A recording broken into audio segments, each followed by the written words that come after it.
all the combo.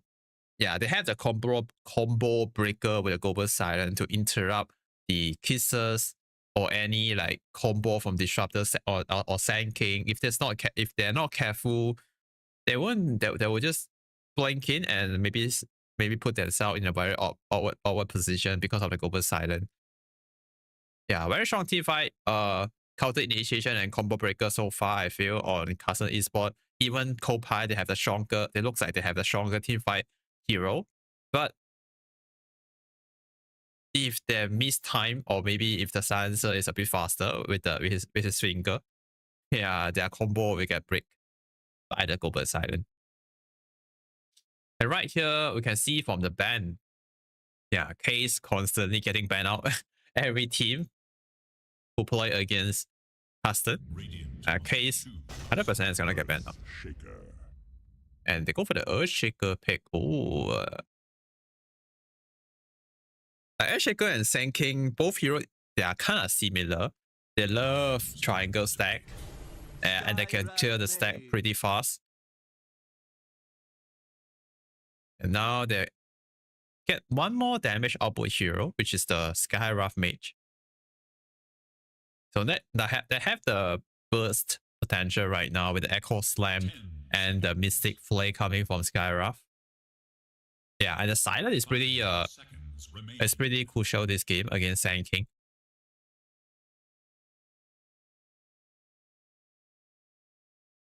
Copai. Not sure what hero they prefer here. They could go back for the Juggernaut. But Chucky, to be honest, wasn't really success. It wasn't doing so well with the Juggernaut last game. Even Juggernaut is such a good hero, especially this game against a custom esports hero. Yeah, Juggernaut looks really strong. Or maybe even Lifestealer. Yeah. Okay, that's good. That's one of his Grandmaster tier hero. One of the Chucky Grandmaster hero, Medusa, the Snake Lady. Yeah, it's a hero that don't really care about global silence, don't really care about the spells coming from customs. Yeah, because he's just too tanky. It's just like he's the front line, he's the carry, he's the constant damage output hero for Copai. And it's gonna be the front line for Copai. So it's a pretty good pick. Also, they ban out the AM, right? One of the hardest counter, so get banned out. Yeah, I'm just not sure what custom esport right now gonna pick to deal with the Medusa, because they need some damage. Yeah, another constant damage hero from custom. They ban out 2 Zoo hero, which is the Lycan and the Beastmaster. Very solid ban. And they let the mask out again. Yeah, I think and he plays a really good mask last game. Even they lost, but I can feel his mask is top tier. And that's why they second picked the hero for him, right, last game. They could go back for the mask again if they want to. It's not bad. It's pretty good for their lineup. I just feel like maybe they need some extra damage. Yeah, of course, right now the damage in the early game for Copai, they have to rely on the Snapfire ulti and the Epicenter, but both ability might get interrupted by the global silent. Yeah.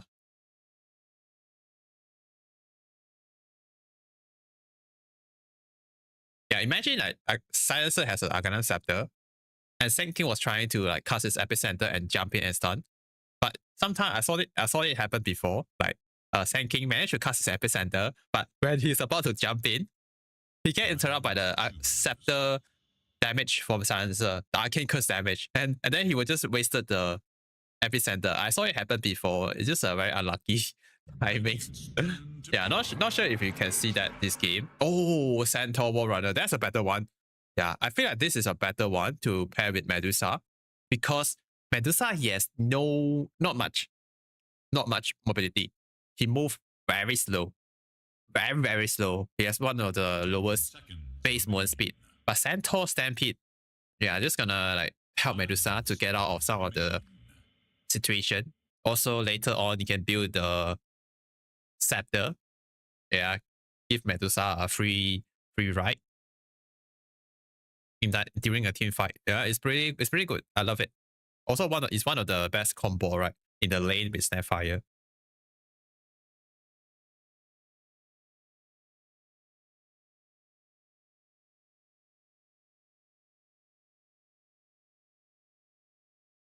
Not sure what they're gonna pick for Dream Myself here. Oh, Morphling. Okay. Morphling. It's a good one. It's one of his Grandmaster tier hero. Yeah. He could turn into Disruptor to steal his claims, maybe. Or Sand King. Yeah, to use his stun. It's a pretty good solid hero. If he could always get on top of the target he wants first. Yeah, if we could just kill the Disruptor first at the start of the fight, or the Sand King, would be very easy for Custom Esports to play the team fight. They also have a lot of way to keep this Morphing alive. They have Global Silent, they have Solar Guardian. 5 seconds. Yeah. They have good hero too to play around. Dreamer Cell, Morphling. Yeah, good last pick. But I still feel like Medusa is a very, very strong hero. Without any counter, it's just very hard to kill him. Yeah, there's no hard counter this game for Medusa. Of course, he got banned out. Banned out by Kopai. I want to say that Kopai has a better draft. But after the last game, after game number 1, I feel like Custom Esports, they look like the better team in this matchup. Yeah. In terms of skill level, I think they are kind of the same. But the team coordination, the chemistry, the map rotation, the movement, decision making, maybe Customs. Yeah, maybe I would prefer Custom. Also, I love to watch Dream Myself play. Yeah, I love. I watch his stream. Maybe a bit biased. I just feel like he's a really good carry player. All right, game number 2, Kopai versus Custom Esports. Let's go.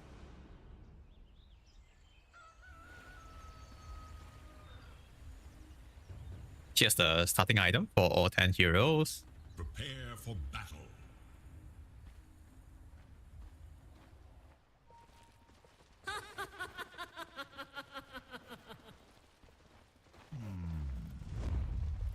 Okay, 5 minutes smoke. Coming from Kopai, and they are heading to the top side of the rune. And if you look at the minimap right now, we can tell that Custom Esports, they're also holding this Radiant high ground. And oh, they're trying to go for the Radiant Seeker shop.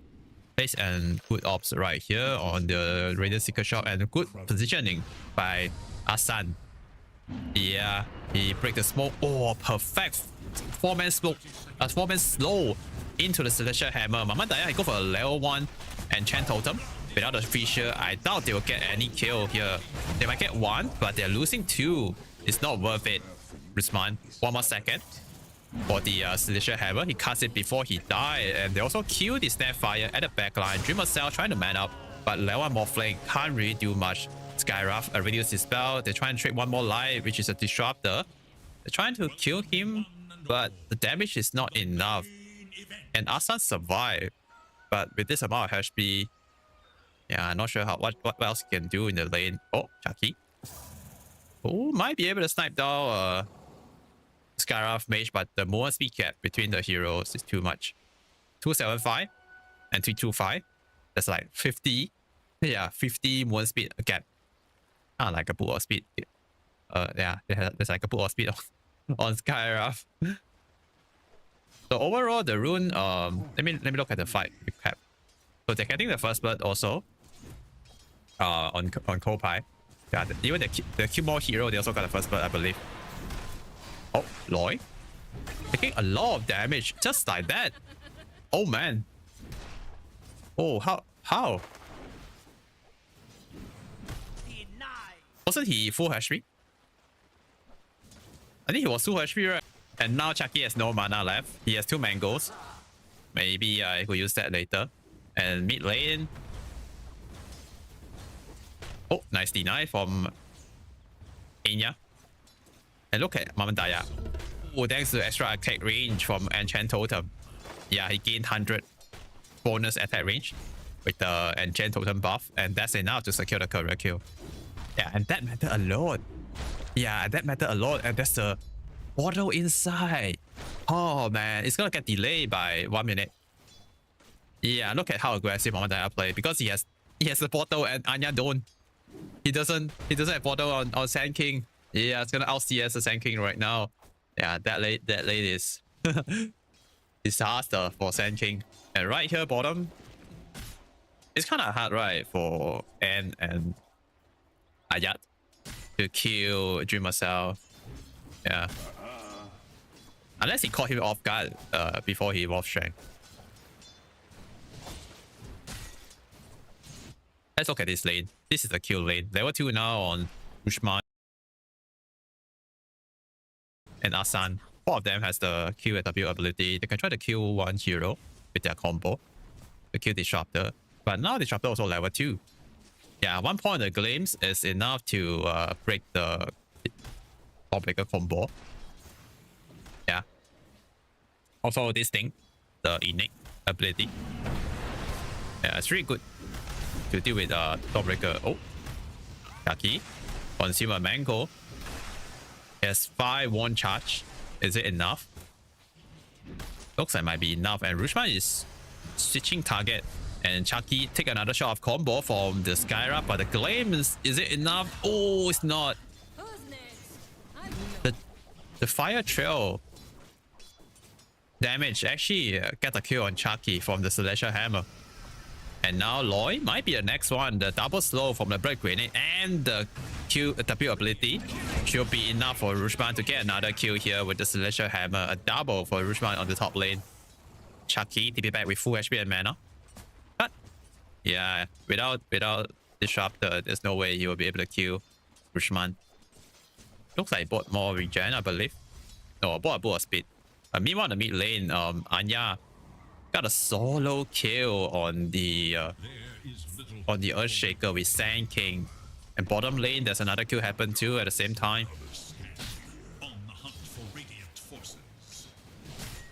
Okay. Somehow they're getting kills on the lane that I didn't expect. But killing Silencer is pretty easy. Yeah, if they get a cookie on top of... Oh wait, without a cookie some more. Maybe the slow. Yeah, the slow allow him to get the stun into the combo. And this time they're trying to go on Morphling. But the damage is not enough. And now they're gonna turn with the waveform, and the Silencer combo should be enough to bring down at least one hero. Oh, Dark King Curse. Oh, is it enough? No, it's not. The Bracer save him. Yeah, and the Morphling commit the waveform in, so he won't have it to... Oh, he actually putting 1 point only on the waveform instead of 2. I feel like 2-point waveform is actually so value. Yeah, because it's double the damage. I think if he had 2 point on the waveform just now, maybe... Yeah, maybe he could kill the Snapfire. But he's a Grandmaster Morphing player, man. Who I am to say.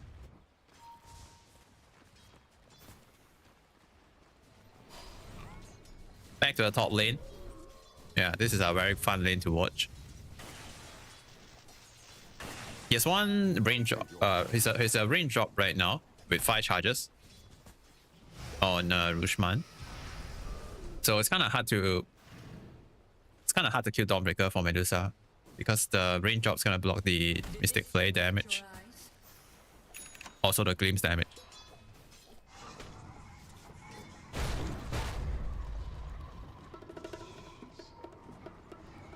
Let me check the stack. Okay, the camp got blocked by Loy earlier during the level 1 smoke, and there are some stack in the dire triangle. Power about to spawn in 10 seconds. Finally, there's only one support rotate toward the mid lane. Ayat is going toward the bottom, so both support from both side coming for the 6-minute rune, and it's gonna be top. Tower is under Yeah, Anya, sorry. Anya so lucky with the rune. Is the Invis rune. That's the first power rune of this game. And oh, DK went to the dire triangle to put some ward down, but yeah, he's got punished when he's on the way back. The kill disruptor on the top lane, and Anya is gonna clear some triangle stack with a level 3 sandstorm. There's still some ancient stack over there. Okay, pop the Invis rune. Maybe I can surprise Dreamercell here with the chain stun. Full stop into the burst damage. Oh, the triple chain stun, man. Full strike, full stop, and the cookie right on top of Dreamercell. Yeah, too much damage, too much stuns for Morphling. And right here, Mamandaya was trying to do something, but yeah. But they went to the wisdom, so there's no one in the lane, yeah, which means he's not doing anything here. Now he went to a triangle, trying to look for the triangle stack. I believe he wasn't in range to check to kill this ward. Even there's a sentry here, but maybe you don't see the observer. It's nighttime, so he has smaller vision. I don't know. Also, maybe it's not safe to go for the D ward. And on top, oh, to kill the Medusa, but can Asan get out in time? No, he can't. He got Glitz back. One more hit from Ayat. Secure the kill.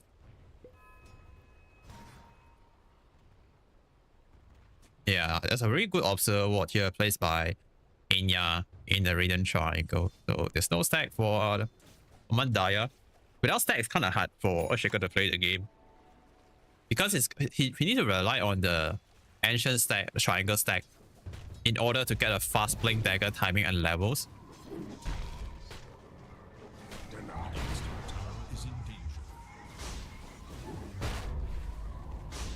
Sentry? No. Only dust. Oh no, they run into a Radiant Triangle. They found the Snapfire. They have the spell for the kill. But Anya, oh, with the Stampede and the Epicenter doing a lot of damage, but the save coming from Vushman, keeping Earthshaker alive a bit longer, but it's not enough. Snapfire, okay, survive this one. The slow and the magical damage from Skyraf is gonna be enough to bring him down. It's gonna be a 1-for-1 trade. But Earthshaker for the Snapfire, it's not worth it. Yeah, for Carsten, for sure, but they're gonna make some stack here for Earthshaker to recover, but the hard camp got blocked. Got blocked by the sentry from Snapfire. Back to the bottom lane. Level 7 now on Moth. 4 point on the waveform, only 1 point on the Moth. Yeah, I'm not able to survive that burst damage. That's a 3 death already on Dreamercell. Unfortunate. should look to their bottom tower.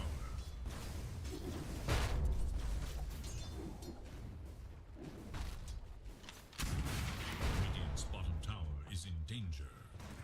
Yeah, looking really rough. Looking pretty rough. Oh, the smoke instant break by Sand King. And he blinked out. Oh no. Oh no. Unlucky. Yeah, a series of unlucky for Carsten. Power rune. Let's see. Oh, Sand King jump in with a perfect stun and follow with the Snapfire ulti. They get 1 kill, which is the Sand King.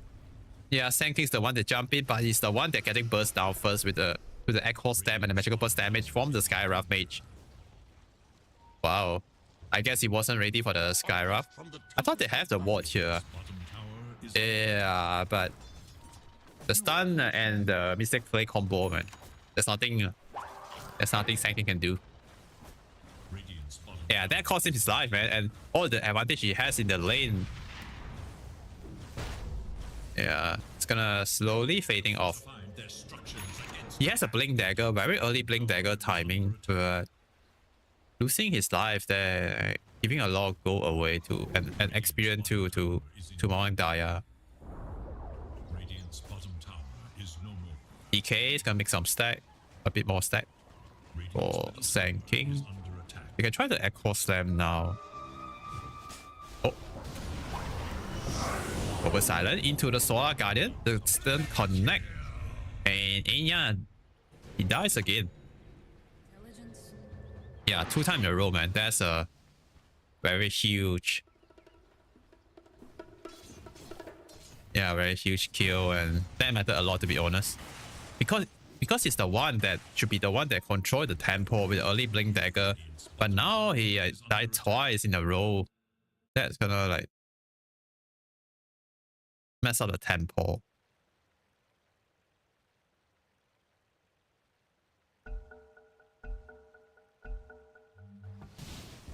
Yeah, I know that like Popeye, they don't mind to play the late game, but yeah, Sand King is not doing fine.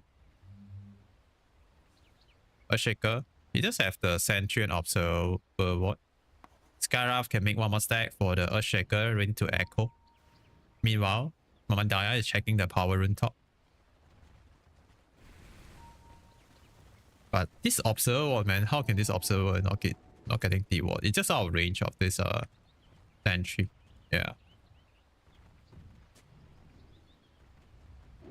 And the rune spot bottom is the regen rune. They saw Earthshakers about to try to clear the stack. Yeah, but I don't think they will get there in time. But they can still try with the epicenter. They jump in with the epicenter only on the Skyraft though, not the best target. And Stampede follow up. They're trying their best to burst down the Skyraft mage, and Sand King taking a lot of damage. He's still alive, and Silencer trying to go for the TP out, and he make it back to the base. So Stampede epicenter just for a Skyraft mage.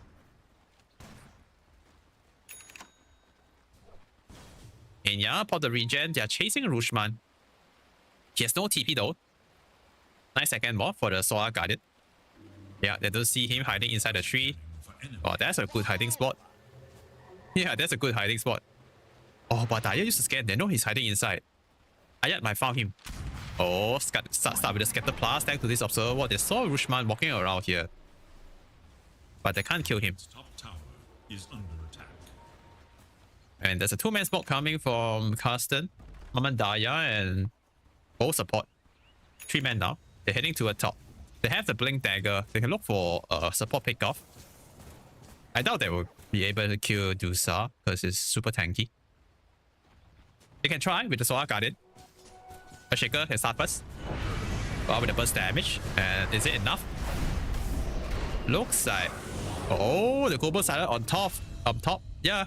So there's no counter initiation for the Sand King or anyone, but they're not even close to that. But just want to make sure, yeah, they can burst him down.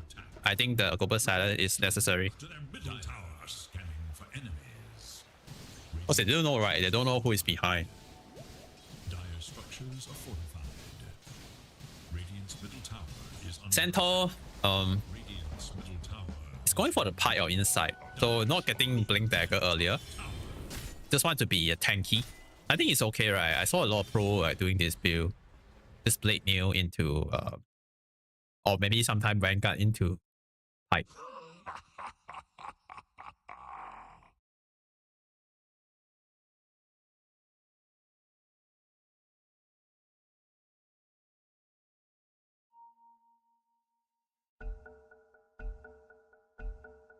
So last fight. Oh, nice stun. But only on 1 hero. Skyraft might be the... Yeah, might be the one getting picked off first. But he TP out. Oh, thanks to the silence. Yeah, from Skyraft, they're not able to use a glimpse to cancel the TP, and he make it out. Just like that, TP out in front of their face. Yeah, they lost the wisdom, but I think that's okay, right? Yeah, that's okay because the support has enough level already. Yeah, that's gonna hurt. Also, they used the epicenter. She was trying to kill. Oh wait, what? Which one? Getting a kill on the Disruptor at the side. They did pick off the Silencer at the back. Centaur is here now to join the fight. Medusa trying to stop them with the Stone Gate. Sand King blinking with a stun.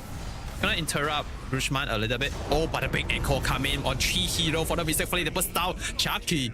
A double kill so far on Anya. They get another kill here on Rushman. They're trying to kill Amandaya, but is it enough damage? They're gonna try. Triple Cell is at the back. watching. Waveform is ready. And secure the kill on Ayat. Nicely done by Skyraft Mage. So far it's 3 for 3. Yeah, it's kind of even trade. Maybe a bit more gold and experience gain for Kopai. That fight is with Pi, right? Yeah, it's with Pi on Centaur. So they actually should be the one that's stronger. With the Pi Aura, there should be the stronger team to take the fight.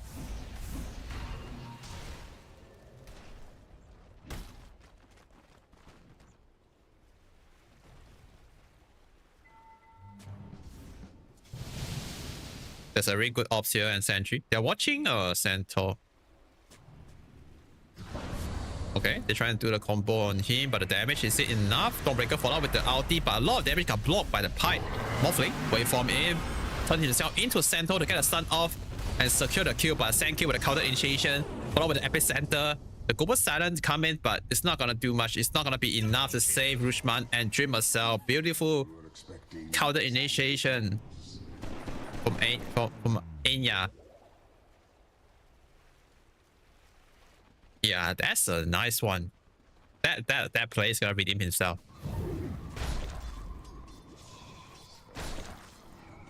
Yeah, I got 2 big core kill, man. That's a lot of experience gain. Look at that. Yeah, it's level 14 now. It's the highest level hero of the game right now. 2.6k. Sorry, 2.6k gold gain. I mean experience gain. Yeah, that's a lot.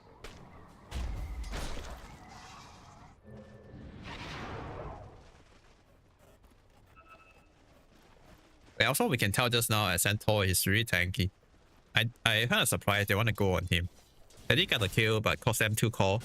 It's not worth it. Okay, Guardian Grave complete on Ayat. On the Snapfire. It's very important. So now they have the Dispel to deal with the Global Silence or deal with the Silence from Skyraft. Or the Sustain and the Sustain, right? The AoE heal, the Pipe and the Guardian Grave combo.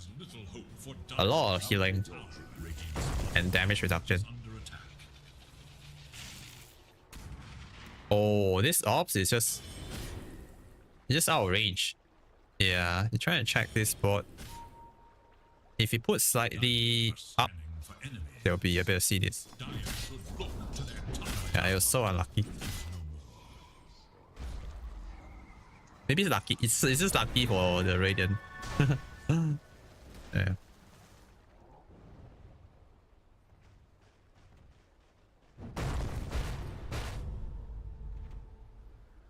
Dire's top tower is under attack. Okay, Dream Marcel, he's recovering.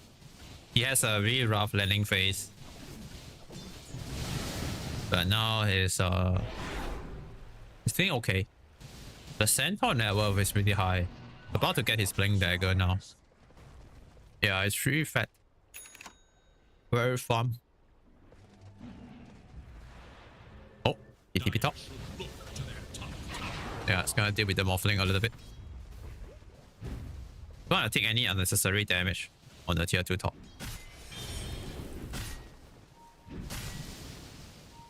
2-man smoke here. Sand King and Snapfire. They both can kill someone, but there's a Solar Guardian and Global Silent. So they have to do it quick and fast, and Morphling might be the one.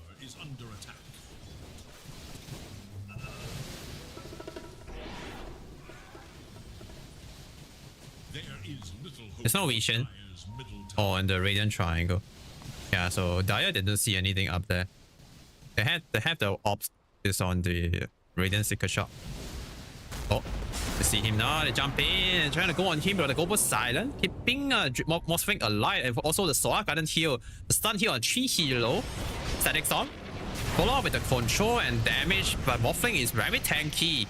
Everyone is keeping him alive. And they got a kill on the Sand King. Centaur might be the next one. Omadaya is watching at the back.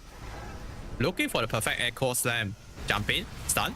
Trying to control the Centaur. He got Glimpse back, and Centaur still alive. Rushman trying to chain with the slow for the Celestial Hammer, and the Starbreaker should be enough to secure the kill here on the Centaur. Disruptor, TPR from the side, and an overall is 0 for 2. Yeah.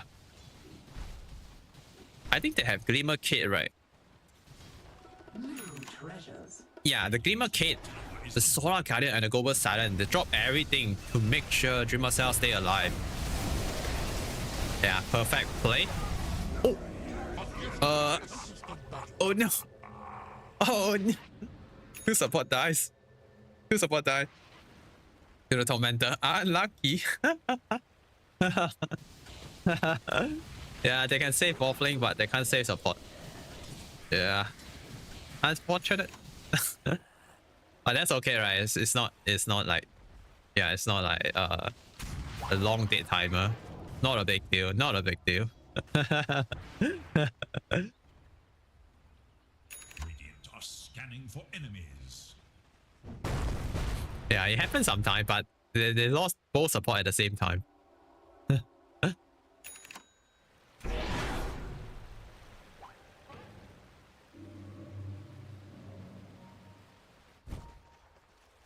Okay, Medusa. Manta style. Butterfly. Might be hard for Morphling to kill him because there's no true strike. It's super tanky. Yeah, level 17. Very fat. Very farm.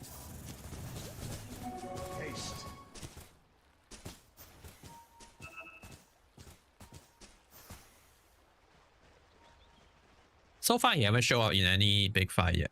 Yeah, they just keep trading farm, Usa, and they let Sand King and the Centaur to do the thing. But yeah, you can see they are not able to kill the Morphling because of the Global Silent and Solar Guardian. And this time, they're trying to play behind the Medusa. Yeah, this is a good move. They need to get Medusa to involve. He's a very strong hero right now. They need to use him. So they're gonna try to push this bottom tier 2 tower. And it looks like Carson Esports know what's up. And they're camping in the middle. Oh. This might be a big one. Sand King jumping. He knows the Earthshaker is inside the tree. Yeah. Solar Guardian and Glimmer Kit keeping Amadaya alive. And Enya with the kisses get a kill on the Earthshaker. Yeah, very good usage of the Ulti and the Guardian Grave. He wait for the Global Silent to kick in first, and then he used the Guardian Grave to dispel that and use the kisses. Follow with the Gleams that secure the kill on Shaker. Good play, pretty good play. And this time they use Global Silent and Solar Guardian, but not able to save the Earthshaker. Yeah, and that gonna after they get the kill, they're gonna win them another mid tier 2 tower. And Roshan is on the menu. Yeah, Popeye looking really good right now. They're on the driver's seat, they're in control. Often also going for the butterfly. The 4-star on Sans. Scepter, yeah, Scepter online too for Sand King. 24 minutes now. Let's look at the graph. 76% win probability with 2k gap, with 2k net worth lead. And now they're gonna try to go for the play. Solar Guardian will up in a few seconds. They're gonna wait a bit more. Earthshaker. Okay, it's gonna be the one that go in, start with the feature into the Echo Slam and the Solar Guardian. The chain stun is perfect. Centaur was very low HP. Can he use a kite in time? Yes, he can. Medusa. Pop the Stone Gaze, bought him a few seconds to get out of the pit, and Earthshaker is gonna get caught at the other side of the map. Oh, he might get Glimpse back though, but Glimpse is on cooldown, the Glimmer Kit keeping him safe, and now Medusa is gonna stand still and fight. You must be careful. Yeah, he's very tanky. Is he tanky enough? He's not. Another feature. Follow with the Celestial Hammer. Aya might be in trouble. Yeah, Global Silent to stop these kisses, and now they are focusing Medusa. Do they have the damage for it? Centaur is watching at the back, but the dagger is on cooldown. Can he blink in right now? No, he can't. He did blink in, but it was too late. Medusa already gone. And Rushman, ooh, about to get another kill, but the burst damage from the double edge. Gonna burst down Rushman first. And look at Mama Daya, still looking for the anchor to go on Ayat. Thanks to the Watcher Vision, he get a kill on Ayat. And now only Centaur left in the team fight. Managed to burst down Skywrath. And yeah, coming from the other side, I think he just respawned. Mama Daya, be careful. Yeah, Sankey is heading to a bottom too. There's a very good observable and sentry behind. If Mandaya not careful, he might get caught. Okay, Sankey is really patient, is waiting, looking for the jump, and he found it. Well played by the Sand King, and also this observer placed by Lloyd. Get some credit too. Without the ops vision, there's no way they would. I mean, there's no way they would be able to get the kill on Shaker, right? Yeah. Beautiful team fight. A beautiful team fight. Also, thanks to Rushman, he killed the Medusa at the end. Yeah, I think if they didn't kill Medusa, that fight would be disaster, man, for Carsten. Also, Morphling, he does have 4 points of the shift, but yeah, it looks like it's still not enough to keep him alive. Yeah, even they start a fight with a beautiful Fisher and Echo Slam on 3 hero. Still not enough to win the fight. And now the Rosha is on the top. But this time, not sure if they want to contest. They have the smoke. They have a smoke on silencer. They need to go now. Yeah, if they want to go, they have to go now.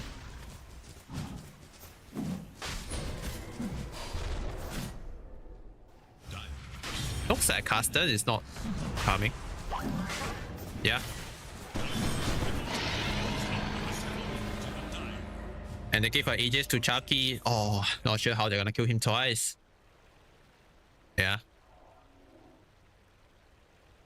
I'm not sure why Carsten didn't go for the Roche contest. I'm sure they know, right? Yeah.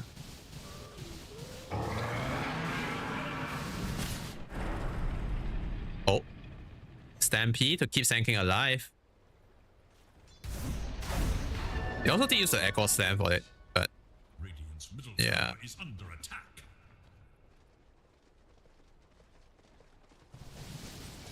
Okay. Oh, Sansa. Walking into Medusa. You can TP out right now, but the root, oh, perfect root. Cancel that TP.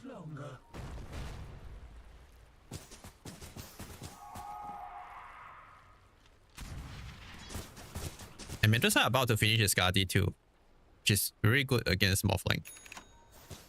Yeah. Because of the extra healing reduction on range hero against range hero. Also the slow. Yeah, the FS speed slow. And movement speed slow.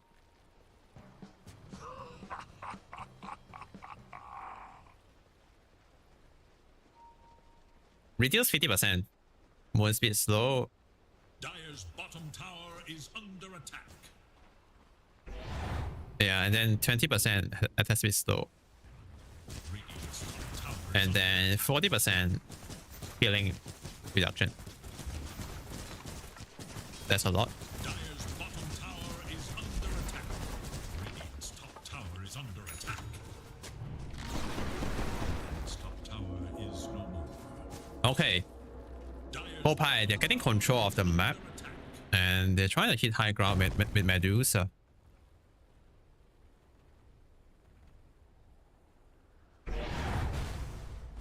Yeah.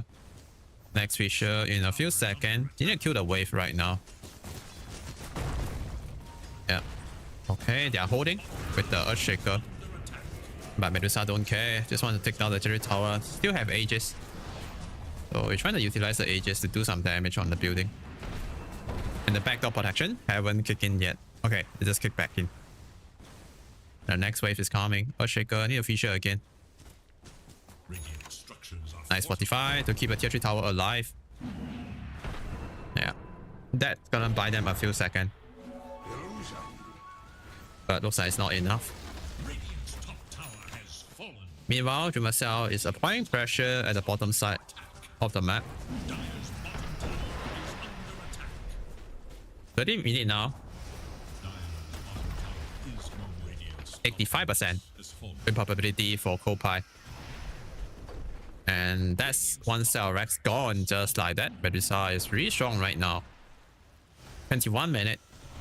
Butterfly, Skadi, Mentar about to finish his Daedalus 2. They pop the pipe, protect the wave, and the Medusa.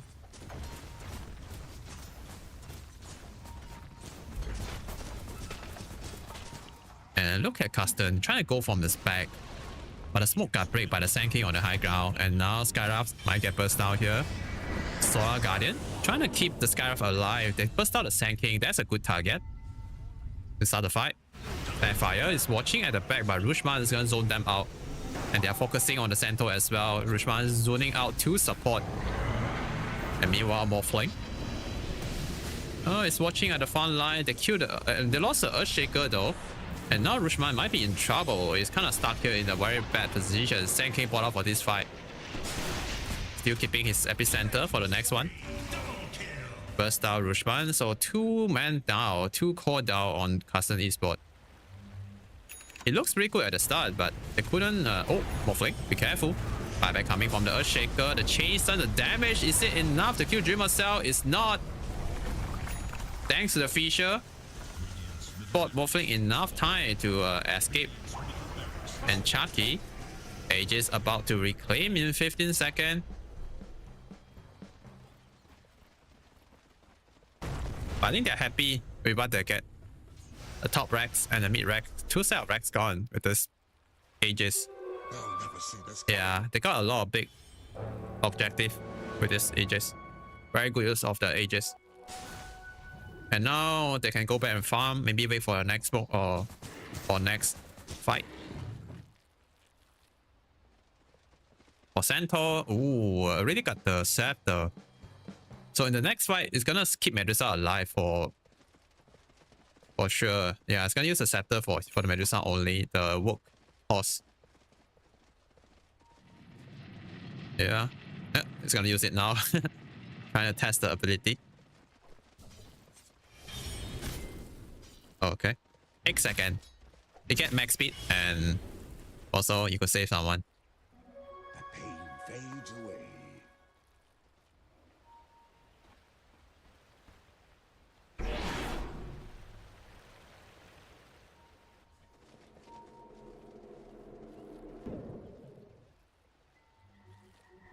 Oh, Omandaya. Playing with Disruptor here. Disruptor did get saved by Ayat with the 4 staff, and Dreamer Cell was the positive BKB to counter the Centaur stun. Medusa is here though for the team fight. They did kill the Starfire at the end, but it's gonna buy back to rejoin the party. Beautiful 2-man stun from the Sand King. Secure the kill on both support, and Dreamer Cell might be the next one. The Fisher buy him a few seconds, but need 1 more second for the next waveform. But the stun was perfect from Copai, and they burst out the Morphling. Wow. They're gonna get a Tormentor as well. Free shot for Loy.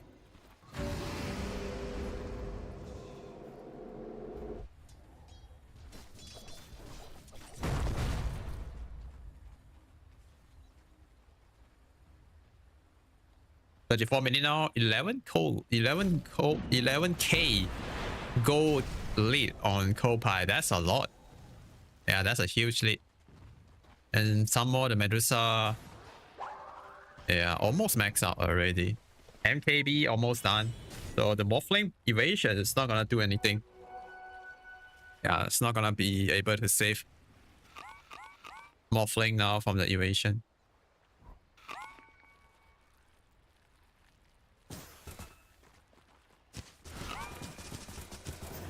Okay, but MKB done. That's gonna counter the Morphling Butterfly.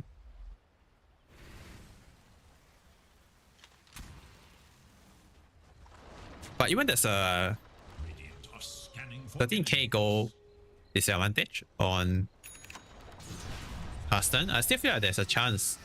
Yeah, I still feel like there's still a chance to win the next team fight. And look at Skywrath. Oh, he actually has a Aghanim Scepter. Wow. But most of the damage might get blocked by the Pike, right? Yeah. So not sure if that's gonna be useful. Maybe the silent, the extra one more target silent can be very useful.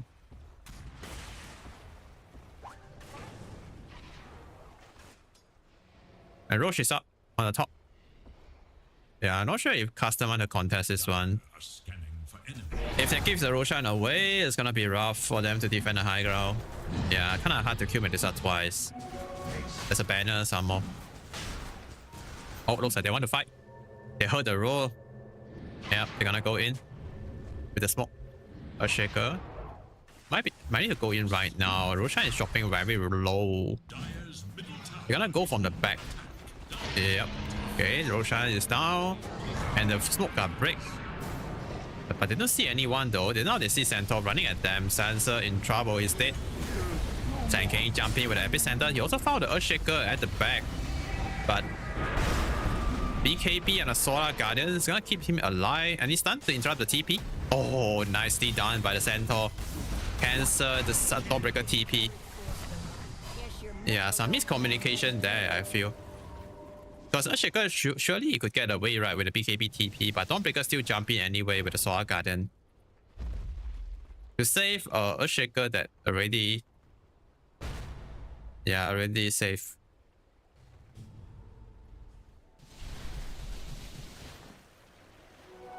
My waters rise. It's okay, there's only 2 deaths, right? And also they kill a Disruptor somehow. You didn't see when he killed him. He died here.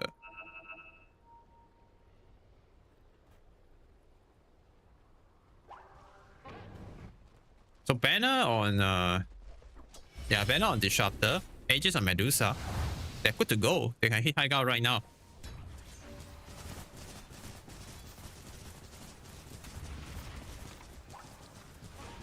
Level 25 already. Wow. Plus 40 intelligence. The extra mana. It's gonna more flick. Turn himself into Medusa. That's gonna cost him all the mana. Yeah, now he has no way to waveform out. But they're gonna take this fight. Echo Slam, Solar Guardian. Centaur still alive. He's so tanky. And the Kisses, oh, got stunned, got interrupted by the feature stun. They cleans back the Dawnbreaker, but well timed Starbreaker to stop that. Medusa is 0 mana, but he's still pretty tanky. They still have Sand King for the counter initiation with the epicenter. Global Silent already down. Solar Guardian already down. They can try to go in. But it looks like they saw the amplified damage. Yeah, they want to pick up the amplified damage first before they go for the next push. They even pop the smoke to speed up the Medusa.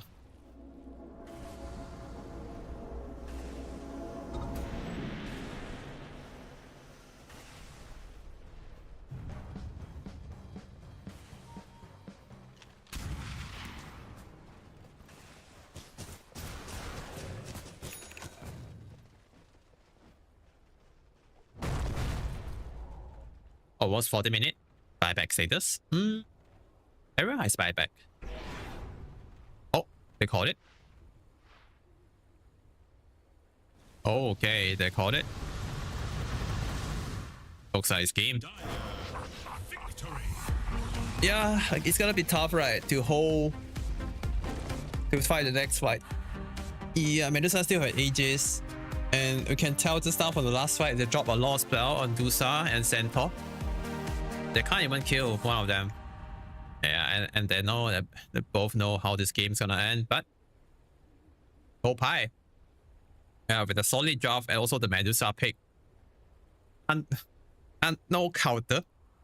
Yeah, no counter. I guess more flame is not enough to kill the Medusa. And some more there's a Centaur work horse to keep him alive. So basically, it's almost impossible. Yeah, it's almost impossible to kill Medusa. I'm okay if they call it like this because it's kind of hard. So we are going to game number 3, boys. Ooh, we get to watch a full series. But before that, we're gonna go for a short break and stay tuned, guys, for game number 3. That's the real deal, guys. That's a game 3 is gonna decide the winner of the series, and please come back for the next game.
Welcome back to the stream. Welcome back to game number 3, Kopai versus Customs Esport in this best of 3 series.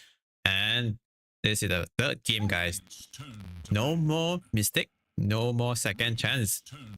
Yep, this is the real deal and the final showdown of the series. Right now, let's get into the draft. Okay, this game, Custom, they have the first pick. They go for the Snapfire first pick. And Kopai, their first pick, the Dragon Knight. Wow. It's a hero that it's a hero that getting first pick a lot, but I feel like it's only against the Puck or the Queen.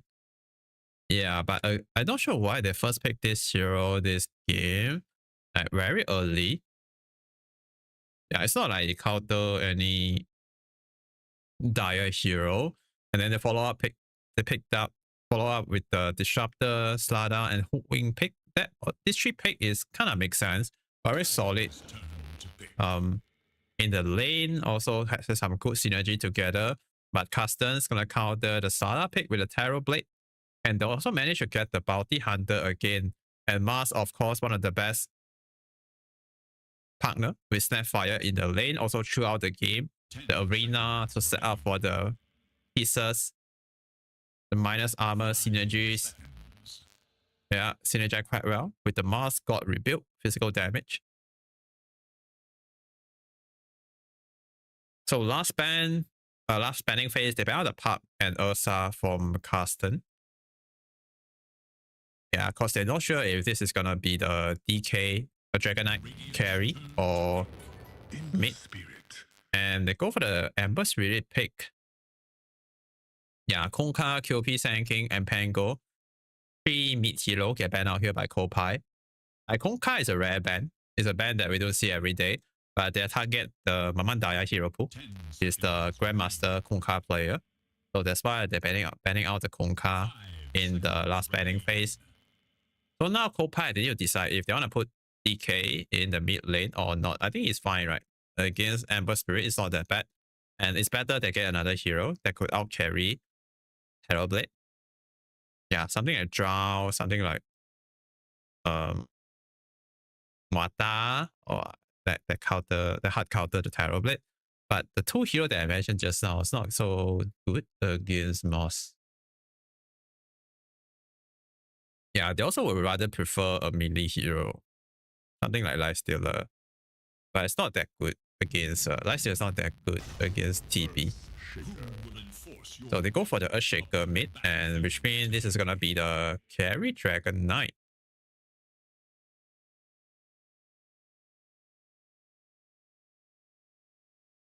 I think it's okay, right? Carry Dragon Knight. It might not be the best hero that counter Tarot Blade. Yeah, I don't think they win the carry matchup.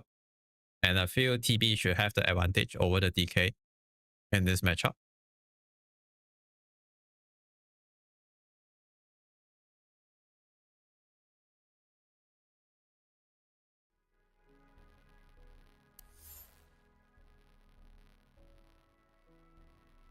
Based on the draft here, looks like Custom Esport managed to get the hero they want.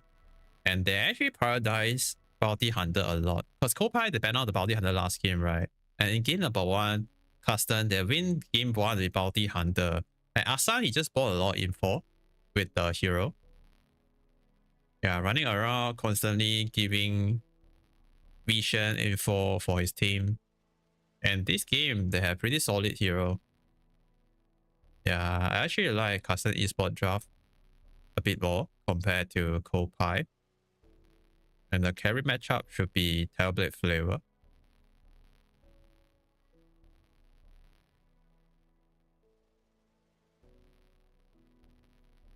Yeah.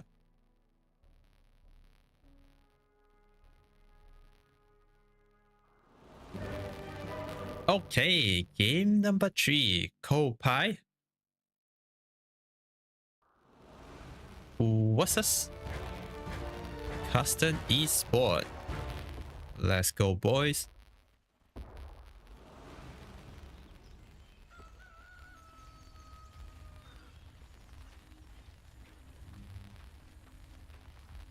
Prepare yourselves for the main event.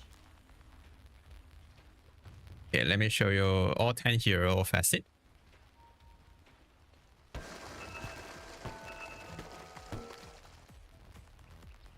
So Dragon Knight go for the Corrosive Dragon this game, and Bushman go for the Blood Spot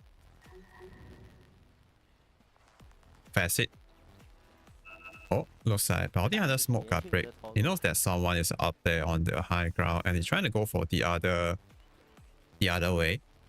You want to put the sentry down, or maybe observer down in the brilliant triangle to protect the, to block the ancient camp, or maybe hard camp. But Radiant also pop the smoke at the same time, and now both team smoke got break.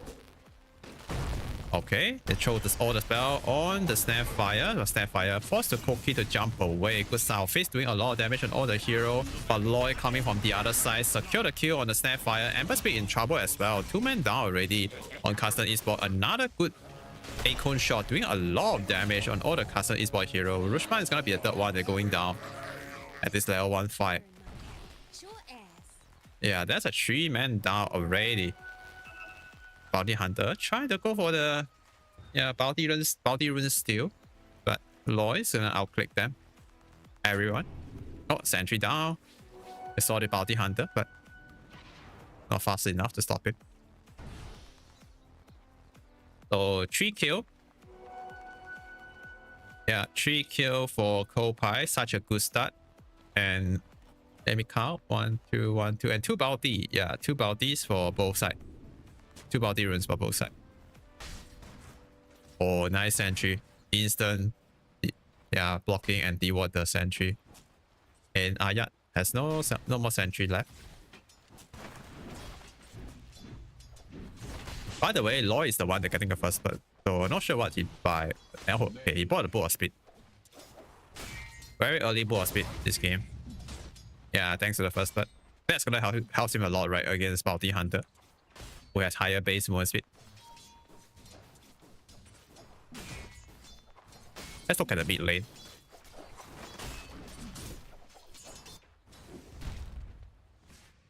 Oh, Hassan, pause the game.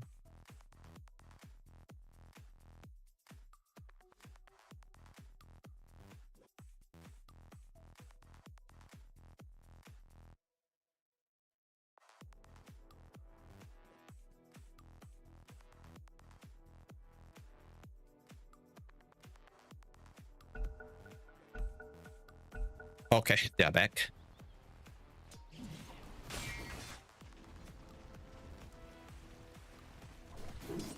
So thanks to the early fight just now, they get 3 kills on for Kopai. So they're gonna have a very early bottle timing thanks to all the assist goal Anya get from the level 1 fight. But look at Mamandaya playing really aggressive here.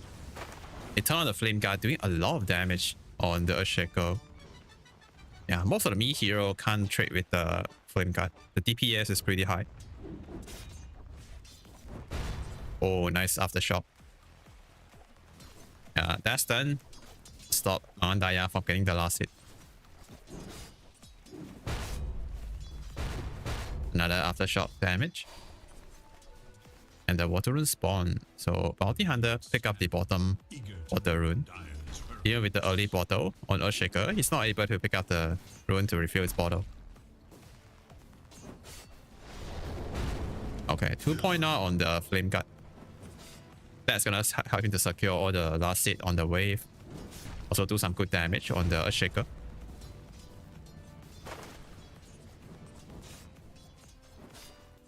Yeah. Looking good so far from Mandaya. And the wave's pushing into the tower. Trying to mess with the last hit. Snatched from your grasp.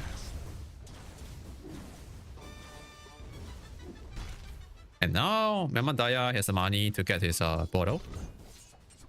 Queuing up the Bright Stone, the quick buy. Another Flame Guard.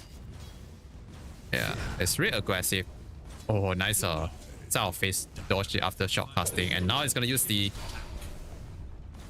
Fortify to do more damage on on the Earthshaker. That's a good play. Really good play from Mandaya. Really aggressive play to deny the range hit under the tier 1 tower. Top lane, see some fight. Juma cells. It's really low on HP, but gonna get some regen from the Tango. Oh, nice pushback from Ayat. But that's not enough. The damage to get the kill on the Terrorblade, and get the kill in return. A 1-for-1 so far. Bounty Hunter still level 2, and they do have 1 point on the reflection, but the damage is not enough. There's a sentry here.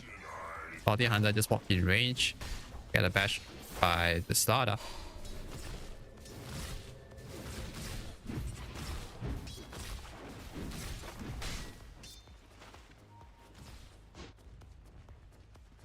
Rushman double bracer now.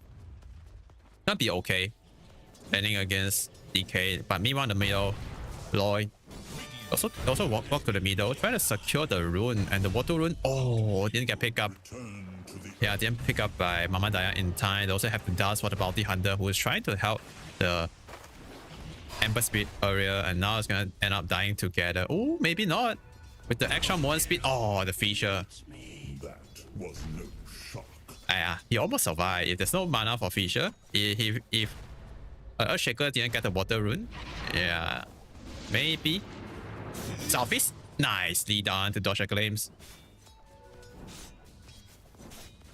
Yeah, that's a wild time for Southeast. Oh, nice chain. And now it's a level 3 flame guard. That's a lot of damage. Earthshaker, you be careful.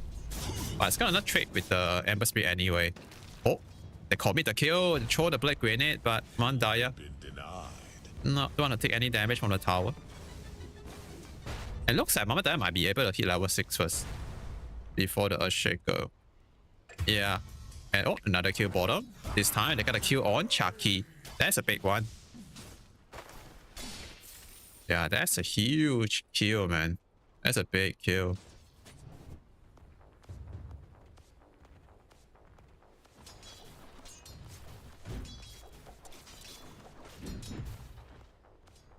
Okay, Earthshaker back to the lane. I need to be careful though. Mandaya about to hit level 6 soon. Yeah, one more creep. It's about to hit level 6. The dire scan on the hunt for radiant forces. And the power about to come. About to spawn in 10 seconds. Okay, now it's level 6. Throw a random top. So you could get both rune. Let's see. It's gonna be top rune and Ember Spirit pick it up. Oh, also dodging the Fisher, and now he might be able to get both of them. Nice 2-man Poke stun, and they're gonna focus Ayat first. Wing taking a lot of damage, and they give a kill. Oh, they're trying to give a kill to Ember Spirit, but it looks like Sapphire is the one that's getting it.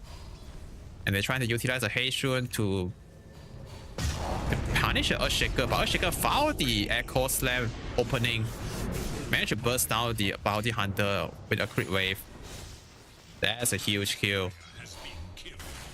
Lloyd TP down, trying to zone out the Ember Spirit with the level 2 Thunder Strike. He still has level 2 claims in 5 seconds. Mamandaya, oh my god, it's getting zoned all the way to the triangle. Fire Disruptor. Yeah, Thunder Strike is such a good spell. 7-minute Wisdom about to spawn. The Wisdom Shrine. Yeah. Make some triangle stack. And secure the Wisdom Shrine. Same for same for the Sapphire. Also securing Dire Wisdom Shrine. And Chucky is level 6. Yeah, it's gonna pressure the tower. Meanwhile, Dreamercell just farming. Doing okay. Not the best.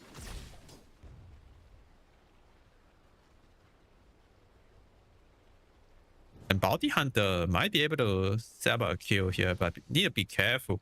Needs to be careful. There's a good sentry on the hard camp. Maybe a Sunder play. Oh, we got the Sunder off by Bounty Hunter. Now he walked in the sentry range. Yep, getting slow, getting punched, getting bashed, and he's dead. Getting bullied. And right here, Ember. Going for the rune fight again. And this time the rune spawn bottom is gonna be the shield rune. The last power rune was Ace rune, right? And now it's gonna be shield.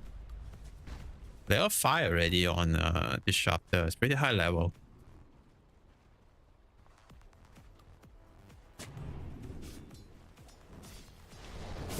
Flame Guard doing some good damage. Push out the wave. Wing is watching at the back.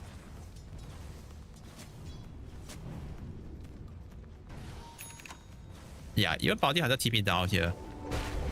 You really want to apply the pressure in the middle. Oh, can they follow up with any Koki? They are trying, but it's not in range. Bounty Hunter run in. Without a Koki extra stun, it's kind of hard to kill Enya. There's a sentry. I think they saw Bounty Hunter walking around. They pop the dust. Oh, they see him now.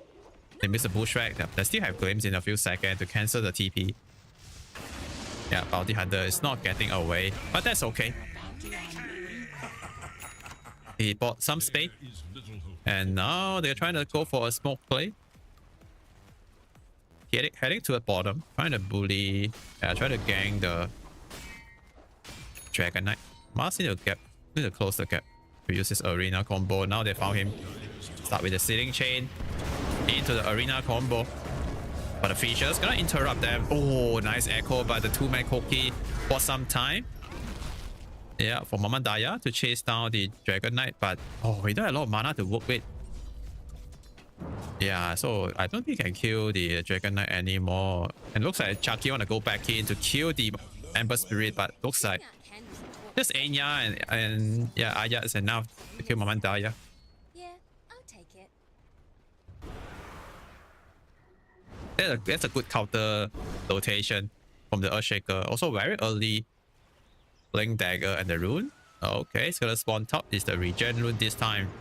Oh wow, the dust slow and the gleams back.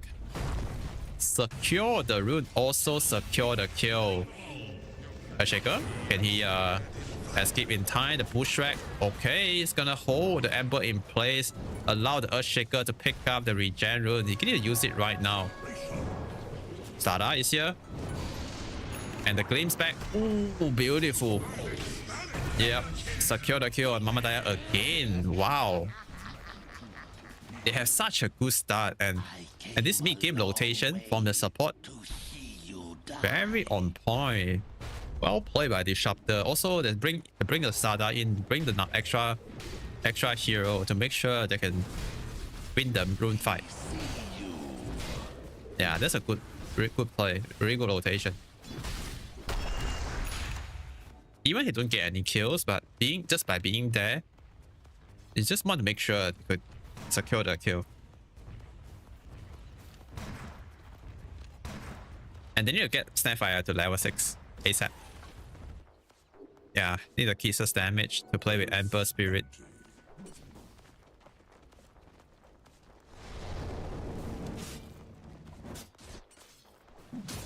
Rushman farming his plane, Terrorblade. Yeah, need a lot of items. Comes online. For Sada, also farming his plane. He has a soul ring to sustain his mana. Lloyd, level 6 already. Then try to set up some kill with the level 3 glimpse. Oh, they found Mama Daya. Aya misses bushwhack. But the sharpshooter do some good damage on the Ember Spirit. Oh, they pop the dust. They see Bounty Hunter. They can go for the glimpse in 10 seconds. But I doubt they'll have the vision now. I must have them all. Dire should look to their Okay, Chucky currently top net worth on the map as a meal shop. And Rushman rotation gets cut out by the observer placed by Lloyd over here. And top, oh, they kill the Bounty Hunter again. That's a 6th death on Bounty on Asan.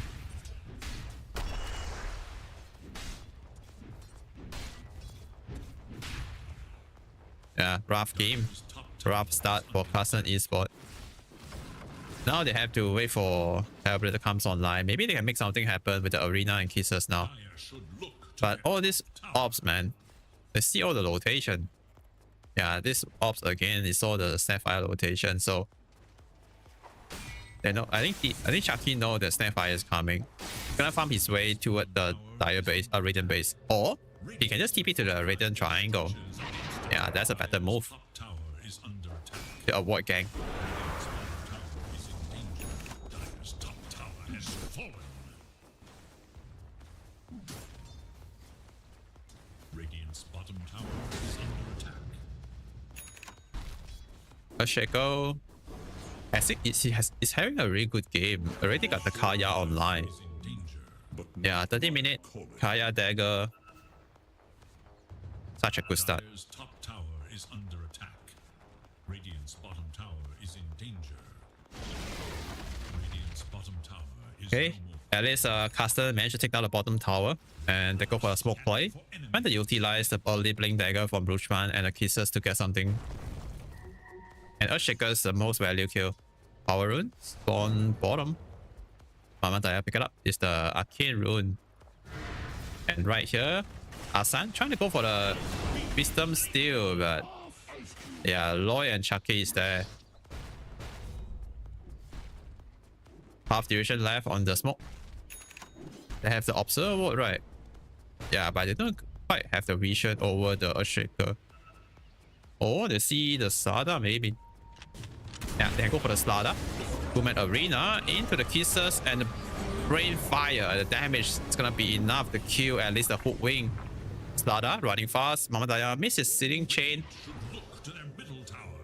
Yeah, and looks like Anne is getting away. Unfortunate, the big fish slip away.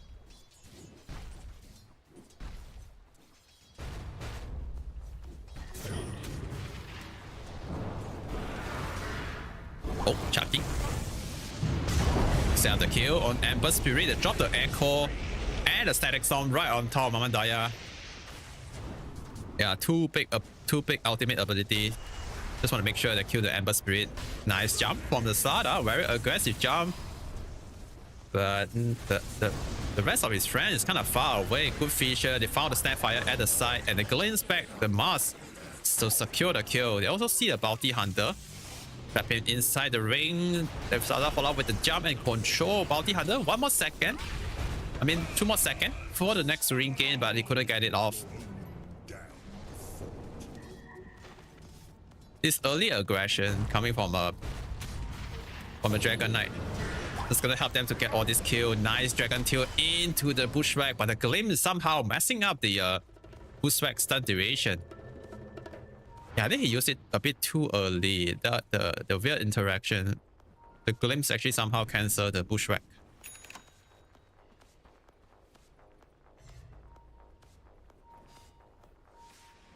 $60 now. We are pushing to the mid game. 16 minutes, 62% win probability with 5k gold lead on Kopai. Oh, they saw Sharky. Kisses in 5 seconds. They can try to go now if they want to. This is a very value kill if they can get it. Yep. Looks like they can save the Koki for later. That fire. Ooh. Take some damage, but gonna be fine. Yeah. Nice kill. That's a pretty big kill. They managed to kill the highest level hero. Well, ain't this cute? Yeah, and that's gonna bought a lot of time. Hellblade about to complete his Manta. Not the best timing, but it's okay.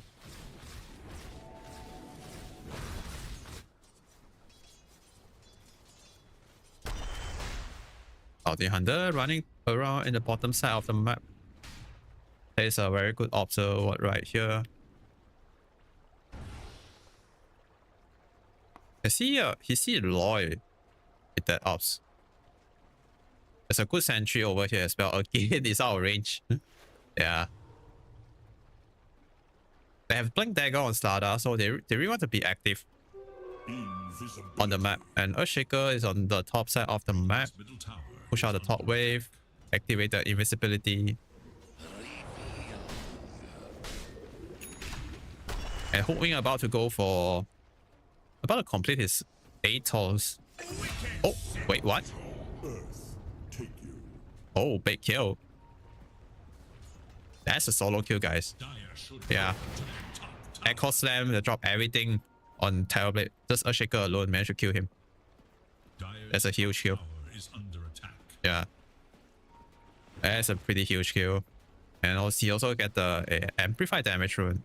Wow, that's a big rune too. 3-man smoke coming from Carsten. They're heading toward the bottom rune spot.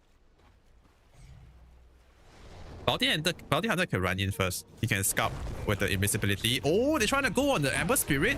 I doubt they have the damage though. Without the Echo Slam, I don't think they can burst a shaker. Yeah. And that play cost him his life. Enya is dead. I don't think they should go. They need to go on Ember Spirit like that, right? There's no way they will burst him down without like Sada or Disruptor around.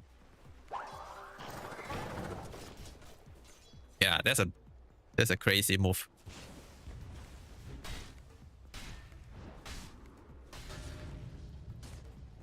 Yeah, also he has a mid layer, the extra MR, the magic resistant. Scanning for enemies. It's gonna keep me alive. And once he turn on the flame guard, there's no way they will be able to burst the Ember Spirit with the magical damage. Radiant should look to their bottom tower.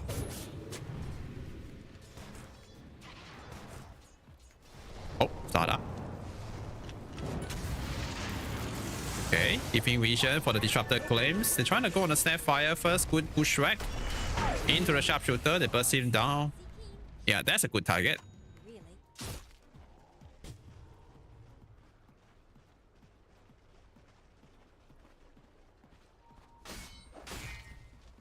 Meanwhile, Chucky about to complete his BKB. Trimosa already has his Penta style. Level 15.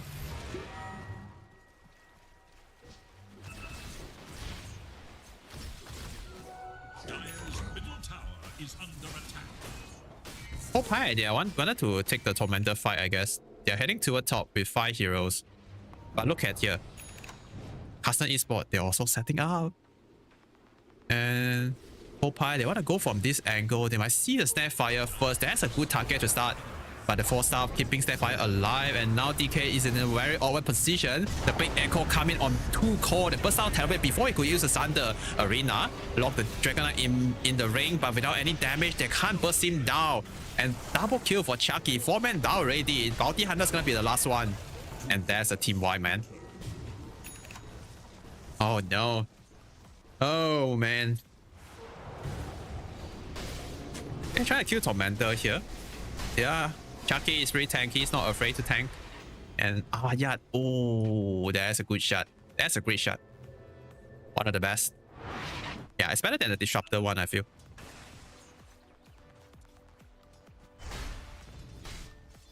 Look at that roll gain and experience gain. That's a lot.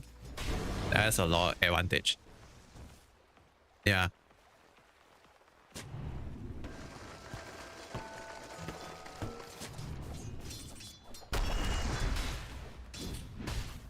%65% win probability with 11,000 go advantage.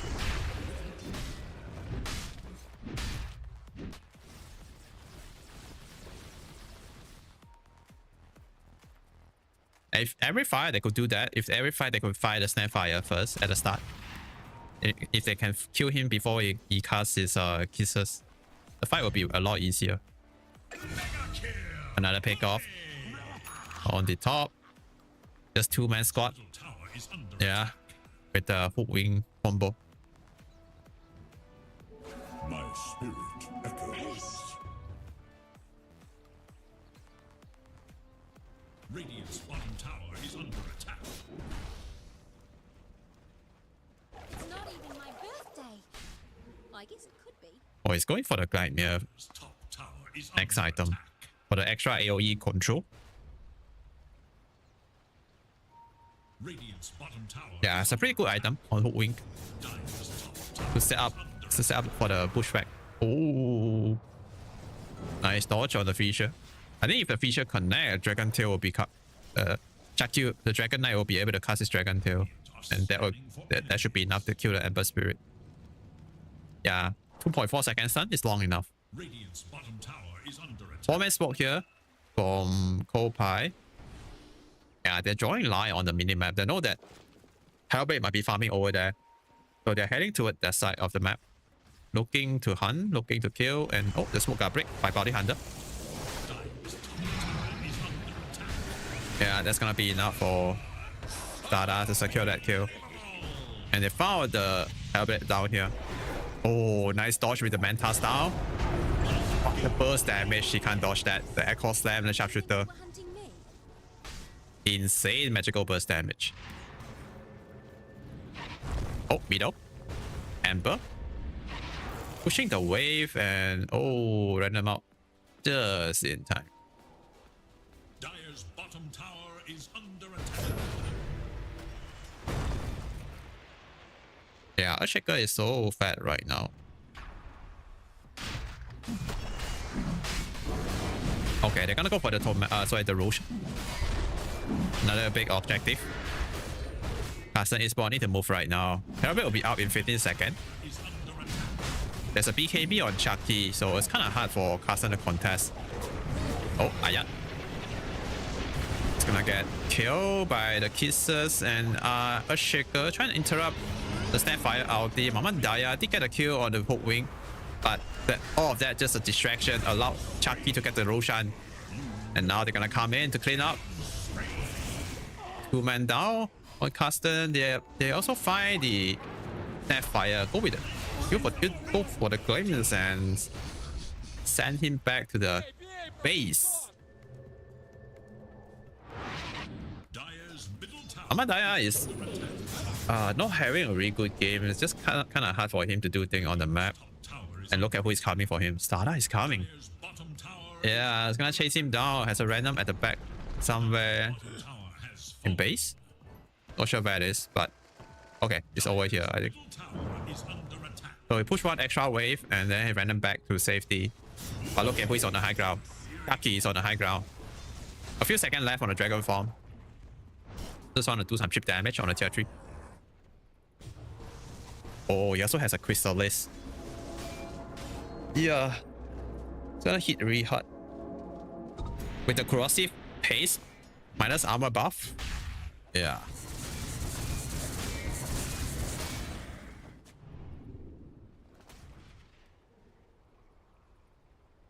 Oh.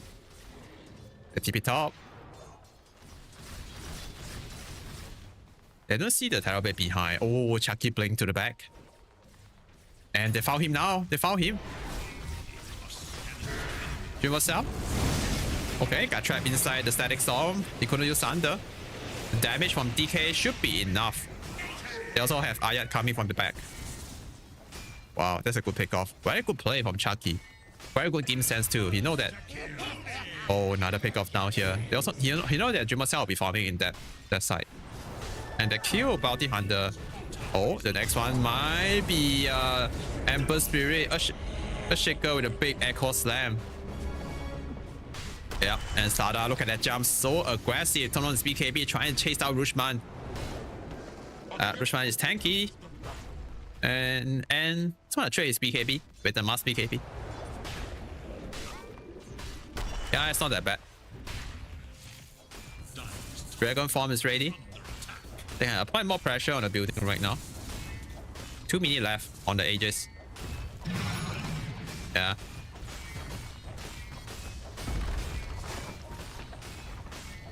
Oh, they see the Bounty Hunter with the ops.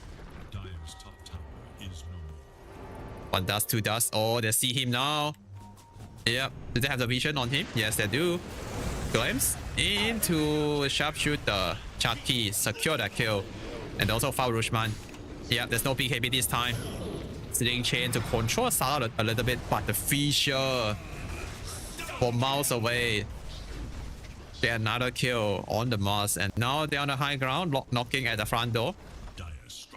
2 men down on the caster. Not sure how they're gonna deal with this one. And look at Earthshaker Enya.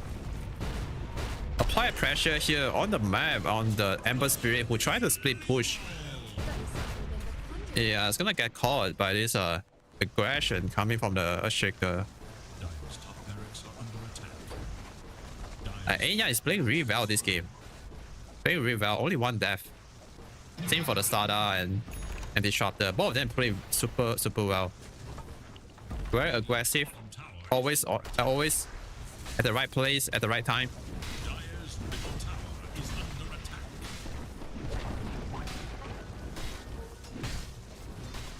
A few seconds left on the dragon form. Dire's middle barracks are under Maybe they can try to start a 5-man fight. Yeah. But Earthshaker Echo Slam is kind of hard for Hellblade to deal with. He has no... Radiant's bottom tower. Yeah, it's no BKB. They also have no pipe on their side. Yeah, it's kind of rough to end for Terrorblade to enter the team fight.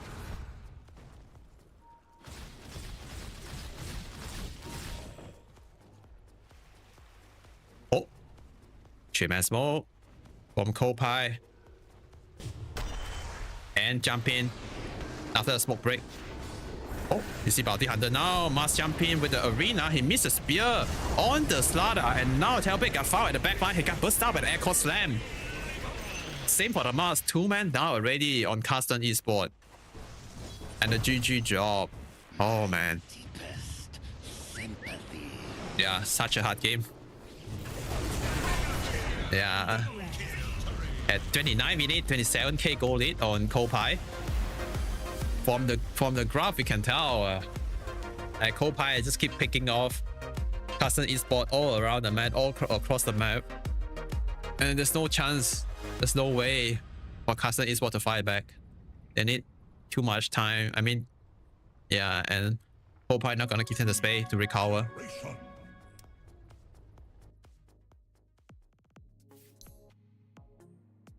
Okay, it's a 2-1.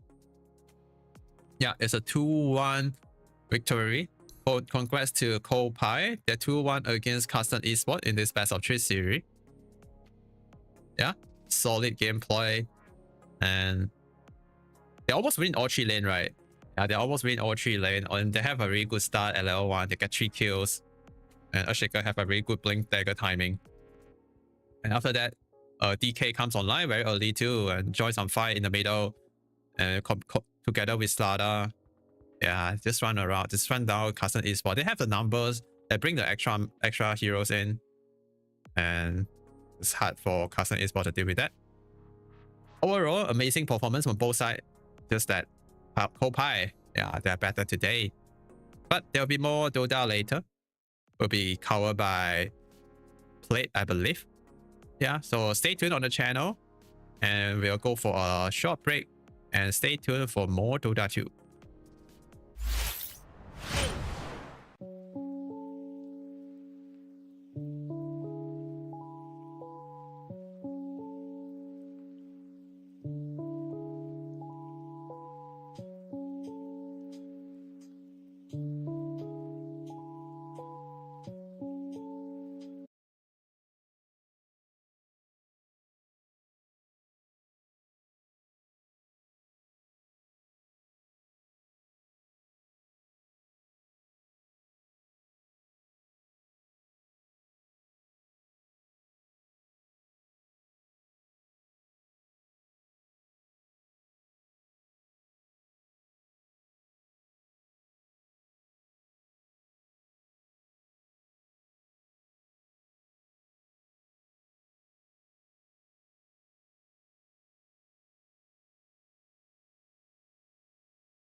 towards the sun rays, and on we'll go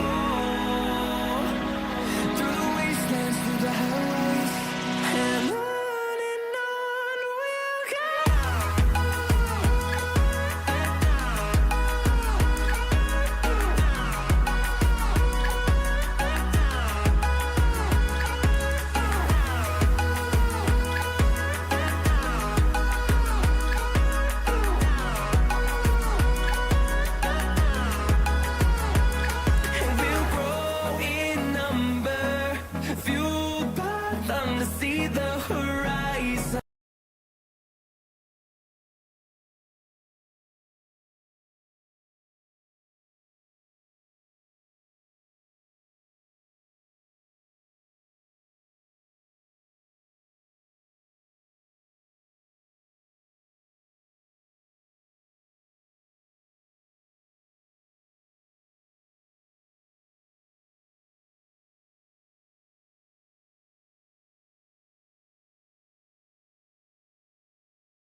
YG and the Tide Hunter, the Bristleback, and the Templar Assassin, it feels unreliable.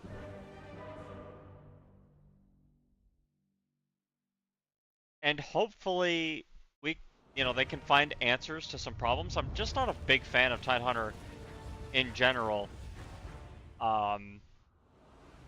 In this patch, to be quite honest with you. But again, we're watching KSH's point of view at this moment. I'll fix this here in a second. Apologies for the weird camera stuff that's going on right now. And yeah, we're gonna go over to a quick break. I'll restart the Dota, and then we'll see what happens from there. So go on and be patient here as we sort some stuff out. I'll be back here in just a little bit.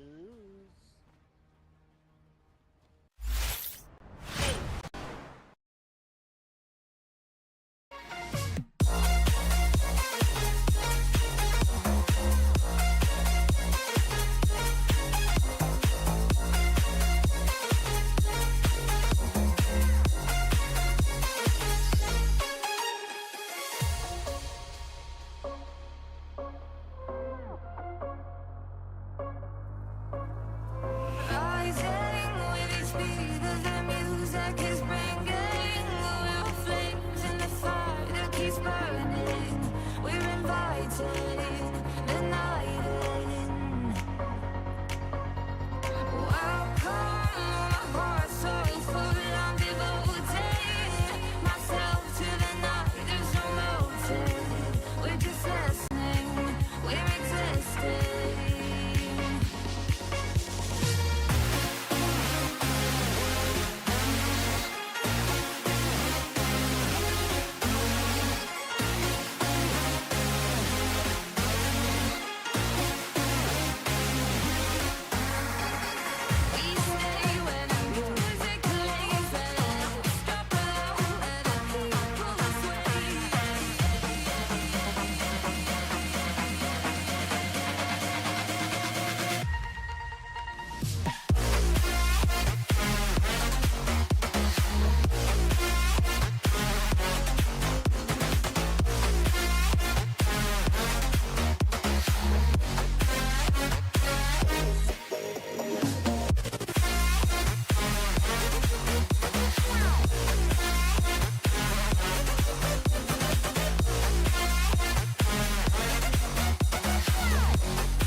And welcome back. Sorry for the black screen. We just wanted to get ourselves right back into the action here.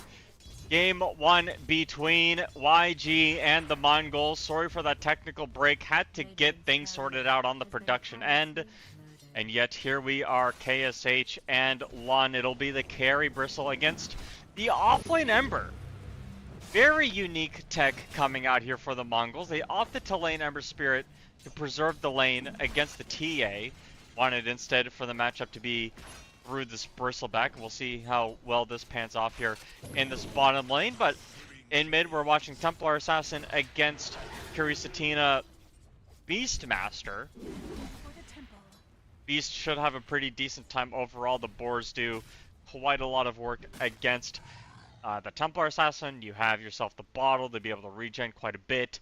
And obviously the Templar does end up falling short in a lot of areas. Just very hard to last hit, even if you do have side blades for harass. The boar, 40 damage on the boar is basically a double damage, so Kurisatina effectively has, at this point, a double damage rune at all times when you consider the boars and the right click are on top of it. So first blood, second blood goes the way up top. I don't know who got first blood. We'll be able to take a look at that here in a second. Take a quick look at the facets.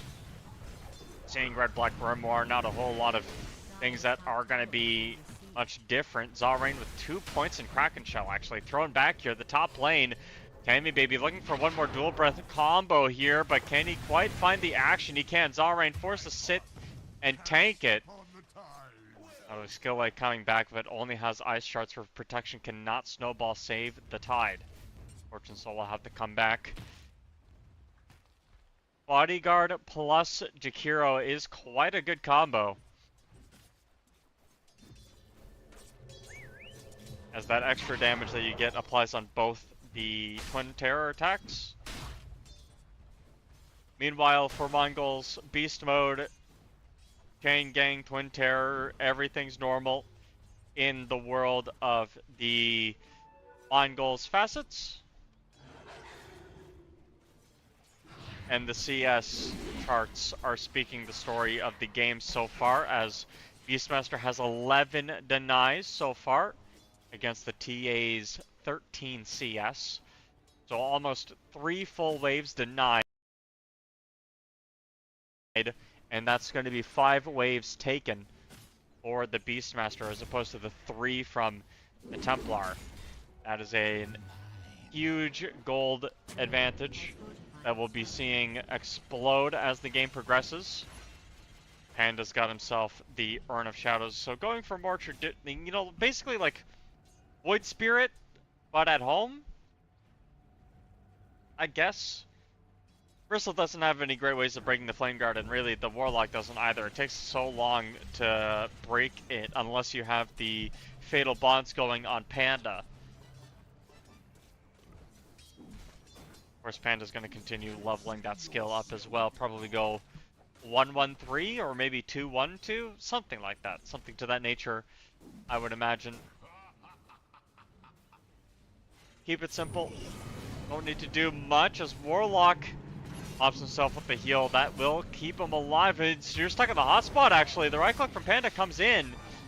Skill Lay with that TP rotation has that bodyguard, but, or I mean the tag team, my apologies, but here's a Jakiro coming in. That's a dual breath on top of 2 targets, and KSH is gonna die here, but Skill Lay eventually finds the pick the other way. A nice play from them.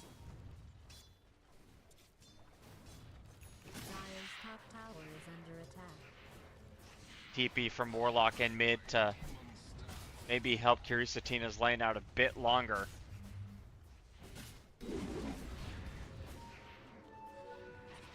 And Ember Spirit wants to come mid too. This is a big timing. If you can kill the Templar before level 6, catch them off guard. Chains are gonna land. Kirisatina's here. The Ice Path comes down, and young PH never really had a chance.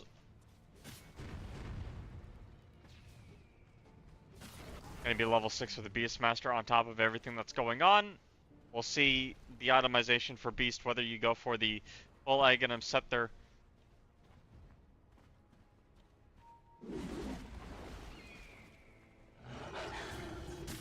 or if we're gonna see the Beastmaster just stack up those axes.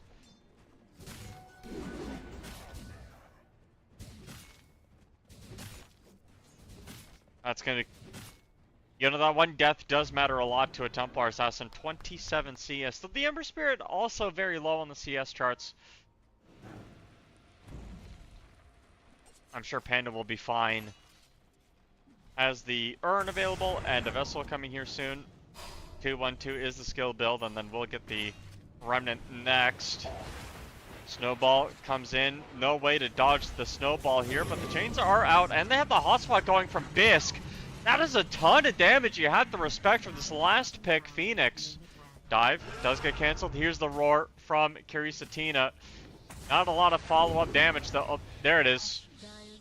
There's the follow-up damage that we were waiting for, and a first item Aghanim Scepter for the Beast Master. Beastmaster looking to set an example.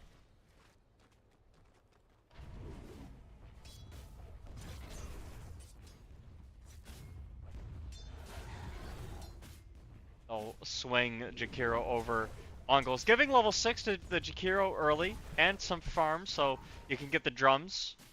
A good addition to any team. Tidehunter has decided to skip the creep wave, is going to go for that traditional Tidehunter build, XD. I mean the normal build of the patch, which is the Helm Dom. bit of an awkward situation here in the bottom lane as Fortune Souls here has an ultimate available. Sec goes Young PH, and we'll see if KSH is actually going to fall here. There is a ton of damage, and with the Wild Wing Ripper, you'll be able to get some rebound stacks going with the Unleash as well. We'll see what transpires here in this bottom lane as the G's come out. KSH, are you going to get any TP responses? Fortune Soul comes in. Nice dodge by KSH, thrown back with the Wild Wing Ripper. And you do have to be careful if you're the Phoenix.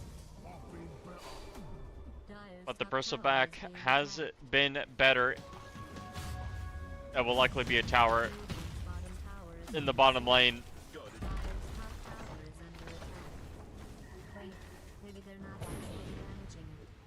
The net worth charts just scream Mongolz advantage. 2k gold lead, 9-1. The experience likely immeasurable at this point.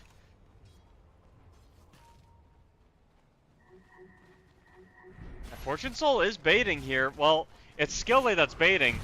Goes in, might have overstayed their welcome. Is going to try to man fight it all up in here, but the slow is there. The damage from the Quills adds up, and now Ember Spirit's got to be a little bit careful as they also bring Tidehunter over, but they do not have the mana for Ravage.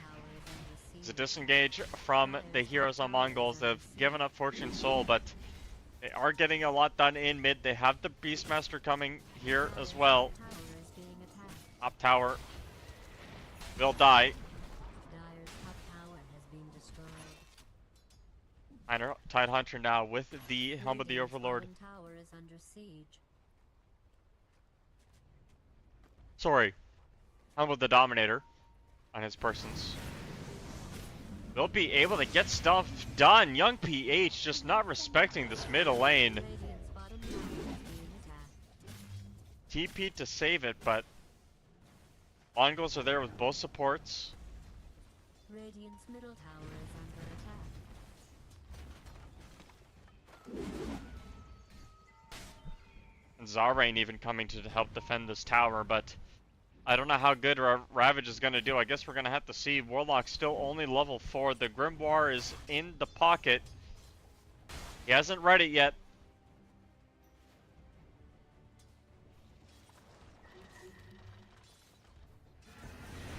But Lund needs to get level 6 here soon. I feel like this really big team fight ultimate combo you have set up from the back end with the Tide and the Warlock is really just not paying out, considering the fact that they both haven't had the best of games. You can see the Tide doing okay, but has not eclipsed the 5k net worth mark that a couple of other heroes have on the opposing team.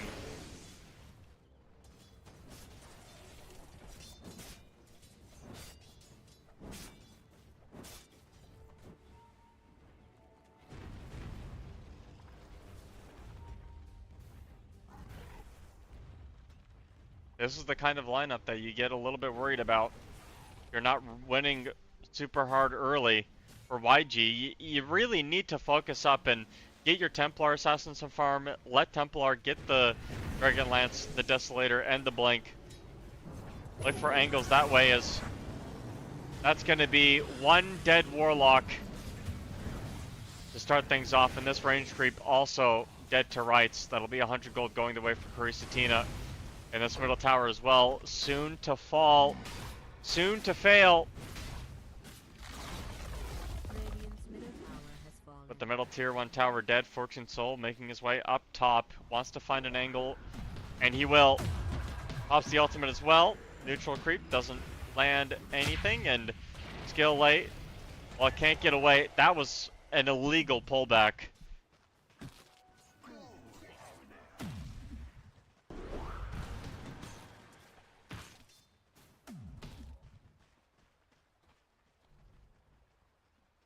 Marcy is just owning right now and has that soul ring for some extra mana just to get those rebounds going. Meanwhile, bottom lane Bristle, first item Lotus seems to be the way that you want to go here, but Ice Path down, Macropire down, KSH down also. Panda wants a little bit more as Lun attempts an escape, but the chains are there. It will bring Skill Lay over, swinging over the Walrus.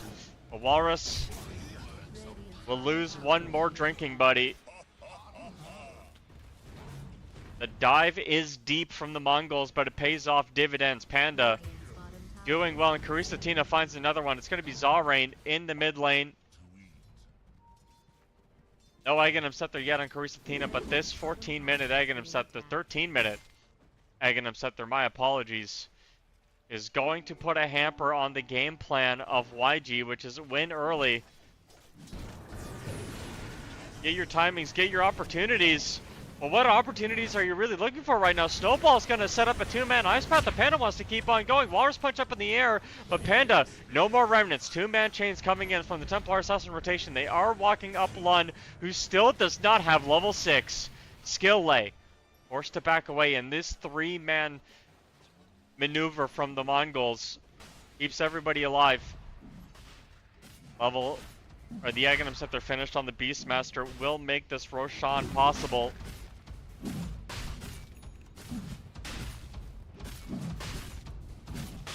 Taking an early rush against the Templar is exactly how you want to play against it. This is such nice execution coming out from the Mongols. Just everything that they've wanted to do this game has panned out for them. You get the Roshan, you stop the Warlock from getting that level 6 to control teamfights early. This Tidehunter, I don't believe, has used Ravage once this game.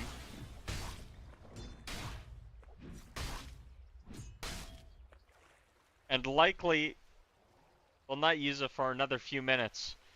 The game continues to spiral out of the hands of YG. Ways they can counter.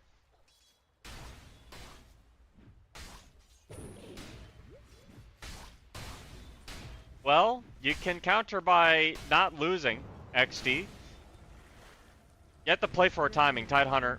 You need to get your Blink Dagger online. I mean, he's going to go for it. Yeah, he is going to go for it now. But Tide taking quite a bit of damage. They will pop the fortification at bottom. And Panda, with a Remnant back, feels quite safe to do this. But you kind of need Shard if you're this Tidehunter right now. They will get the tower and continue to kite the Tide. But the Tides are not in YG's favor. And although Tidehunter may be hunting, he is losing ground.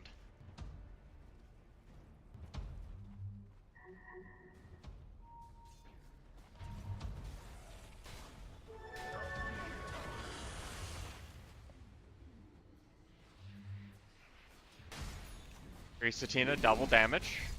Ready and waiting. Aghanim Scepter has been completed. We'll take a look at the items here. And they will pop the roar here, but the Tide has that Kraken Shell.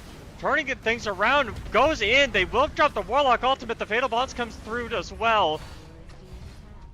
Karisatina dropped only to half HP. The Golem dies on the fadeaway. You still have Egg ready to go. The Warlock now in some trouble. The dive comes through. They are going to drop as well. The Macropire Panda with the Sleight of Fist finds a pickoff. And now the Satyr Tormentor, this creep, which once had a chance, no longer has any. KSH still not even interested in taking a team fight down here. Instead, they will just TP in the Tide, who does have the Ravage available if they want to go for something here, but the chain gain comes out as well. Tidehunter down to half HP. That damage from the Sunray burning away. They still have the Egg going here if they need to use it. You may need to use it, but the Ravage will get popped down on top of the position for Phoenix. Zarain looking for some more. Karisatina stuck on the wrong side of the shards here. Does have that Aghanim Scepter going for a little bit of healing. The drums will roar, but KSH will pick up the kill. Panda on the backline. Gets the chains that on it to blink up on the high ground. They have the roar available once again. Karisatina looking. 4-man Ice Path. It shuts the whole team fight down. 1 down, 2 down. KSH stuck alone. And that Ice Path just dismantled YG. A 4-man level 4 Ice Path at 17 minutes, 22-3. YG. I knew it was a difficult draft to execute going into this Mongolz lineup where you have such elusive heroes. You have December Spirit that's able to poke and prod away. The Jakiro setting up that ice path and didn't even need to throw a Macropyre on top of it. Marcy probably the hero of this patch so far, even after the nerfs. With that BKB, the lone BKB, all that was necessary to make sure that fight went their way. And Templar Assassin attempting to take these fights without the Triforce completed.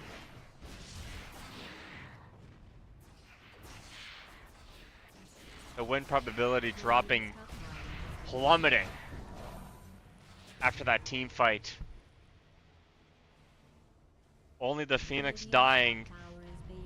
Only Phoenix, Marcy, and Ember have died so far in this game. And when you take a look at what's happening in mid with another Tusk death, you see the despair from YG. This is an outdraft, but it's also an outplay at this point. With the Vessel on the Ember Spirit, you're just able to cause so many problems. Templar, they're stuck in a problem. Nobody's defending. An 18-minute possible victory here for the Mongolz as they will take their first lane of Rax before the Tormentors have spawned. Before any chance has been given, YG lose a lane. And coming back down to lane at 20 minutes is definitely not the angle that you want to be taking, but you're not really given a choice. You just have to fight, you have to commit, you have to do something. You can't just continue to let the Mongolz get away with this. Tower goes down, and now we're seeing the TP from the Tidehunter. No blink available. Going to go for that pipe up first, but the Remnants come out. Panda maybe stuck on the wrong side of the pipe here. They do have the tower coming down. 27 HP.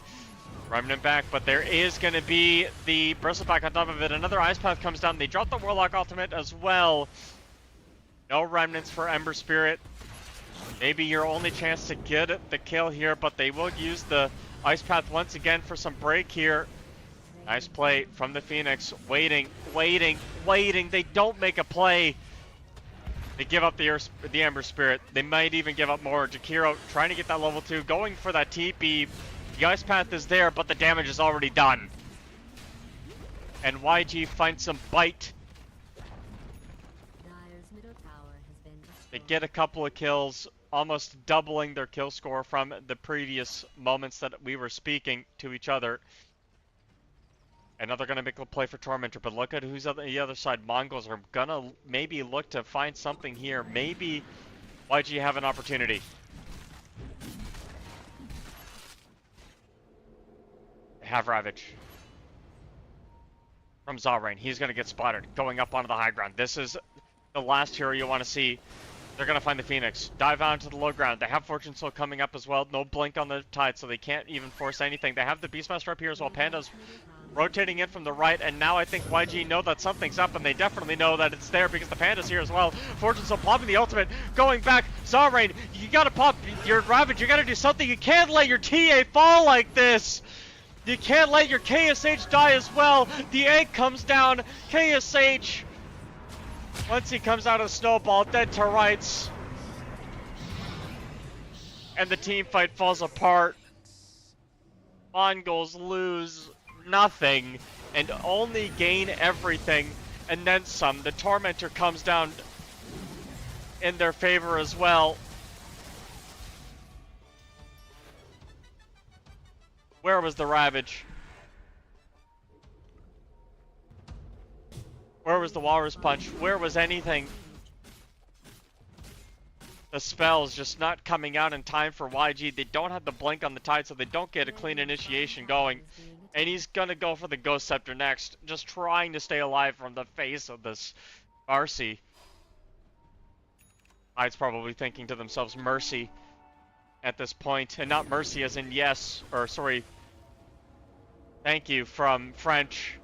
Merci beaucoup is thinking the Mongolz. They're gonna go for a play right on top of the Marcy. They are gonna drop the Ravage this time around, but there's no incoming damage. Macropyre comes down as well, and the Beastmaster with the Marcy kills this poor Bristleback. They find Lun on the right-hand side. That's going to be another one dead. And Zarain is just going to call GG. A 23-minute slaughter. Mongolz just owning the game from 100 to 0. And I'm not a fan of what YG put together for their draft. I really do think it was a draft diff. I mean, Marcy is just one of those heroes that is way too good right now. 10-1, 5-1, 8-0, 7-2, 3-1 scorelines for the Mongols, and YG just lost all traction. Only KSH doing more than 10,000 damage that game for their team. 2,000 damage Tusk.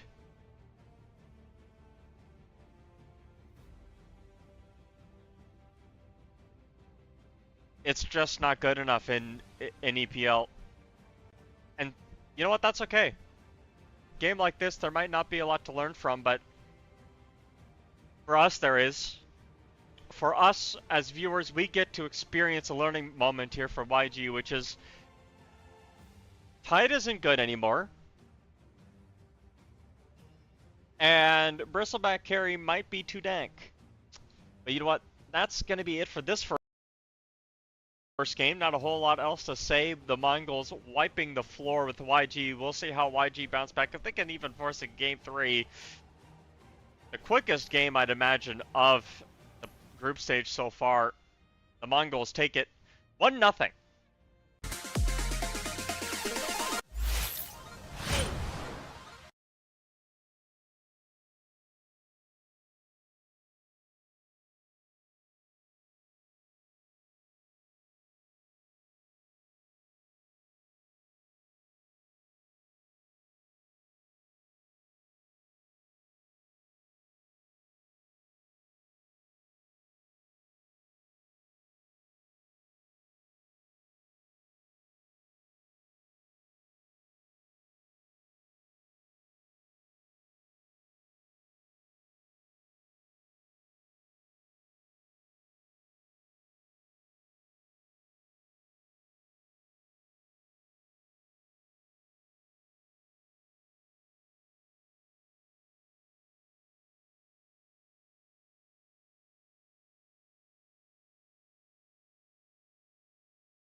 in game 2. Mongolz probably very happy with that first game, considering how fast and seamless it seemed. I think they only lost 6. They only gave up 6 kills, I mean, and ended up taking like 27 or something ridiculous like that in a 22-minute game at a 25,000 gold leader or something. Rather, just complete dominance from them. Hopefully, we'll be able to see some more action coming out. In the same breath, you would like to be careful if you are on the side of YG. Probably gonna play it a little bit more simple, and we can already see some of that here as the Bane is collected alongside a Clockwork, and you have the Dawn in position 3. So very simple stuff right now for YG, but already strong answers. For Mongolz, and the silencer ban was there to protect the Dawn, but you do have to contend with some other issues. This could be a position 5 Abaddon, in which case you okay, so if this isn't a 5 Abaddon, Mongolz could look at a Venomancer we've seen come up every now and then. The Bane Nightmare cannot really save anybody from Veno. Veno is just very annoying to play into, buys a 4 staff naturally, and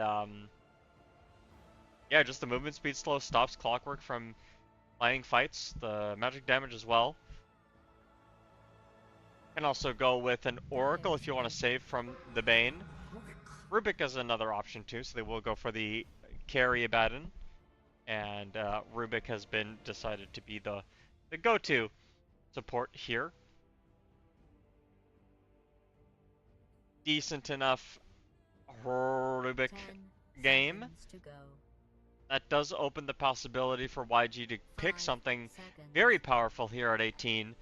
I'd imagine we're going to be seeing something along the lines of a Leshrac. OD is unplayable still, but in this game in particular, it kind of has a place. And entrap the OD while they're ulted and prevent them from taking any damage. Keep the OD or the Abaddon, sorry, at bay. But I think Lesh is the obvious choice. If you're gonna pick a carry this game, I would not have recommended Gyrocopter instead of like maybe an Ursa or something. Oh, it was Ursa was banned. Jug. Gyrocopter just doesn't seem like that strong of a hero in my opinion. 5 seconds. Radiant team ban.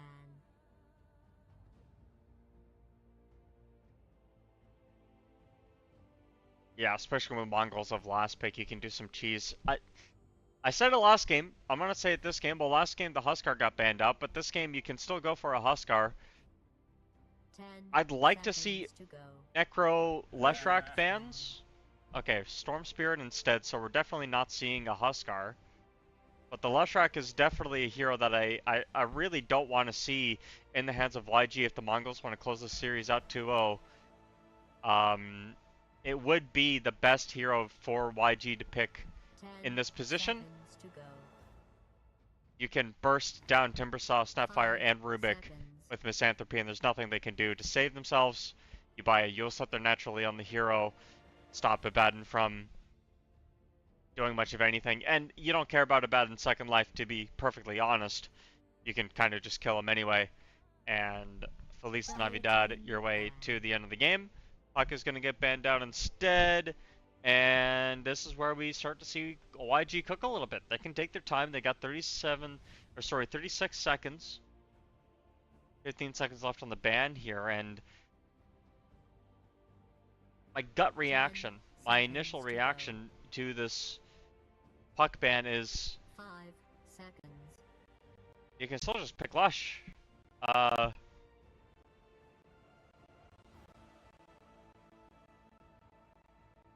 Maybe they think it's Timbersaw mid with Abaddon offlane. In which case the Mongolz could pick Jug. Okay, bot ban. They don't know what is happening, but they are going to go for the left track. Okay, so with the Leshrac pick, you're probably only... You can't go Timber mid into Leshrac, it just dies too much. Time to select from all these Void Spirit things. mid. It's okay. It's not the best thing I've seen in the world. Nice new set. But I think YG have a better draft this game, actually. I know you have Abaddon into Bane, and Skill A is going to have a hard time getting Fiend's Grips off consistently, especially because Abaddon can just pop ultimate if the Bane ever tries to Fiend's Grip him, or, you know, Aphotic Shield somebody else. But what you do have for YG is a ton of damage from Gyrocopter, from Leshrac. Dawnbreaker can come in with the save. Zalrain is just able to 10 AFK farm up seconds to whatever go. lane they want to. Clockwork has decent initiation tools, 5 especially for a seconds. Snapfire and a Rubik that do not like playing into a hero like a Clock. And Abaddon also not really the type of fan that wants to play into Clock because those pesky cogs get in the way. Burn all your mana so you can't Aphotic Shield, which is one possibility. And yeah, I just think that YG have a lot going on that I liked a lot better this game than last one. Rubik does have a decent game. However, a lot of Leshrac spells you steal are going to be good. Same thing with the Bane. Bane has a lot of really fun spells for you to steal. Snapfire doesn't really have any... There's no, like, obvious lockdown for the Mongolz is probably the other issue that I have with their lineup. Besides Void Spirit and Snapfire with Cookie and Taunt, which is a little bit unreliable. We also have Lift from Rubik, but that's not necessarily a clean disable. Not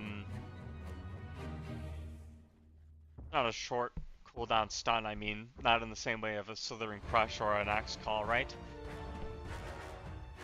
I think that's going to make these fights a little bit difficult to play. But there is always that possibility of getting outclassed, and we saw Mongolz last game just dominate. Oh, This should be interesting.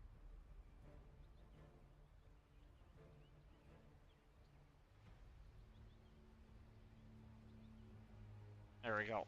Executed the thing.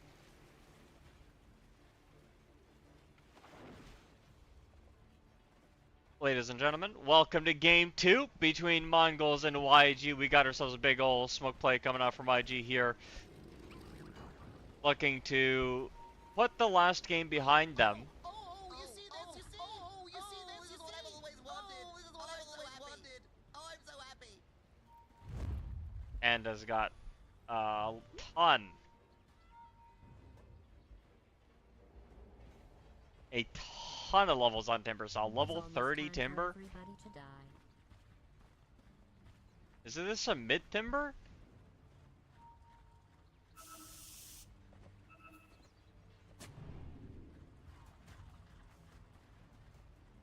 You'd imagine it's an offlane Timber, right? Because Curious Satino's playing the Void Spirit. And getting the bottle, that's good enough for me.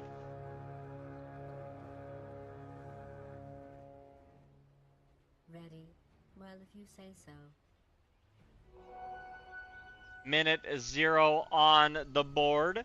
And let's see exactly what the Mongolz want to do here, because you have this Abaddon very, very off tempo compared to before. Not the same kind of hero that you can get from something like a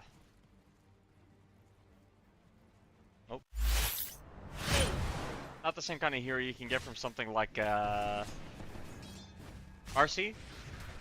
Kind of just have to play the lane and accept the fact that you don't have the same burst potential, basically. Your Snapfire might struggle in the trading or in the trades against the Bane. Bane is that universal hero that has Brain Sap. They can't get the last hit off either.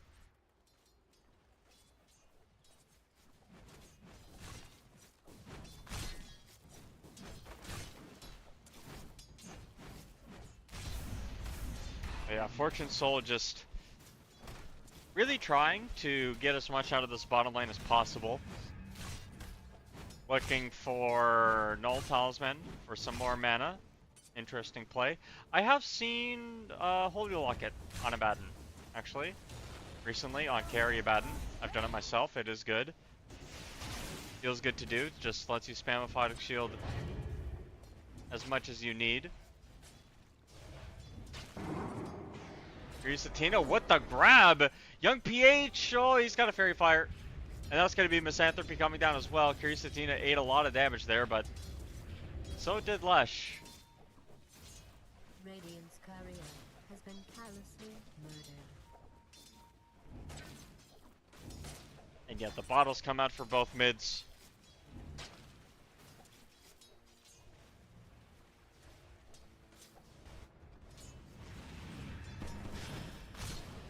Bottom lane, Nightmare set up. On top of Tammy Baby, but he doesn't seem to care. Nice cookie away from the Starbreaker. They will get the first blood. Tammy Baby finding the kill. The blood grenade came out.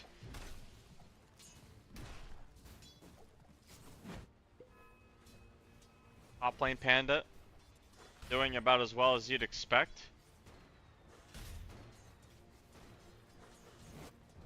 Did actually get a point into reactive armor. Normally we see Timbersaws go like 3-2. So this point in reactive armor is quite new, but when you're playing against a gyrocopter with flat cannon, you have ways of really getting that extra point. Nice lift back, and they'll be able to contest this play here as Visk turns around with the Fade Bolt on top of the gyrocopter. Whirling Death doesn't seem to cease here. The Timbersaw level 2 Whirling Death available. They will find a kill, and the Whirling Death picks up the gyrocopter.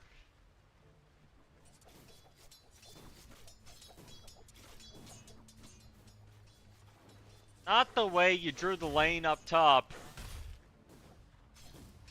You gotta be careful standing next to trees when this guy's got Whirling Death going. 2-1-1 now for Timbersaw versus the 2-0-1 from Gyrocopter. And with that death up top, you're gonna be able to bring the Rubik in mid, help against the Lun rotation. Get the rune for your Void Spirit in the bottom lane or top lane. Bane comes down mid as well. And yeah, that's gonna be the water rune taken from the Void Spirit. So Void Spirit doing well, but losing that rune pressure does put Zalrain off kilter. You don't have another cookie, but the damage has already been done. Dawnbreaker has to back away. No regen left on the courier. Baden doing well, skill A existing. As is tradition. As is prophecy.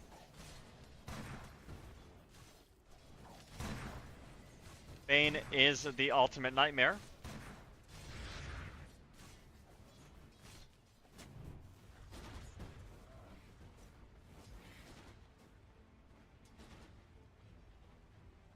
Mid lane.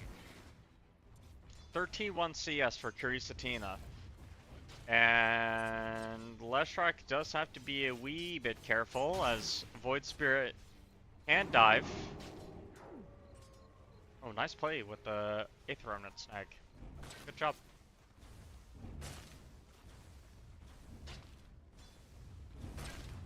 Holding a skill point though. Very curious, wondering what that's for.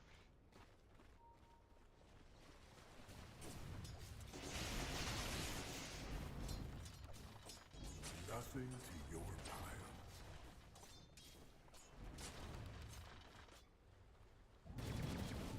Up top, ASH in some trouble. Flat Cannon comes out, but you know it's kind of hard to kill a Gyrocopter even with no support in the lane.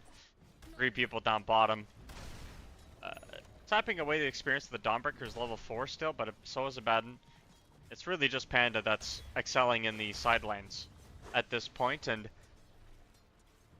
with the rotation to the bottom rune, Young PH gets 50-50'd. Radiant's middle tower is being attacked. Shout out Bob who said the unforgivable lucky with the rune, unlucky with the face. The most hilarious thing I've seen anybody say.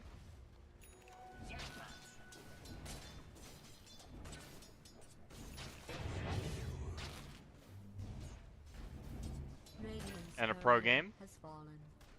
Bob is a legend. Not in this game though.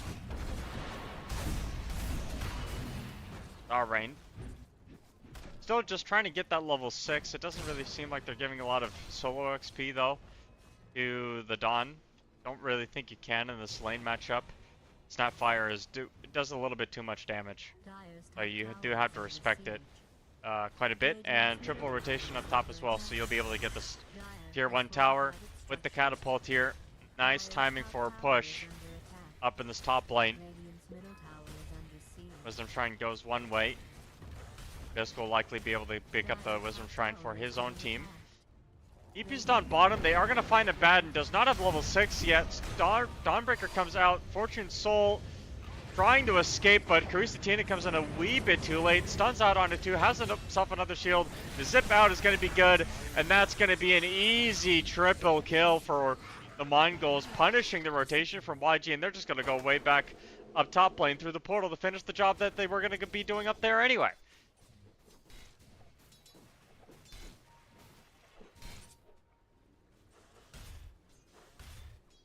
Karisatina with the triple earn charge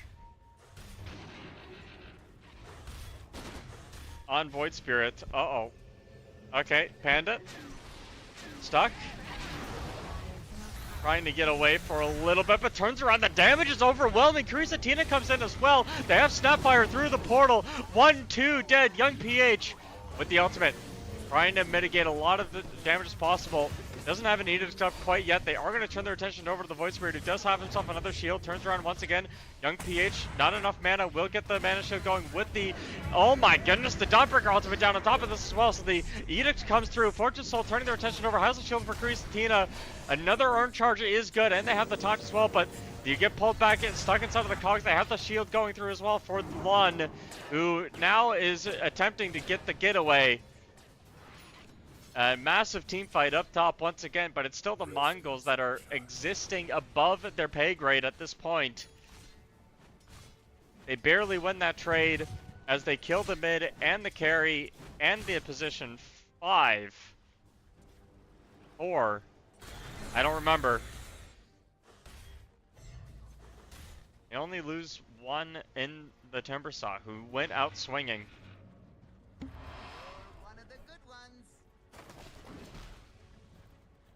This is a really good lesson, what Panda just did in the last team fight. It's a good lesson about dying. Sometimes you see Panda, could he have gotten out? Probably. I think he probably could have timber chained his way out of that situation. Or, like, you know, try to run away. But the thing is, if he's probably going to die there anyway, you may as well deal as much damage as possible. Use up all of your resources. Your HP is a resource. And the resource that it buys you is time.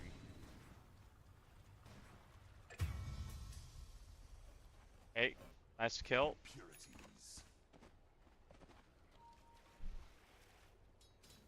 But living doesn't mean anything if you can't use the time that it's affording to you. And it makes a rotation in mid. Smoke from Skill Eye on the right wing. It does appear as though Mongolz want to take one more tier 1 tower. Catapult wave will be coming. I really like the Mongolz rotations with these catapults. Just so it's so simple. Catapult wave coming every 5 minutes. Yeah, why not just go mid? Take the tower with the catapult as Lun dies even before anything can really happen. They will get the Dawnbreaker ultimate down as well. The cookie's out, but Panda has to turn their way over. They have themselves the Timber Chain away. Dawnbreaker ultimate misses. Panda stuck up on the high ground. The kisses come out. The kisses come out! Tammy Baby with the double. They're going to be able to find Young PH up on the sideline there, but it doesn't really amount to anything. It's not supposed to. You already got the double kill with the kissies. All of the love from Grandma coming out in full swing for the Mongolz once again, and it's 13-7 now for them. They take the middle tower. The YG, they move to defend an objective that is lost. They lose the fight, and then additionally lose the objective. 2k damage from Timbersaw in that team fight, and the Kiss is coming out to dealing another 1400.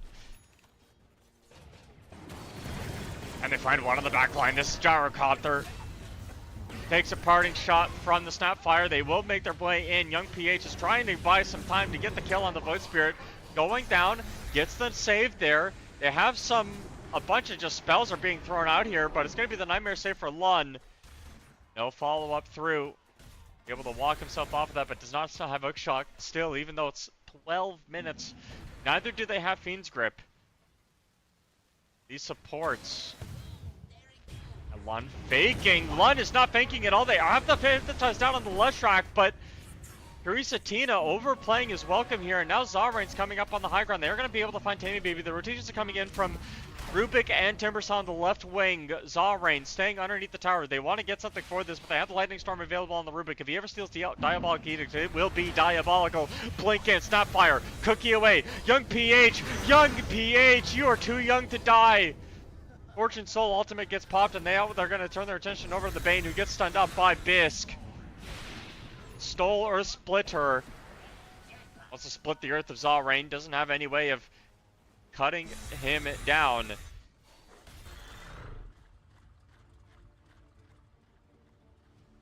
Another team fight where young YG just don't get much done. Young PH is still struggling in this game. And it's Panda. Panda. Making his way out of this landing stage and into a very comfortable position. 6,400 gold, tied with Void Spirit at 6,400, and Abaddon 6,000 himself. The Radiance will be online at about 16 minutes, I'd say. A decent timing for a hero that really does not have a lot of farming capability.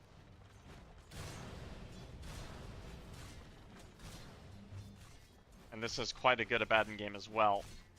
A lot of damage, a lot of uncontrollable damage that you can full heal from when you pop ultimate.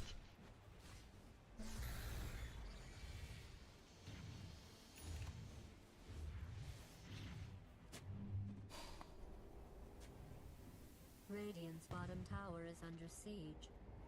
We'll see how Skill A dodges this gank. Okay, we'll see how Skill A dies to this gank. Dire's top tower is under attack. In case you weren't paying attention. Deep wards from YG, they have them all surrounding the Roshan. They're expecting an Aegis push. There was an early one from Mongolz before, but that was only when they had the Beastmaster Egg and Scepter to be able to do it. This time around, they don't have that.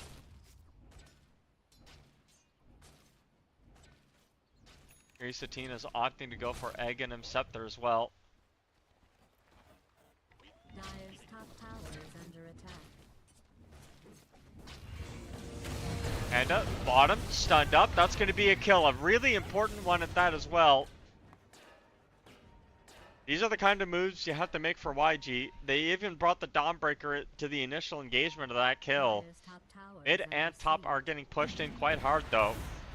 Replay's taking this top tower down about 600 HP. Dire's top tower is being attacked. Or play from the mid lane. They also brought the Abaddon bottom as well. There's going to be a split. YG. How will they contend to this? Kurisatina following the play, and Zarain, they're going to be able to find him. They missed the Scatter Blast, but that doesn't matter. They have the follow-through damage, and that'll be a kill easy for Rubik. Now Skill A has himself a Fiend's Grip, but does a Fiend's Grip help against a Panda? Especially now when you're slowed up, Panda gets himself a revenge kill, and YG have lost 2, but you know, it's not the end of the world because you can deep push out mid and top. Mongolz are just out-rotating YG right now. Dire's structures have been fortified. Out-rotating, outplaying. Dire's bottom tower is under attack. But just continue doing whatever it was you were doing. YG do have a better draft in my opinion, and we might see that come into fruition here. Fortune Soul walking himself out. They have the kisses going through, but the damage is there. Product shield down. The Radiance burn is coming alive. Cookie down as well. Dawnbreaker ultimate's not going to be able to connect on top of Fortune Soul. Void Spirit's here. Feed script. But for what purpose? What is your game plan, Skill A? It was a nice grip. If you had any follow-up. And YG opt to back away after they don't get the pick off on the Abaddon. Tower has been destroyed.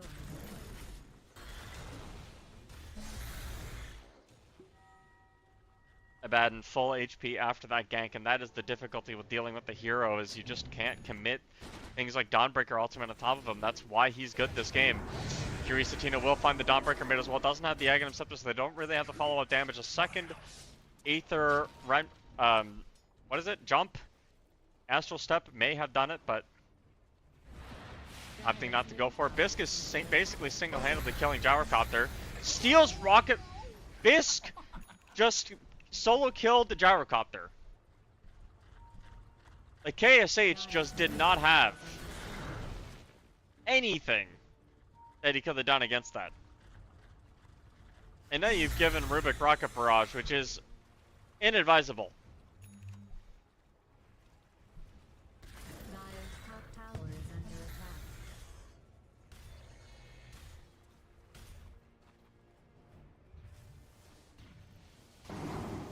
Dire's top tower is under siege.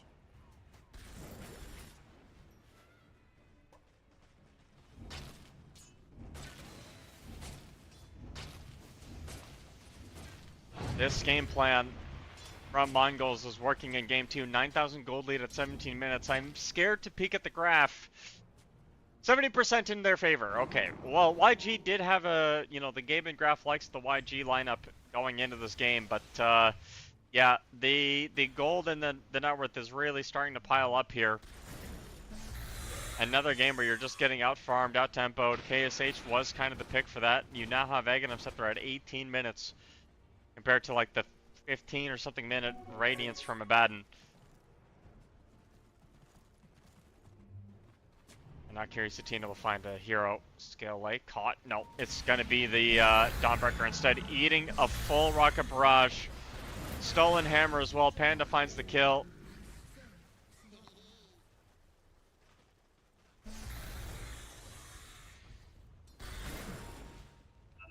And you can see Lund just trying to tell the team, hey, let's not go up there. Tower is being attacked. If we do, it's a problem. Dire's top tower is under attack. Problem indeed. And the Mongols are just pressuring YG at this point. They have 23 kills to 9 at 19 minutes, as you can see in the top skill here. You can even see young PH kind of doesn't even want to go in. You have yourself a Yule Scepter, but that's not going to help you against the kisses. By the time you land, you're going to eat another one. They have the Rubik coming out with the save. Dawnbreaker did cast a spell, so you can't steal it. And now Panda with the dive as well. KSH is here, but for what are you here for? Curisatina hit with the stun. One more jump, wants to go in and commit, but the Nightmare is going to be good. Bisk coming in, has himself a stolen Fiend's Grip. A stolen Fiend's Grip from the Rubik. And the step away Fate Bolt to get the kill.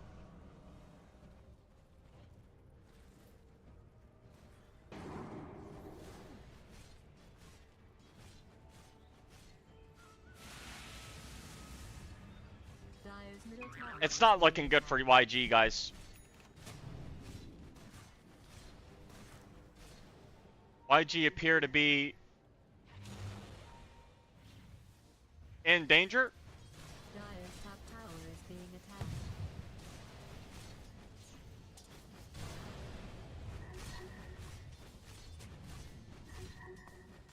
Dire's top tower is under siege.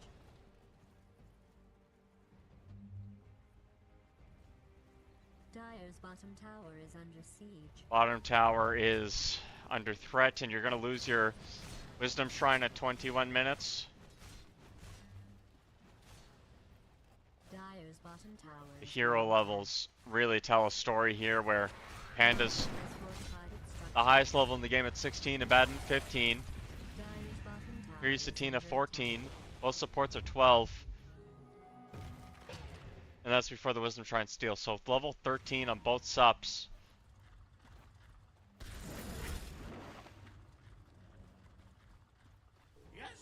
Radiant's top tower Situation that is feels being impossible, but they are going to be able to catch the rotation coming in. Young PH was there, loses all of their health from the onset, and they are going to Dawnbreaker on top of this as well. It gets stunned though, interrupted, the Dawnbreaker doesn't have it. Stolen Dawnbreaker coming down, Bisk owning the team fight. Gyrocopter TPing away. They'll also get the TP for the Dawnbreaker, but doesn't actually finish. Lun the next one to go.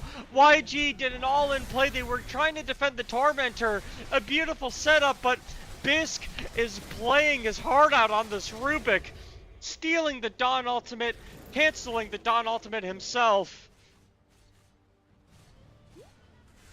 These team fights are just not going the way YG drew them up.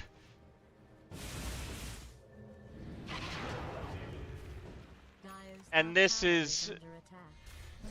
Bad news for you fans of towers out this is now looking like Bisk. When Bisk starts overcoming there. Zalrain here, it's bad. They set up on the. I mean, you know, they started well. Dire's top tower is being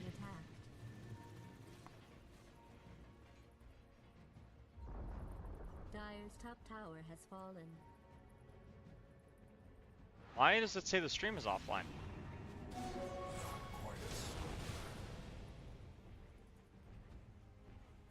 Dire's Stream should not be offline. Panda dies. Hold on, let me sort this out for a second.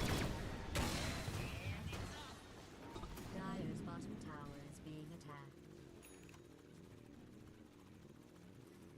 Okay, it's not offline. What? Dire's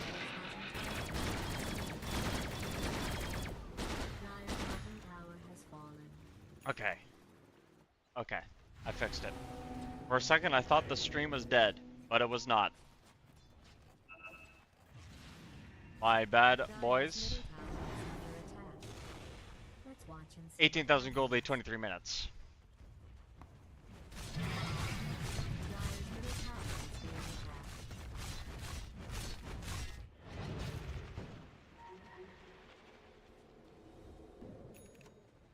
Dire's Does Void middle Spirit tower spot is young PH? He does. Breaker ulti. Oh, that was Bisk's. Oh. Okay. And they find KSH bottom as well. Okay.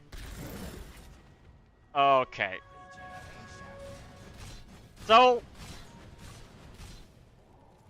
let's just sink into the mind of YG for a second. You get outplayed top, you get outplayed bottom. You take a look at the score line. 10-2, 7-3, 10-3, 4-1, 2-1. Young PH is the only one you can play around, right? Try to go for a BKB, probably won't be able to get it. Well, he might get it for the last fight, but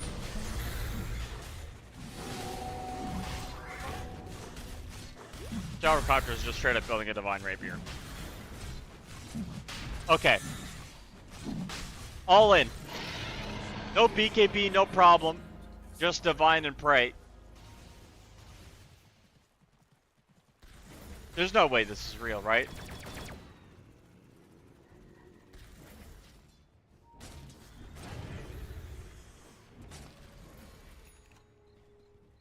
There's no way this is real. It's gotta be real. He's actually gonna build this. If he gets the chance to, that is, but that chance may never come. Double jump forward, they don't find the Bane. Oh, Fortune Soul finds the Bane, actually. He's going in, pops the Manta Style as well. Panda walking up forward as well, Skill A, able to disengage. Mechanism comes through, and now we're right back to where we began, which is killing the tower. YG. Dawnbreaker ultimate at the ready. Gyrocopter's trying to farm another 4,000 gold for this Divine Rapier. They find the Leshrac in mid. Nightmare. Up for Young PH. Caught. Aghanim Scepter down on the Timber side. Young PH, Yule Scepter up in the air, but the Kisses will be able to come down. Dead. Payme Baby gets the kill. You're still losing your axe in the bottom lane. And Gyrocopter is just all inning for this Divine Rapier at this point. I think there's going to be Megas here at this 26-minute mark. I don't think KSH is going to be able to come back and defend in time. 30 seconds, no left track, and now you're seeing the TPs. Nightmare set up on the Gyrocopter. Panda's coming down here as well. Main Frost TP out for the Gyrocopter, lift it back. This is going to be a kill. Dawnbreaker popping the ultimate. They are going to try to get on top of the Gyrocopter, be able to find some sort of an angle here, but the Timbersaws got himself egging himself there. He doesn't want to stop now, doesn't want to stop anytime soon. Going to go up onto the high ground. Once again, the Gyrocopter hit with the chains, the whirling death, the everything that does damage. Tree is there as well to get on top of, and Young PH calls GG as Panda finds a triple kill in the mid lane. They will kill Bane as well before the horn is sounded, and YG losing convincing fashion game 1 and 2.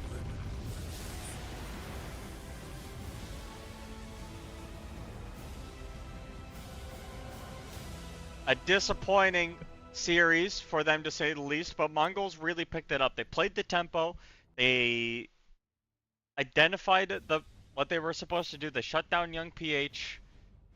KSH never had a game. Supports couldn't do anything. And Zarain not able to find the targets that he really wanted to. Not able to get the saves with the Dawn ultimate. But Bisk, easy MVP for me in this game. Bisk played out of his mind with these steals, setting up kills at the end of the game.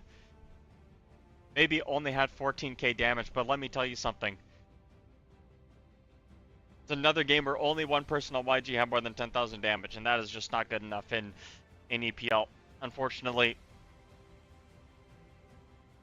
that's okay, because this is going to be a good game and a good series to learn from. You don't have to force every objective you don't want to. You don't have to play the game you don't want to, and you don't have to wait the break. Well, you do have to wait the break. You gotta wait the break. 20 minutes until our next series begins. What that series will be, I'm actually checking right now. Team Ivory versus Team Essence. Going to be the next series again in 20 minutes. That series will be on your docket, so don't go anywhere. Okay? Sit down, relax, get a snack, grab a bite, get some refreshments, enjoy your evening Dota. We're only 2/3 of the way through the Dota for tonight at EPL here, World Series Southeast Asia Season 9. And with the longest transition ever coming your way, it will end when the screen fades to the between scene, which is going to happen sometime in the future, at some point. So I'm told by production. That's a joke. I'm the production, and I'm telling myself I'm going to switch right after this transition ends, which is going to be soon. I'm not stalling for any particular reason. It's just going to be like 19 minutes that we have to wait here, so I'm just rambling, really. There's no point for me talking. In fact, I'm probably going to cut myself off in a little bit, so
of gold after my silver soul. Can you dig any deeper now? I gave you all I own, put you on this golden throne, but I'm a little stronger now.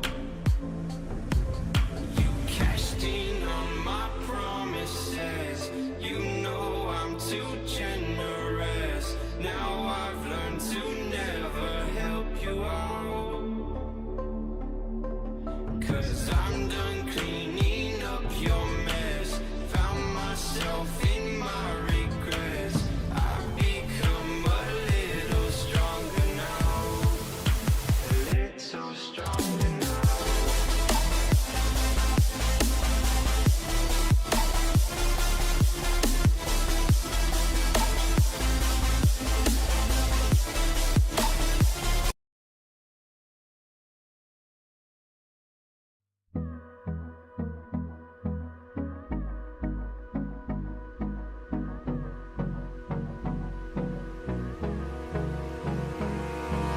Hold me close till I get up. Time is barely on our side. I don't wanna waste what's left.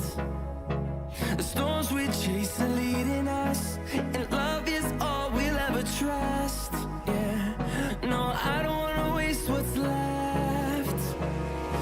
And on we'll go, through the wastelands, through the highways, till my shadow turns to sun rays. And on we'll go, through the wastelands, through the highways. And on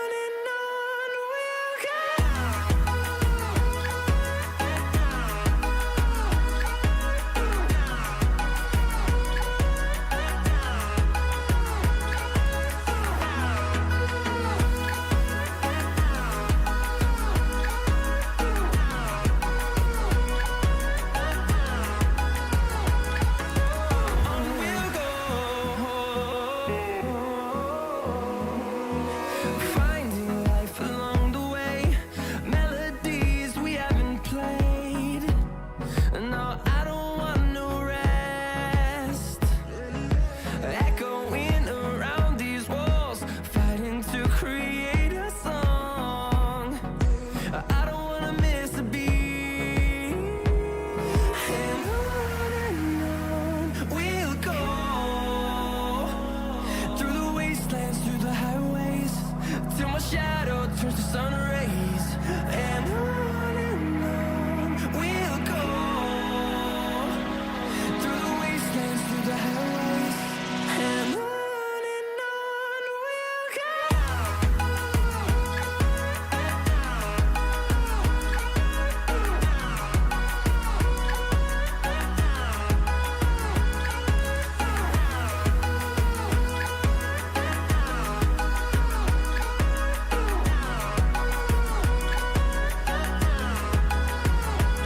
And we'll grow in number, fueled by them to see the horizon, turn us to thousands.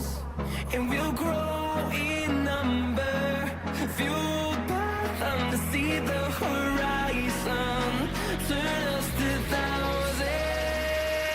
And on we'll go,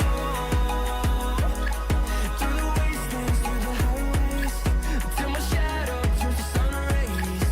And on we'll go, through the wastelands, through the highways. And on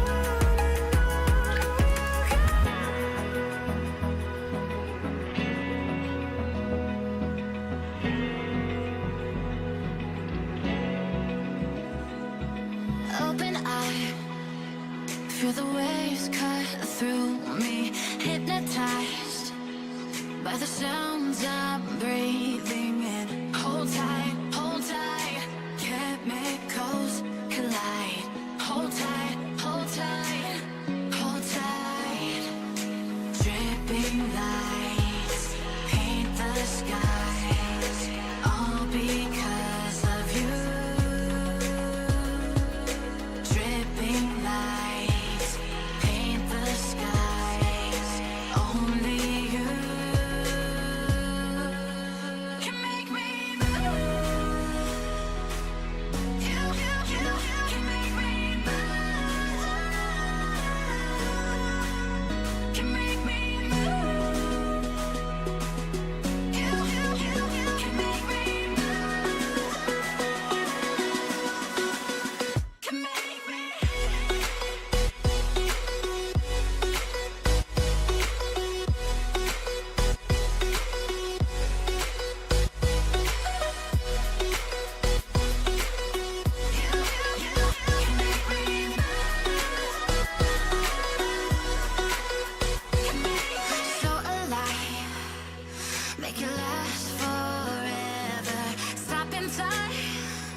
dream, believe in strength. Now I'm the only one, only one.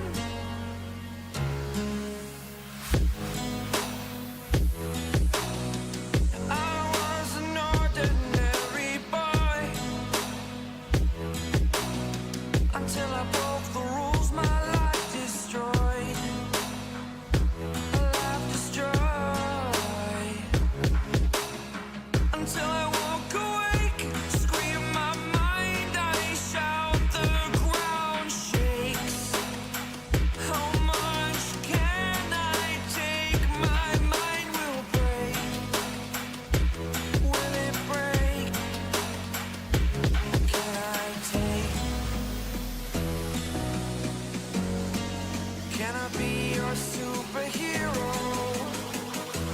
Superhero.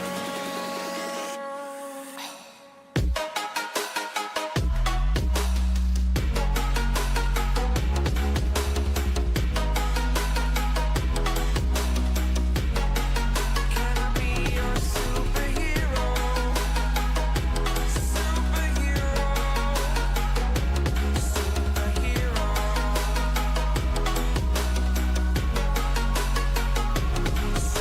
Superhero.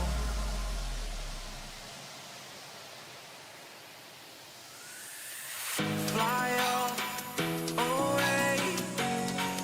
It's the first time of today. Today. To dream, believe. You are the strength, you're all I need. Need. Oh, gonna give it a shot. Only one of me to shield you all from the enemy. You're a superhero. You're a superhero.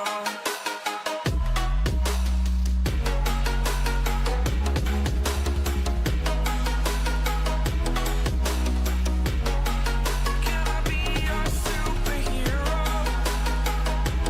Superhero. Superhero. Superhero. Can I be your superhero?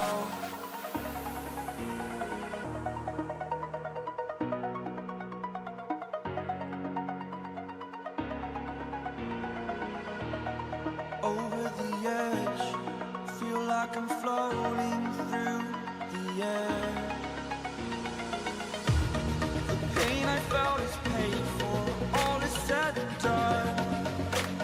Oh, I am restricted, fixed upon the web. I need to kick the habit that my mind is breathing in. Break out, I've got to see. Spent all my life holding all of it closely. I played it innocent, a feel of discontent. I'm finally facing it all, fearless.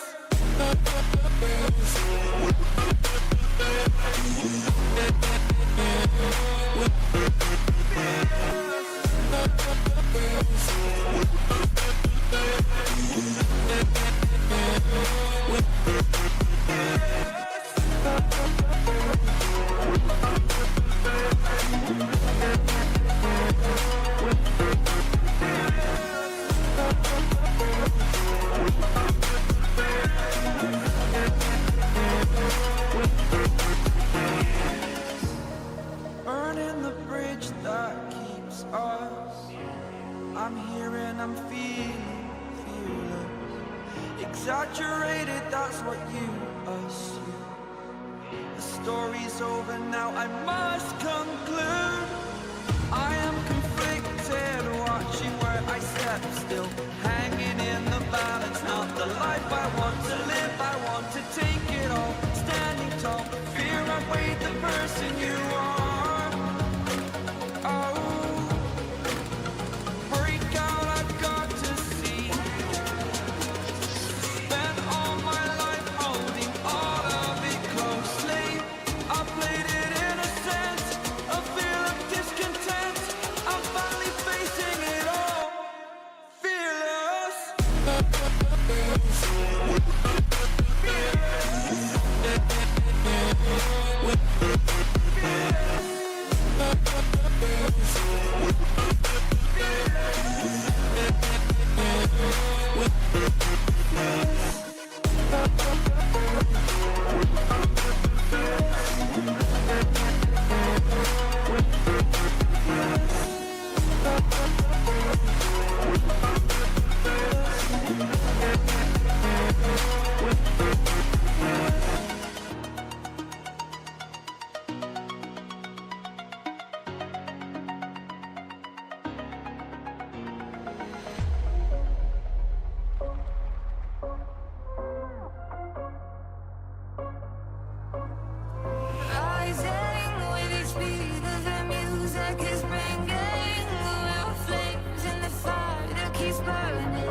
hard to find you. Open up your eyes till you're blinded by the lies, so you can see what you do. Restless every time we start looking as a lost control. Oh, it's paradise with honesty, but in the dead of the night, teardrops on the floor. The pain is over, feel the darkness take control.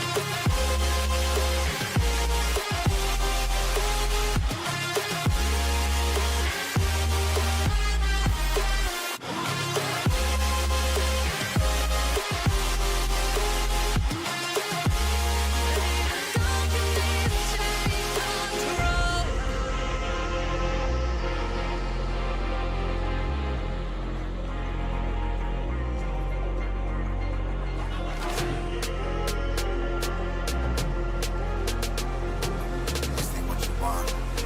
This ain't what you want now. This ain't what you want. Who alive can't put me in a box. I redefine any definition you got. I am the tiger, I'm making steps to the top. The flames, I whip it up, you just gotta hand me the rock. Take a seat, you cannot stand it. All I know, the flow harder than a Scotch bunny. Don't try studying me, you cannot manage. This ain't what you want, bitch, I'm a fucking phenomenon.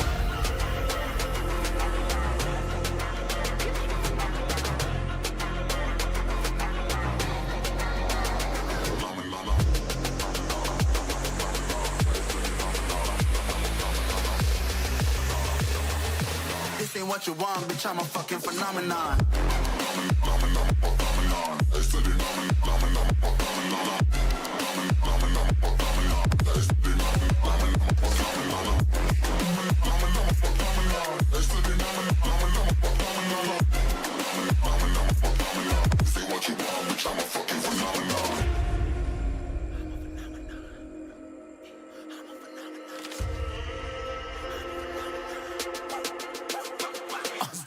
Yeah, you better listen. I'm bringing heat, you'll be a fan when I start rapping. Way I'll have your fucking head spinning. I'm known as spit vicious, release bombs and go tick tick.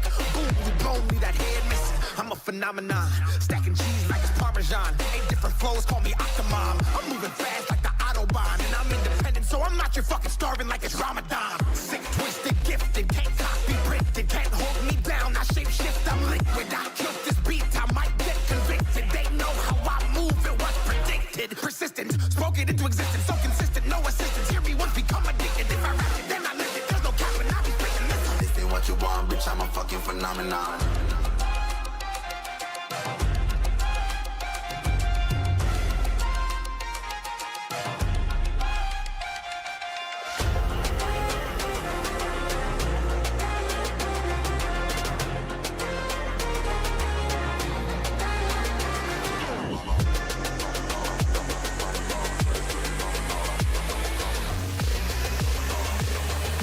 This ain't what you want, bitch, I'm a fucking phenomenon.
Hello, chat, and welcome back to this series, the final one of the day. Team Essence against Ivory in EPL World Series Southeast Asia Season 9.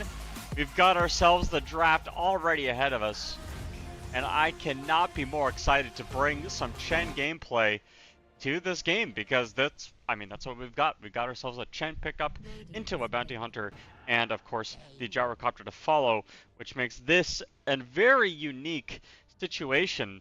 The Bounty does have really decent matchups into this Essence lineup. The Bounty is very good at collapsing on top of the Hoodwink. You have a decent enough job as any to find the Chen as well. Shuriken doing a lot of work through the creeps. You can't really protect yourself from the zoo, but you do give yourself the vision and let the flat cannon from Gyrocopter seep out into the world. Is a good enough pickup here. Team Essence even going for an 18 pick Huskar in this game and banning out the Leshrac. It's been a pretty fast draft from our boys in purple. Ivory have looked okay so far in this tournament, but nothing too amazing. Have they even played, actually? I don't recall. I don't recall watching them play. I think they played. I think they beat Mongolz. If I was there, I'm pretty sure I was there. I'm like 90% certain I was there.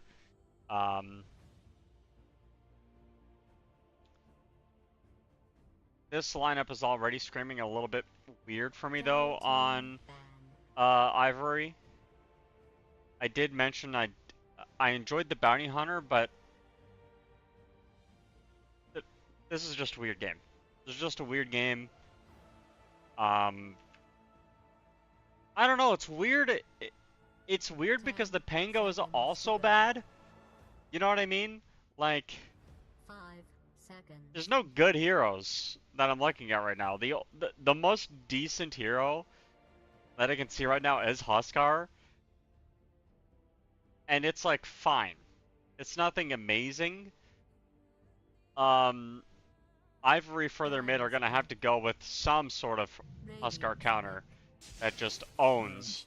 Sven is gonna be the hero Team Essence want to go with, and that really doesn't do anything to fix any problems that their draft has had, which is like,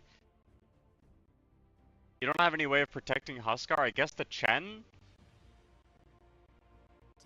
10 ultimate is the best way of dealing with this survivability issue. But I mean, Team Essence just picked their entire draft in what, 40 seconds. Basically, they only used 20 or 10 seconds of reserve time, 12 seconds of reserve time. Ivory are going to sit down. I'd like for them to just really ease out the kind of picks that they want to make in this situation. Marcy's been banned, Leshrac's been banned. The only option I can think of is a Necrophos. Necro into Sven is very playable. Another option, which is a little weird, okay, the DK is already banned out, so that's not going to happen. Quap, Queen of Pain, all else is missing. Razor.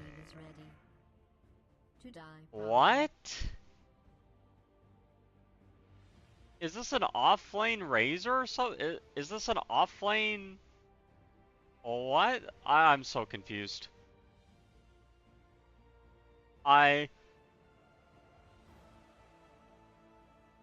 am confused at this Razor pick.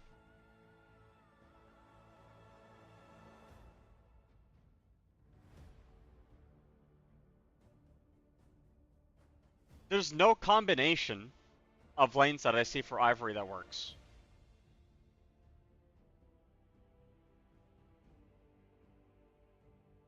I don't see. 10 seconds to go. I'm a Razor connoisseur, guys. Listen, I love Razor. I will play Razor, go BKB refresher, run down the enemy carry. It's not an issue to me. So it's a mid Razor against a Huskar? You had Necro on the table?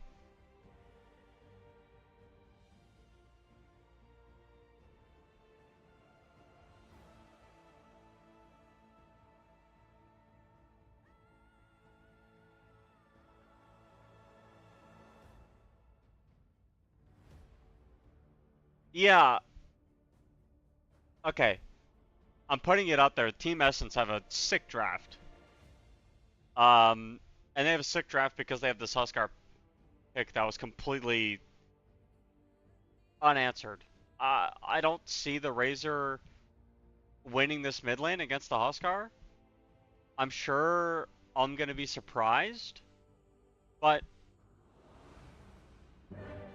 who kills Huskar?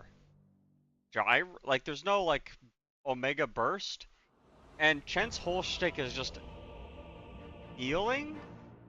Nobody from Radiant has anti-heal. You could have gone mid AA, and I would have been like, okay, now you're cooking with gas.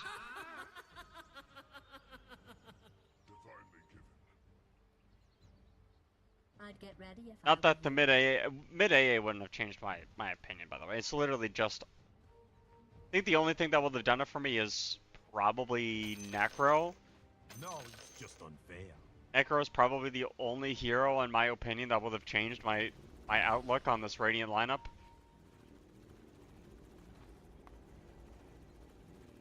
But this, Just business. Nothing personal. that's so funny. But this Razor pick, I don't see it working.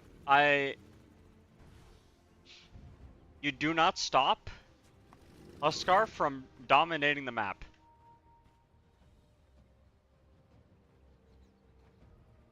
You have Cauterize on Huskar too. Like, your damage doesn't come from right clicks, it just comes from killing everybody. There's a smoke.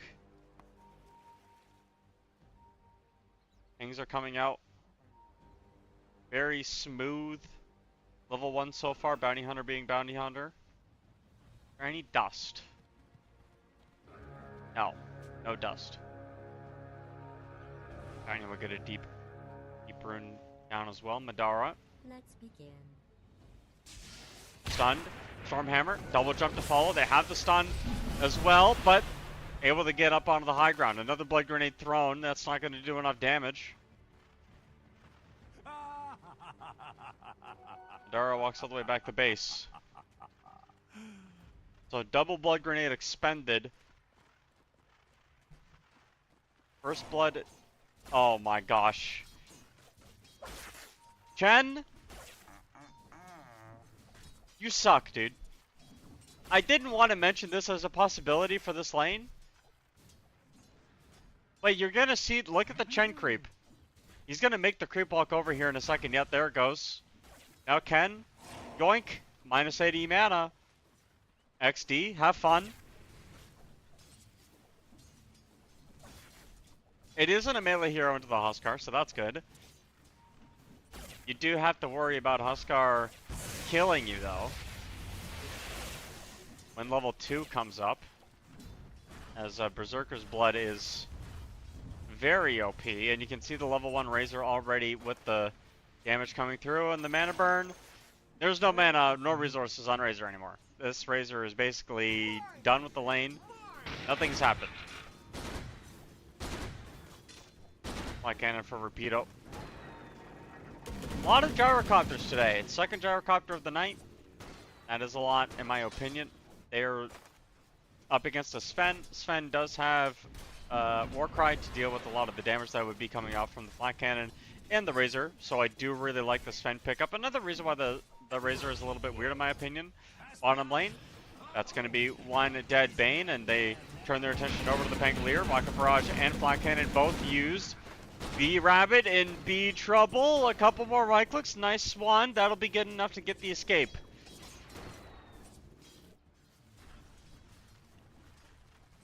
Razor 3 CS. 4 CS. 4 denies to the 9-7 of Huskar. Very weird.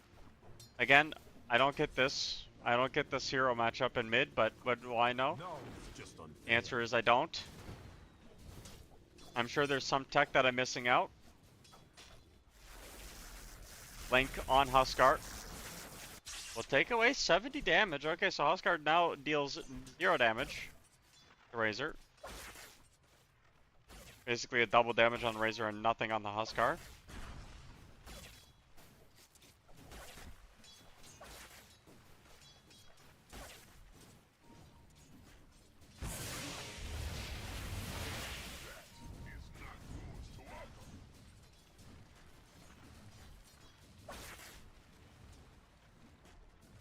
This is, okay. We have a pretty dynamic situation going on. Hoodwink and Sven are a decent enough lane, but Splitko will be pushing this lane out on top. Madara will enjoy that. The cleave. People used to hold points in cleave on Sven so that they could just, like, not push the wave out and farm. Turns out, you don't care about pushing the wave out on Sven. You can just go back, stack, pull, jungle it up. Rick looking, he doesn't have boots yet, but that's going to be a double courier snipe probably. 340 movement speed and only 310 on the couriers, so there's a ward in behind. But that's about 35 gold each times 5 is 150, so 300 gold for Radiant.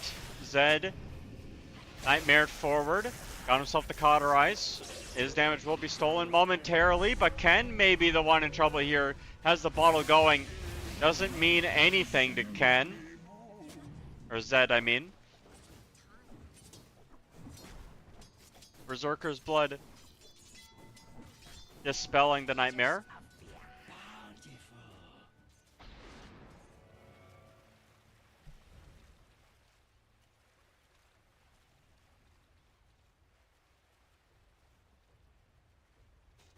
Yep. Hero's good. Hoodwink getting chased. Fine. Gyrocopter's now beginning the rampage of farm, but double flat cannon. Both carries in this matchup play similarly. They just want to AFK farm and hit as many crews as possible. Difference is Sven does way more damage to Gyrocopter than Gyrocopter does against the Sven lineup. God Strength is stupid.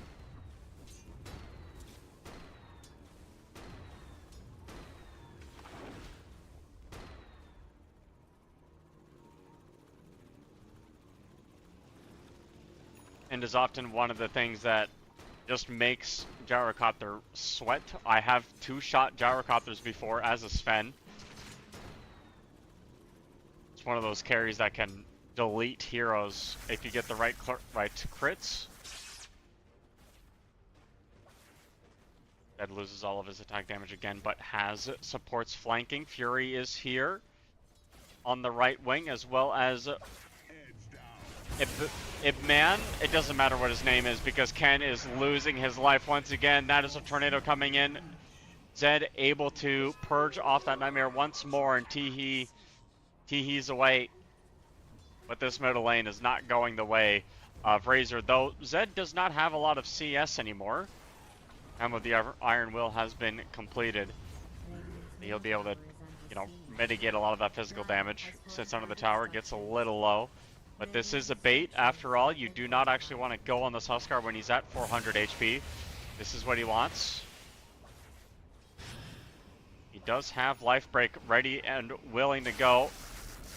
Trying to get his ultimate down. They have the Dawnbreaker ultimate down on top of Zed as well, but the Starbreaker comes in. That's going to be too much damage. Now, Fury forced to go left. They did catch him with the hammer, and with Drick coming along, 385 movement speed to 350. Fury, you may be on a steed of nobility. Doesn't account to anything. Double rotation in mid, or massive rotations in mid. They'll be able to claim the kill on Huskar. Splitko moves over to the Wisdom Shrine. Maybe gets it. The stun will secure that Wisdom Shrine. Both Wisdoms going the way of Team Essence. And Gyrocopter's farming a lot better than the Sven is. TP's down bottom. Chen will fall. Attempting a play on somebody. I don't think we saw. Rabbit is also. Okay, one comes in. Double jump doesn't land. Oof. Big plays happening in mid, as well as Zed losing all of his HP. Trying to commit on top of Ken here, but Ken will kill him first.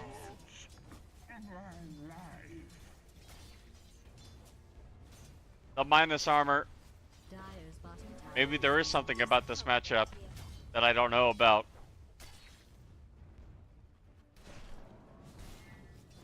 Dire's middle tower is under attack. Assault Cuirass likely I know. I don't care. going to be an option that Team Essence need to pick up against the Razor. You just need armor against this hero.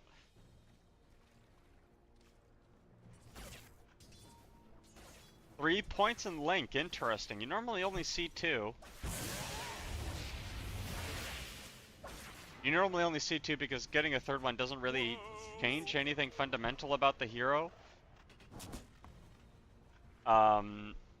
Most heroes at this point don't have more than, what is it, 76, I think is the max amount of damage you steal with a level 2 Link. Dire's top tower is under No, it's way attack. more than that. I forget what the number is. There's a certain number that it is, but heroes don't normally have above that. Dire's top tower is being attacked. It's 100 damage. Yeah. So heroes typically don't have more than 100 damage. Dire's top tower is under siege. Dude, Splitko's barely alive. Somebody TP and help this man. Radiant's bottom tower is being That's not attacked. good. Dire's top tower is being attacked. Dire's top tower. Yeah, Ivory are now officially in control of this game. Getting the kill on Sven up top, killing the top tower as well, and also you have Rocket Barrage and Flak Cannon for all of these creeps. Radiant's bottom tower has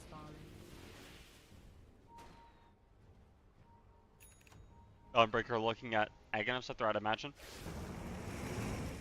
Link comes in on top of the Hoodwink, but the roll is here as well. Double jump collects. Huskar looking for that Nightmare target. Gets him, gets in, gets the kill, gets out. They're looking behind them now. Trick. Yoinks a courier, that's the armlet. Oh no. Oh gosh, that's not good. Dire's courier. Oh, that's another courier. It's a Sentry Ward though. Okay, so here's the thing about losing your armlet timing. Your armlet was already late. Look at the net worth. Your armlet's already late. You should have had this armlet at like 7 minutes, realistically. And a 12-minute armlet on Huskar It's just unfair. is terrible. What's that?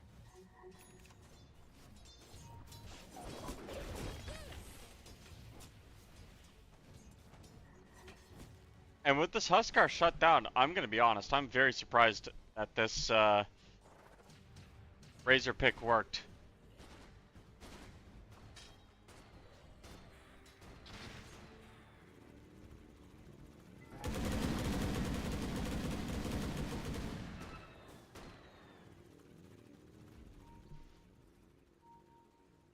But with Huskar dead, that is going to open up the map for, you know, Gyrocopter to farm AFK. He's going to Black Cannon both of these creeps. Creep waves down. Very simple. They scan him out. But he's got Chrysalis up. They are going to hit him with the Bushwhack and the roll as well. Rocket doesn't come out in time. They'll get the kill with Swashbuckle as well. No TPs, no way to TP to that area of the map. Dawnbreaker didn't want to commit ultimate either, and is stuck farming top, but you know what? He's got some time left. Very curious about this Radiant's Stormhammer bottom max tower on is Sven, to be attacked. honest. I feel like Warcry is really underrated.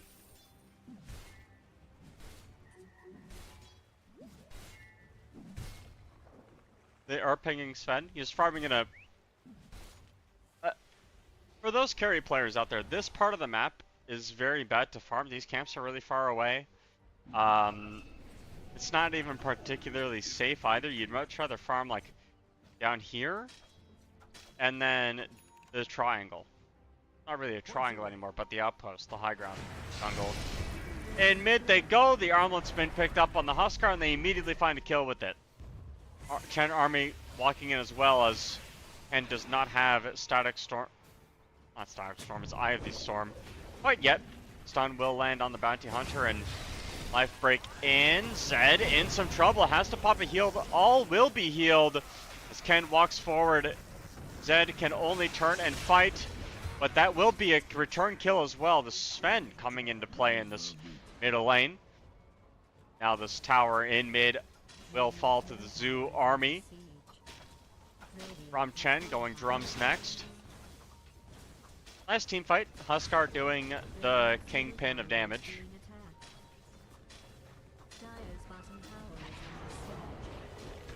Just connects on the bounty. Roll.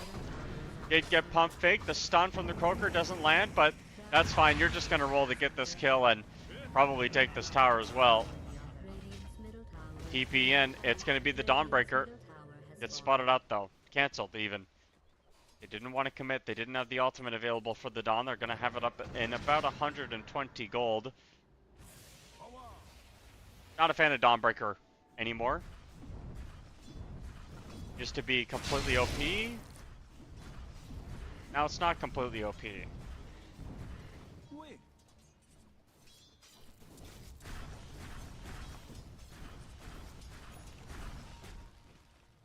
And that's okay. Because it was very unfun to play into unless you had a silencer on your team, and even then it was very questionable. Problematic. Radiant's middle tower is under attack.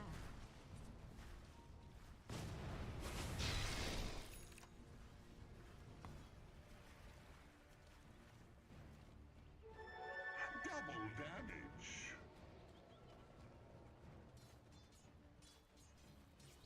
This isn't a smoke play from Essence. They're just trying to get some more map control. I think what they're doing is correct, right? You want to push out bottom. You want to keep these lanes forced out. Mid and bottom are the most important part, lanes to keep pushed in. And you can see that Ivory are just kind of buying their time at this point. Razor is not the fastest farmer in the world, even though you do have Plasma Field, but Plasma Field does not farm that efficiently. You have to be specific with your farming patterns and really amplify getting as many kills as possible. We'll find Splicko. Have Dawnbreaker here as well as the Gyrocopter. Dawn ultimate gets committed. The Sven caught. The Aghanim Scepter gets the kill. Rapido finds it. And now they're going out with the TP on the Chen, but you don't have a stun to connect.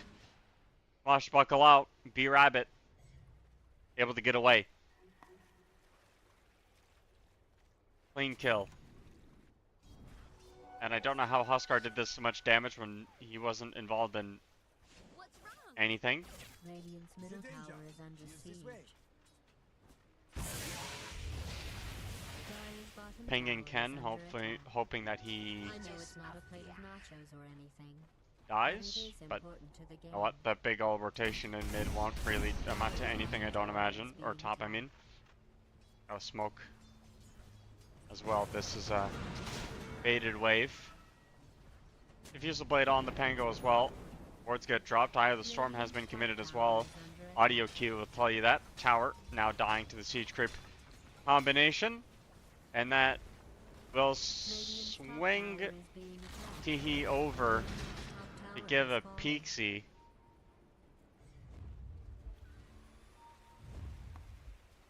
But Essence are not playing with anything slow. They want to find a kill. They want to get into the Roche Pit somehow. This is a good way to start. 4 staff on Huskar. Very interesting.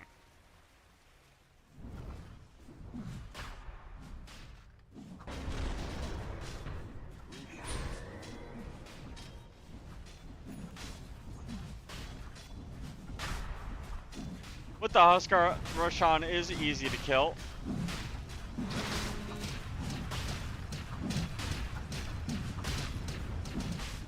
You do have to be careful about armlet toggling, but that's okay. Dire's bottom tower has been destroyed. Huskar is a tanky man and does not need... Well, he's got 4 staff actually, so he can gap close onto the Bane. They get the stun. Dawnbreaker ultimate coming down as well, but the force tap is good. Zed gives up the Aegis as quickly as he took it. You do not have all will be healed, but the blink in from the Sven. An angle that they weren't expecting. Fiend's Grip does come out, and unfortunately the Sven's stuck next to the people he doesn't want to be next to. Madara running in. Rapido is hastened with the rocket. Nice stun play from Madara. There's no vision, but they just knew.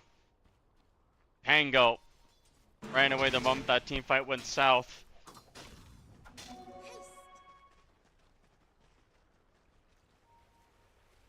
And Ivory, 5,000 gold lead up. They withstand the first Aegis with a very clean team fight win.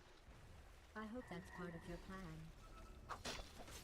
Sven unable to come in and really help with the team. Bottom tower is under siege. I think the Sven is probably a little bit too aggro. You can just farm it up, right? You ever watch Ame play at TI? I know he lost TI, but still Ame. He's one of the greatest carries of all time. When he plays the Sven hero, No, it's just unfair.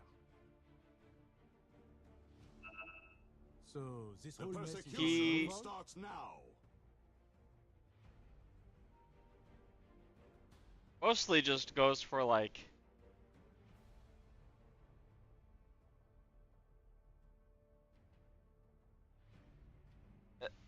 mostly builds to like a climax. Tries to hit this timing on the Sven hero, and he doesn't fight early. He waits until he gets like the harpoon, blink, BKB, Daedalus. Maybe not harpoon, but he'll at least have blink, BKB, Daedalus, and then take a Roshan. Kind of be 6 slotted and ready to fight. You really don't need more items than that on a Sven before you like start two-shotting people, even subs.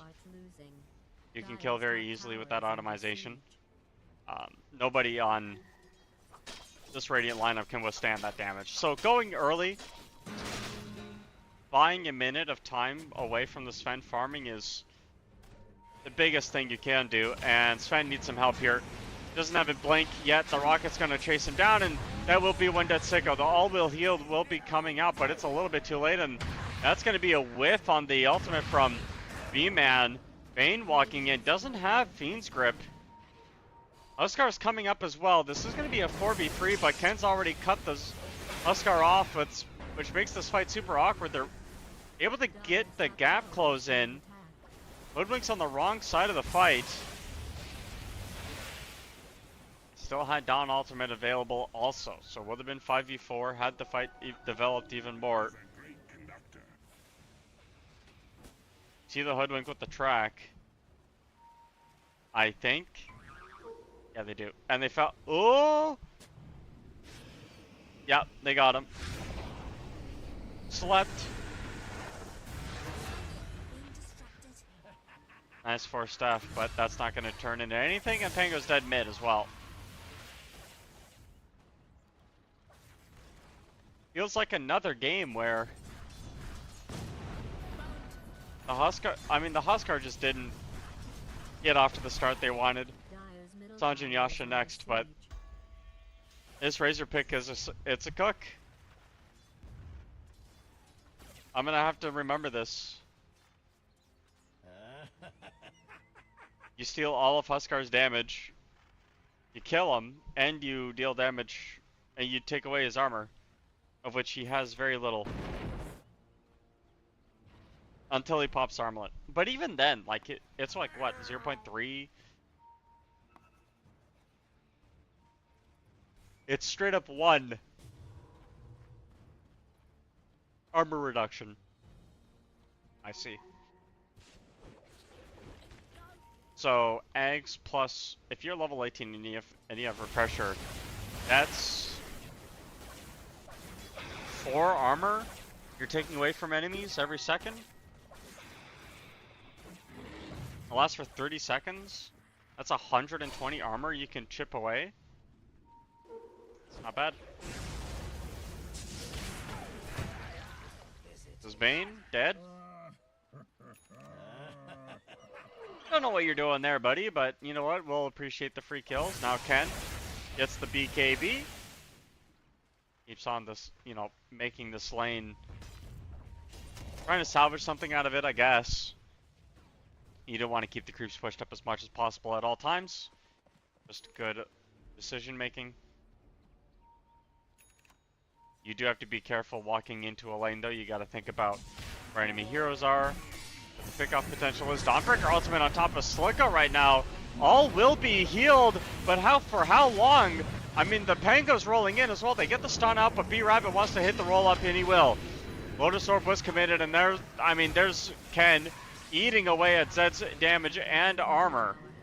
BKB will respite as Dawnbreaker runs out of mana himself for the BKB. Jump in from Zed, finding the Razor, and they just turn around and manfight. The BKB committed from the Dawnbreaker. Razor will burn away from the Huskard burning spears.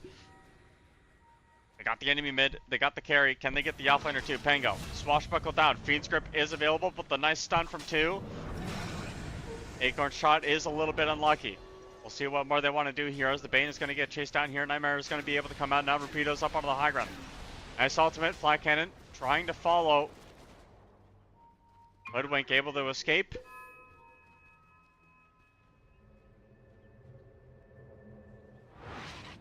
Didn't quite get the Nightmare off in time.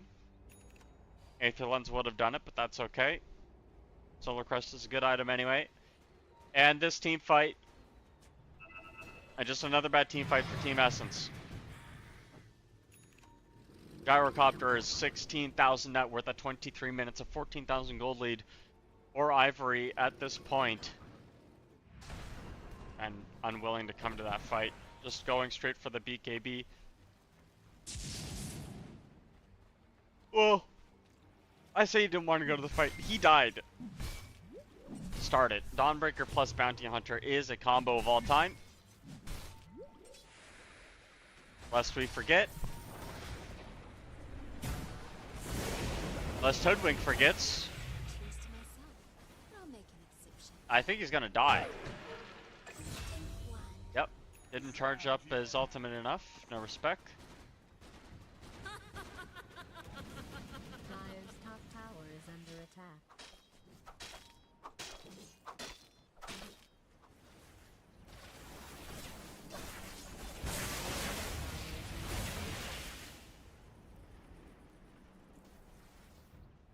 Middle tower under siege. Dire's middle tower is being attacked. A hard Chen game. Structures have been fortified. Roll is committed. They are going to be able to find the Bane on the backline, and now they come out with the Sven. Waiting in the wings. They find the Gyrocopter. Stun's going to come down. Dawnbreaker for the turnaround. Pangolier can't live, and Splicko's going to get a full Fiend's Grip to the face. Rapido with the triple kill. The Black Cannon finding the backline. Ibman able to walk away, forced off himself up to the high ground, but the damage has already been done. Dire's middle tower is under siege. Dire's middle tower has been destroyed. The damage has been done, ladies and gentlemen.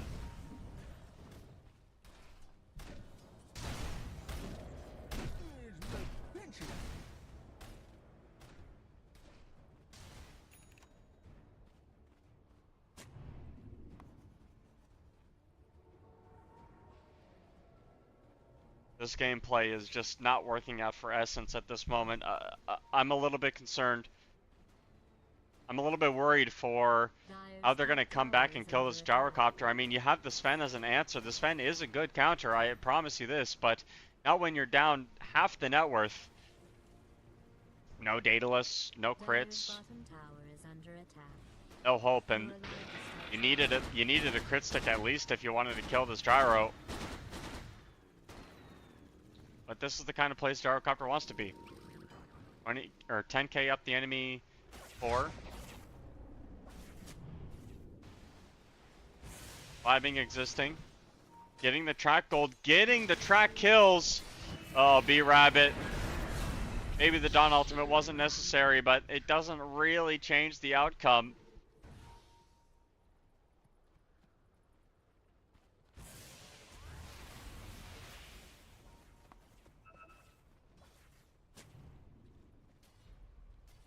Ibman, if you get caught here, they find him. That stun's not going to land. The rocket doesn't come out in time. You're not going to chase him. Just focus on the tower. Heaven's Halberd finished on the bounty hunter as well. I like bounties that build utility, because you can turn your tracks into making the game harder for your opponents to play. The utility from a vessel, from a force staff, from a Heaven's Halberd.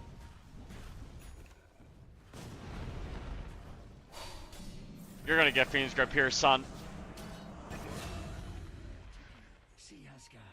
Supports find an easy kill onto Zed. And I mean, I don't blame Zed for farming that area. That's kind of the safest place to farm. You can't go anywhere inside of your base, so you have to play for the enemy base. Unfortunately, it just doesn't work out because there's a bounty hunter. And the bounty hunter will be looking for kills exactly like this as they find Splicko. Force staff forward, Ken taking all of the damage from this Sven and just wants to keep on going. All will be healed, but will all be saved. Turn around with the stun on the Dawnbreaker, fade away. Yuri, caught. Nice swashbuckle into the Dawnbreaker as well. They can't get to the other side of the wall. They just have to sit there. BKB from the Dawnbreaker. Can he get back up onto the high ground? Nice force staff. TP is out. TP is good. Dawnbreaker stuck up on the high ground now. They don't have the Fiend's Grip, but they do have a little bit of a problem in this gyrocopter. Flat cannon available for another 7 seconds. The stun is going to be able to land underneath the tier 3 towers. That comes in with the life break. BKB on Rapido, but he doesn't have any lifesteal. He's just going to have to try to flat cannon this one out of here, but he's going to get saved with the bounty hunter silence, or the invisibility. I mean, nice 2-man stun from Splicko. Keep on keeping on. But here comes the flat cannon. Rapido not wanting to go down yet. Zed is just going to commit on top of this gyrocopter. Out with the TP, in with the new. The stun's not going to be able to land. The gyrocopter's fine, and Ken is going to keep on going. He's stunned up. Splicko turning in, disarmed, unavailable, unavailable. Cannot do anything. Nice stun onto 2, and here comes a little bit of revenge from B Rabbit. A double kill opens up the map. A little bit of Team Essence life, but there was the Dawnbreaker ultimate not committed by Mudara for whatever reason. A team fight that very well could have not gone the way of Essence, but they will get something out of their lives. An unusual sight for them.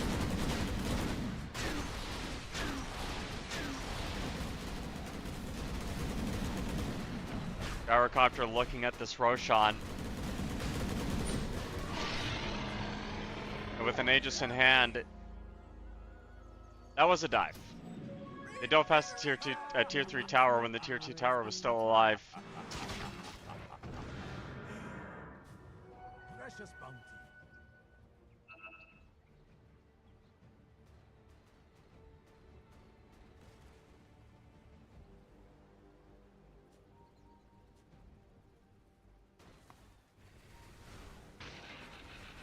Dawnbreaker ultimate committed. Bot, and they find the Pango.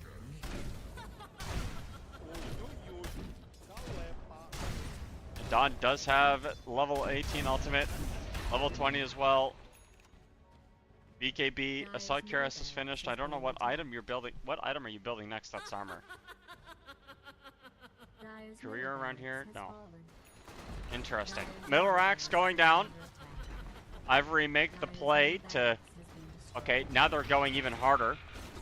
Banner's down. They're hitting straight up just hitting tier 4 towers at 30 minutes. A 27,000 gold lead for Ivory. They just want to commit and get this game over with. Titanic is available. Zed and Ibeman. Ibeman. I don't know what you want to call it, but what I do know is that the gyrocopter is standing strong. A smoke wraparound. No blink though. Huskar. Only the... What is it? Revert. Blink in. They find the backline. The Sven going down, but the Dawnbreaker ultimate is committed. The Sven stunned through the BKB. All of the spells initiated on top of the Sven. Loses their life. Zed the next one to fall, but there's the roll in. Stunning 3. Looking for a bushwhack angle. They will be able to get it on top of 3, and another roll with the double Charge shield crash, but Rapido finds another kill on the backline. Rapido, it's a triple kill. He wants more. He gets an ultra kill. Didn't get the last one, but it doesn't matter. Rapido just ends the game, and just like that, it's over. GG is called, and Rapido with a 14-1 performance on a gyrocopter. Team Essence not respecting this gyro one bit, and I thought for sure this Huskar would be able to find, to be a problem, to find solutions, but this bounty hunter did too much work, and Madara, flawless performance. Ken knew his job. His job was to link and die. And this Chen hero just didn't work out. Didn't pan out for Team Essence. They were looking for an early game timing. It just manifested into nothing.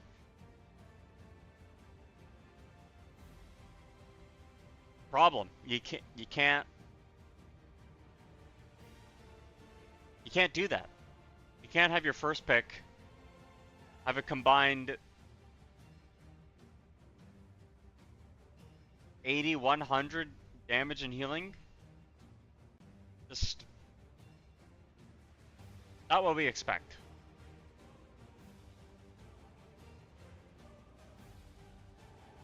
Especially from Fury.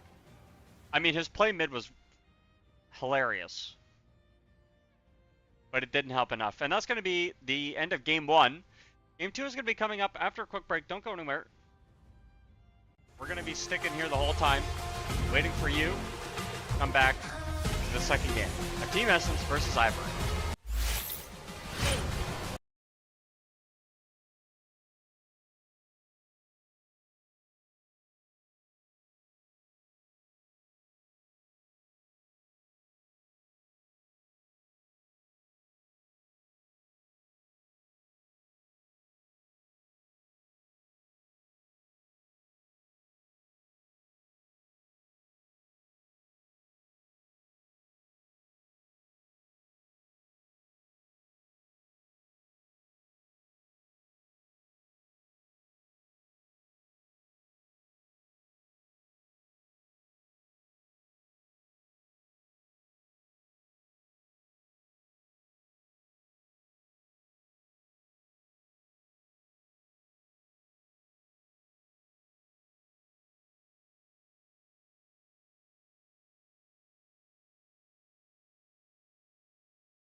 involved and cause some issues. I think for Team Essence, at this 18 pick, it's the most critical pick of the draft. You can think about a Medusa as a carry, put the DK in the offlane. If not, if you're going for a carry Dragonite, then maybe like a Puck. Was probably going to be a carry Dragonite.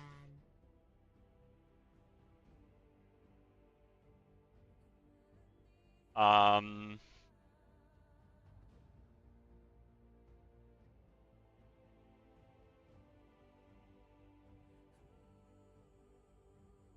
10 seconds. I mean, it could be offline DK, right? Like, that's still part of the 5 seconds. equation that we're seeing here. Say they switch it to offlane, I do think Team Essence could still go for a Medusa. Radiance ban. I really like the Medusa here. Medusa owns Gyrocopter and Beastmaster. You kind of just don't die past 35 minutes and you kill everybody on Ivory's team. You can hit the Tombstone and still split shot. 10 Yunko is really good seconds at to locking go. people down and like keeping people stuck in your ultimate. 5 seconds. Dire team ban. I do think that's the best option. Again, you could go for a Juggernaut carry if you wanted to. Again, assuming a Dragonite offlane. They did pick it before the Gyrocopter, so there is a world where you play it 3 and you just put it in the Gyro's lane. To go. It's again, that's probably the 5 option seconds. I would go with. There's not a lot of good 3s. Dire's Like pick. Slardar maybe? Some minus armor, some vision. Can't go back to the Dawn, that's been banned out. Does feel like Ivory suspect the Team Essence offlaner here, but again, I'm just 10 not convinced. seconds to go. 5 seconds. Radiance pick. Bristle?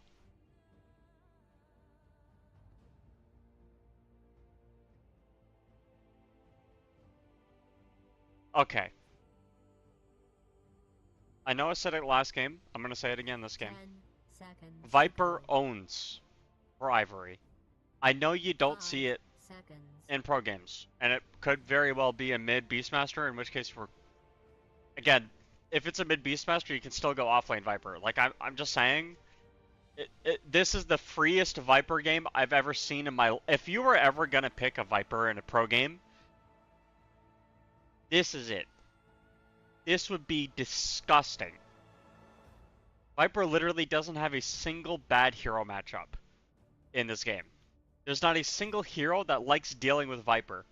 Bristleback gets broken, Dragonite gets broken. Puck is all magic damage that you can't stop the, Viper from dealing to you. You get Aghanim set there on Viper and everybody's attack speed is just reduced to nothing. You get hit with Static Storm as a Viper and you're like, okay, Disruptor, you just killed yourself. Congratulations. Again, you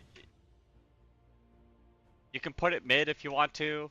Otherwise, like, if you're looking for another different mid, Kunkka for catch on Puck with X Mark, maybe.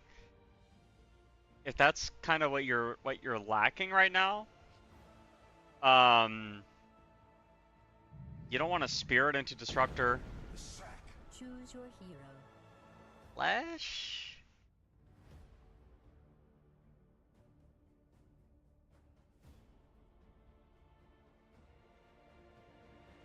Doesn't Lash like perish?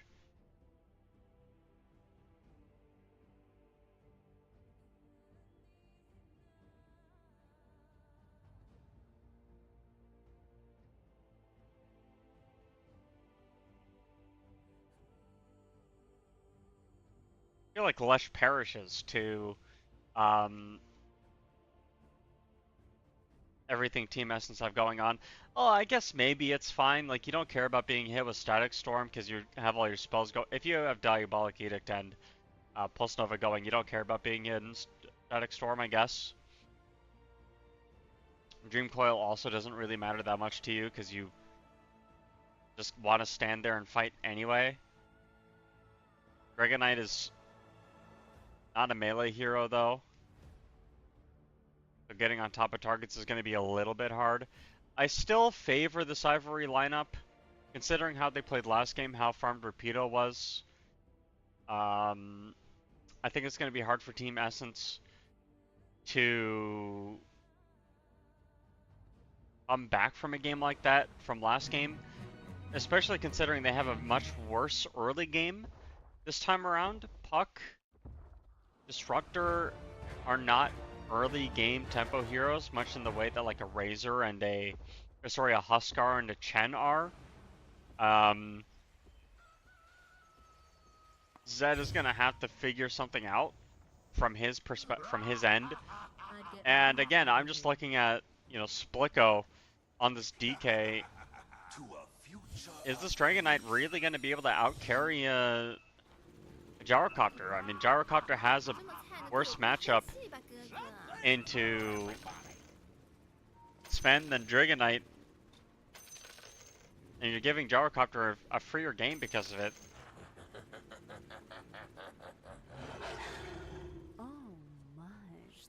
Do you think the Safari lineup has a much better angle here in this game?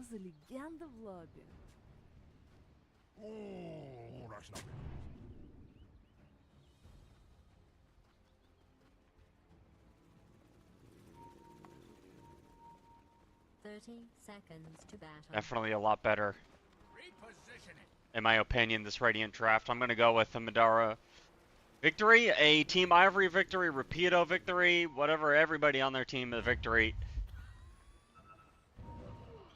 Smoke will big break from Ken 747. Is that the Guilty Spark number? It's 343 Guilty Spark, not 747.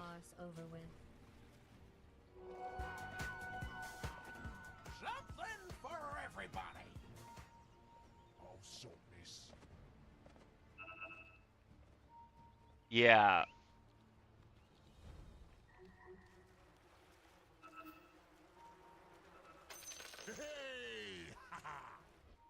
Interesting.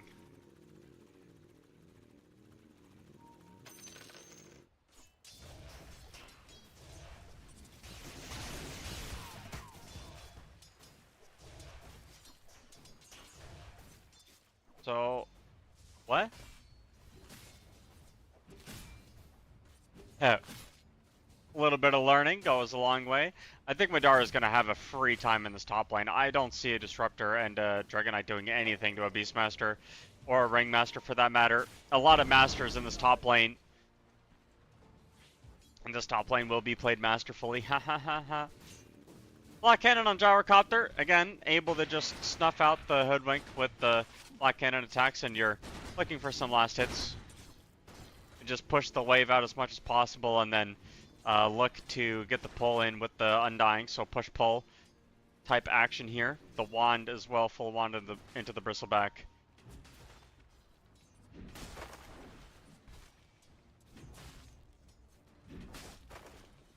Teehee is just gonna man fight the Hoodwink. Very different in HP pools, but Undying will win that trade once the Ks start coming out, of which he lands one on the bristle, speaking of. And yeah, Bristleback is just not the kind of hero that wants to play into this hyper aggression early on. He likes to sit back for a while, and there's a Tombstone dropped. Getting dove, the right clicks are coming through. The Tombstone, or sorry, the Tower Aggros to Teehee. Tries to get some more HP going on, but you know, Rabbit able to find a kill, and now the Gyrocopter needs some help here, but the Tombstone will die. They're going to give it over to Rabbit. So a dive that does not work. Teehee pushing his luck a little bit too much. It's top. Oh wow, interesting. I didn't know you could put a ward there. Must have been a tree cut, to be honest. I don't think you normally can put a ward there, but you can, I'll lead that for later. Up top, Dragon Knight just being a passenger in the lane.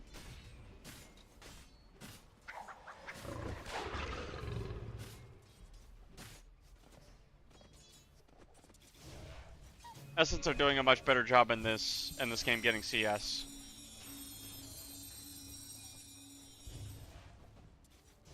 They aren't falling terribly behind, and Bristleback is getting a good amount of farm. Nice play from Zed to negate the damage from Leshrac. Again, another reason why I kind of wanted. Oh my gosh, this word is hilarious. Oh my gosh! Gyrocopter's insane with that Quelling Blade. That was such a sick play. Cut the tree so the bushwhack wouldn't land onto anything. Wow. That's actually so sick. I think the thing that separates these guys from like 10k players, or 5 to 6k MMR players to 10k MMR players, plays like that. Micro plays that really add up to a lot. Double decay going the way of Undying. Gets glimpsed back. Drops the tombstone as well. They are bringing Ken over. Drops the edict. Another double decay. Gives some vision and some healing. The zombies do a lot of work, and Zed has to back away from the Zambos that are going to do way too much damage. Gets up on the high ground, but the zombies! You gotta right click. No!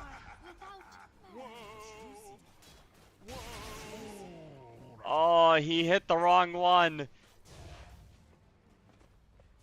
Oh no. Okay. It's not looking good anymore.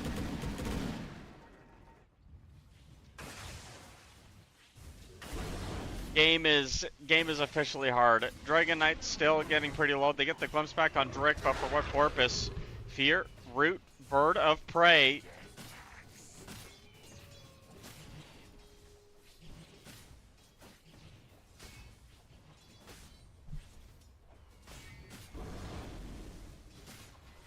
And yeah, Beastmaster is just existing in a world that it allows him to exist.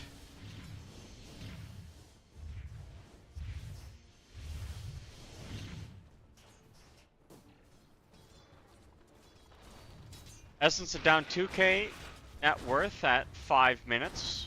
Not impossible to come back, just means that the landing stage is not going the best. Most of that is kills, though. Like, the CS is pretty comparable, all things considered. Ibman gets chased down by Undying, who doesn't have any points in Soul Rip. Coming up top, however, Splicko. Load. Tombstone dropped. They don't have a stun. They will get the fear down and the slow as well. Turn around with that stun on top of the Beastmaster, but the zombies are coming in. The Bird of Prey is there as well. Teehee gets another kill. They want a glimpse. They will get it, but there's no bushwhack follow-up.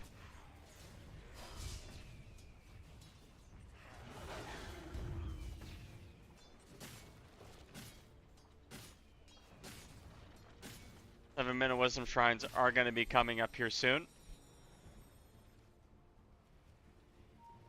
As even Ken makes another rotation up top once more. Looking for a kill on Splicko. The scan will get Ken.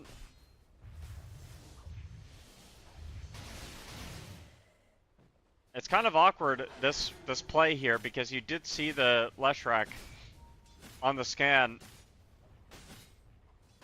If he uses it, he's going to know exactly where the Disruptor is.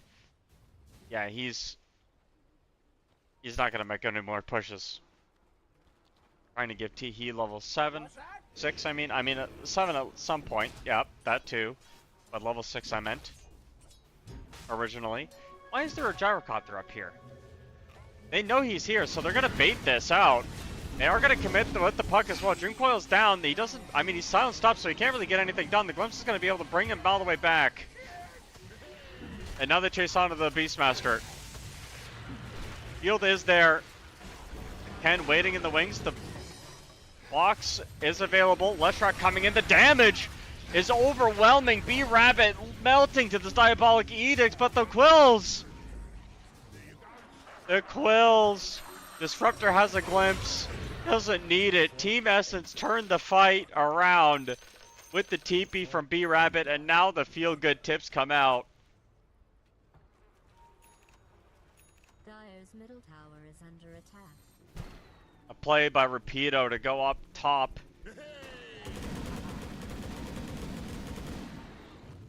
With his ultimate, but they had the ward there. Catching it.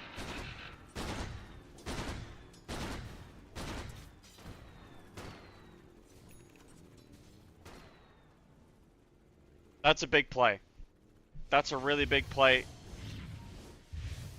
Radiant's middle tower is under attack. And now taking stacks. And they dove split go bottom. Okay, so all that hard work has gone for nothing, and now Disruptor is going to get chased down here. This Storm Crafter, Chain Lightning gets the kill. They don't have the Roar. They used it. Briar. Bristleback. Okay, so the first, it's always first item Lotus Orb for Bristlebacks. Interesting. That seems to be the common build up here. I haven't seen Bristle in my pubs. Dire's bottom tower is being attacked. Curious why you go Lotus first on Bristles. I guess it's because you are just expecting a whole ton of spells to be cast on you. Makes sense. Smoke up. Essence, both supports and the mid laner. Rotating top. Radiant's middle tower is under attack. Game is pretty even so far. Split go. Dealing with the tombstone, but this bottom tower, not really anything happening. They are going to get on top of the Beastmaster, though. They don't have Static Storm, but they don't need it. The damage is here. Coming through. Mass TP's up aboard. They get the Fear into the Hypnotize on the Bristleback, but he's facing the wrong direction. Dream Coil's on the back line. Doesn't keep Bristle alive. Dire's bottom tower is under attack. Hoodwink got clipped. Could be a dead tier 1 tower top. A gift from the Tempest. From the gyro rotation.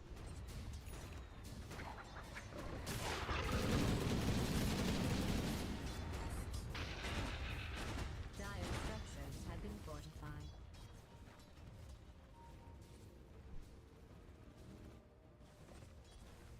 Blink on the Lesh as well.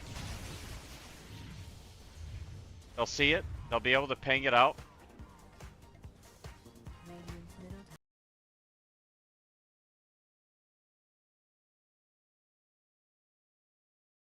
tower is under siege.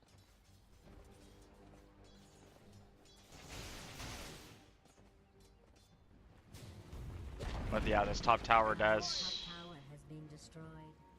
Radiant's bottom tower is Hoodwink being makes a attacked. retreat. Bottom lane, they are going to go for this defense. Undying's here. I like the way Essence are playing this. They are forcing answers. They did lose their tier 1 top tower for free, however. And Split goes got his ultimate going, but it's not really going to do much. Hit towers. Puck in the back line. Invis. Okay, Sentry Ward comes down. They will find a nice Sentry. Undying is not the kind of hero you want to go on in this bottom lane. And if you do, there's going to be mass rotations from Ivory. So what's your game plan? Essence, they just leave. There's a stack. Casual stack. They'll take it. Something.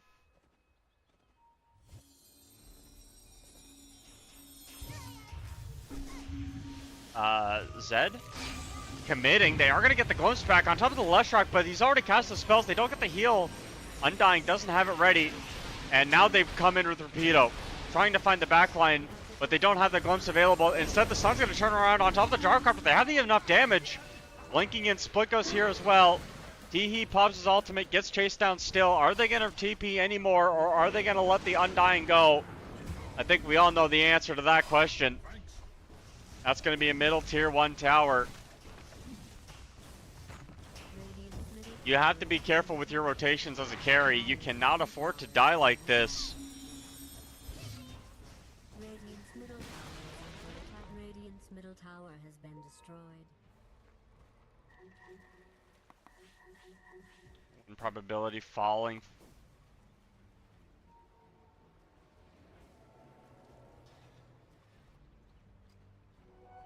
Very nice plays from my Essence so far. They're not done yet. Game 1 might have been an issue, but they're ready to play in Game 2, and I'd have to say the... Okay, well, by illusion. I do have to say, the best drafts have not won so far. Ivory had a... the Dire had a really good draft last game, just lost. Didn't win. This game, Ivory have a better draft. It's not winning. Not right now. It's all the momentum is in Essence's favor right now. How do you fix that? Well, if you're Ivory, you just have to play for tempo around your Beastmaster. He's going to get the Helm of the Overlord soon, about 200 gold away. You use that. You use the tempo from your Leshrac Blink Conda, and you just start killing people. You don't go for the Bristleback, but you can kill the Dragon Knight. You can kill the Puck. No blink on Beastmaster even to set up plays with the ultimate orb, but again, this is a really big power spike in terms of tower pressure that you can push out onto Essence, and that's kind of what I'm looking for, right? Those pickoffs, tower pushes. That's the way that Beastmasters typically play these situations, and with the Helm of the Overlord finished up, he's going to be able to get that Black Dragon. Probably the best creep that he can get. Does get extra attack speed for being around him as well. 60 extra attack speed. Now they're paying the Dragon Knight. Armlet first. Going for, I would assume that they're going for something else next. They get the glimpse back on top of Madara. But this Black Dragon is just owning Splitgo right now. Fear into the Hypnotize. He's dead. And this Beastmaster doesn't care about anything that's going on. They didn't find the supports, but they got the kill on the carry. And now the TPs are happening in mid. Rapido, he's the one that's stuck. They had the tombstone drop, but now everybody's coming in. The TP's out for the Bristleback. He's not getting away. Primal Roar used as well. You did kill a carry for a carry. You lose your 3. Let's see what more Ivory can get in this situation.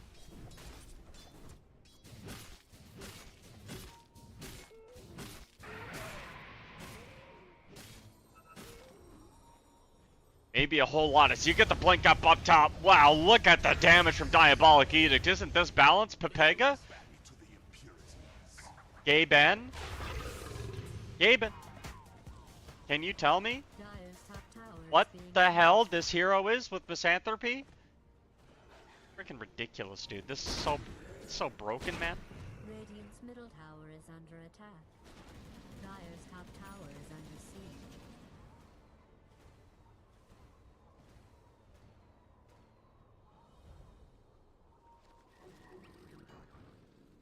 I was just checking the audio. Sorry about the pause in the commentary. Making sure that you guys can hear me nice and clearly. But the game sounds are just about right. Undying. Omega dead. And Disruptor's also Omega dead, but they get the return kill. A double kill for Zed, and even a kill on the Ancient Black Dragon here. Oh, nice dodge. How are you going to feed this guy away? Well, you're not, but you're just trying to buy time.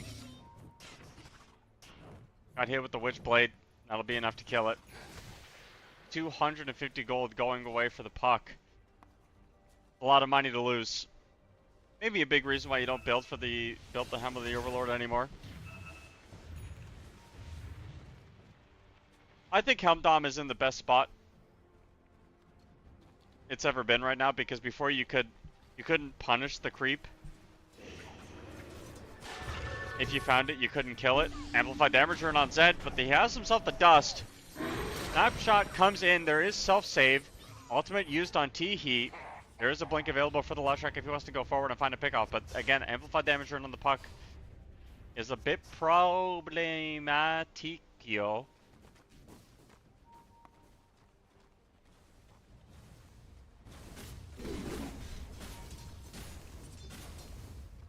This top lane.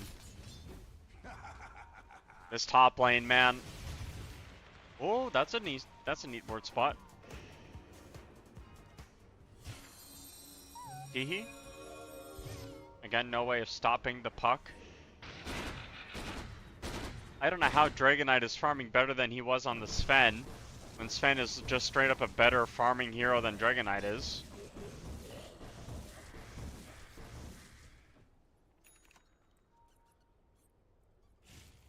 Dragonite is mad OP. Get it twisted. No blink on Beastmaster. He's got himself draw. Okay, that's a roar. Hypnotize as well. Coming in. Setting up with the tombstone also. And he's fine. This is the Bristleback diff, my friends. This is what happens when you try to kill a Bristleback that doesn't want to be killed. Turn around and say, adios amigos. And you're going to lose your Undying as well. That's what you get. Oh, you got neutral creep denied. Very cool.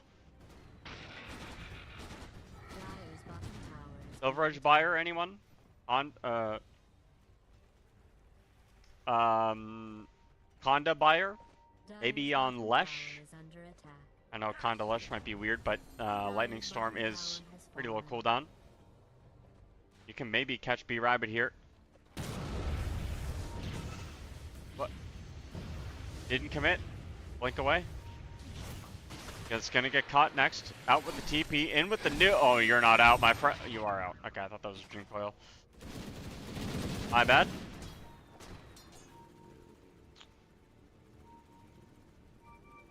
Vito looking for that BKB next.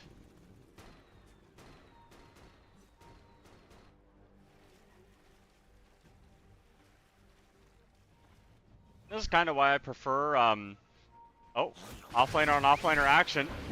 One is gonna win, and Beastmaster's gonna go into the loving embrace of both supports.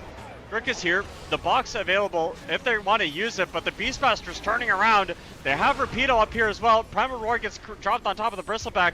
Right clicks are there. Ken up with the TP. The damage from the Leshrac, a triple kill. Spluko is now fighting completely underneath the ward right now. The stun's going to be able to come out on top of Spluko. This is a pretty good Dream Coil, but it's not going to amount to much. An ultra kill for Ken. That's the Lesh diff. Wants to look for more. Blinks forward. Zed stuck. Likely fine. Yep, gets the blink away. Could have probably killed him if he split Earth or Diabolic Edict before he blinked, but did not. Instead, goes for it this time, finds the kill. Disruptor. As the pulled back, Static Storm is used. BKB pop from the Lesh. And that's going to be a sick play, a sick double kill for Ken. He will die for it.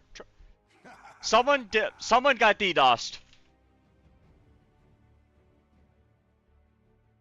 Uh-oh.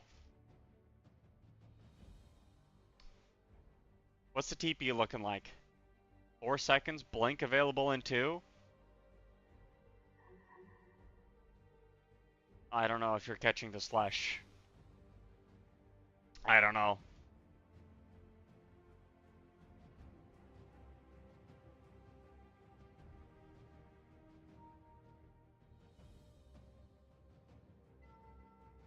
One reconnect. Okay, we're coming back.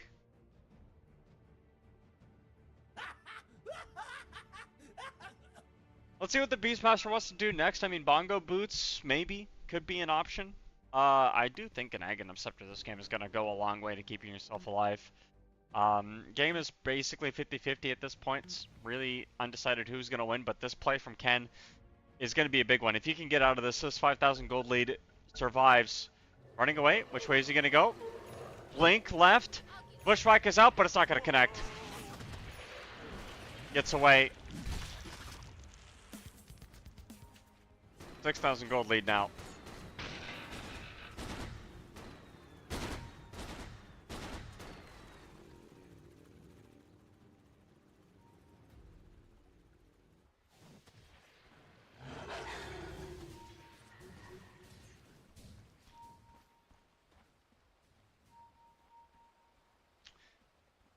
There is a ward on the high ground here. Sentry ward is going to spot it out. EP's coming up top. This is a big objective, guys. The Tormentor is something worth fighting for. There's a ward on the back line. They're going to see a smoke. They're going to know that something's up. Smoke on smoke. Oh, yeah. Oh, this is what Dota's all about. This is what Dota's all about. Smoke play wraparound from Ken. He's isolated, though, going for a shield rune nab instead. They are hiding in the tree line. Look at the wards. Perfect vision. The smoke break comes up. They have Teehee up on the high ground. He's going to get spotted first. They're looking for the angle here. They will be able to find the Ringmaster on the side, too. Both supports die instantly. Rapido waiting for an angle, but Ken's on the back line. He's got himself one. There goes Disruptor. There goes Splicko. And now B-Rabbit's got to retreat. Nice whoopee cushion up onto the high ground. Fear is there, hypnotized down as well. B-Rabbit has nowhere to go, nowhere to run, and everywhere to hide while in the base.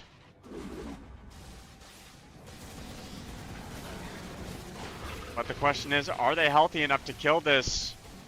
Yes, they are. Tormentor and a one team fight. That's going to lead to another 4,000 gold lead.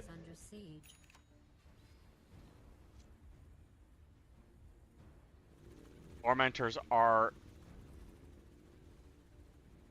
insanely important. The gold has exploded.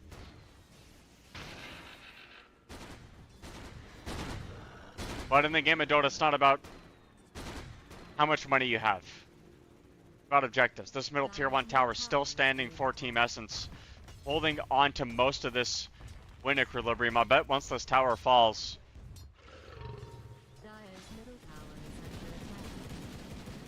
the win equilibrium changes.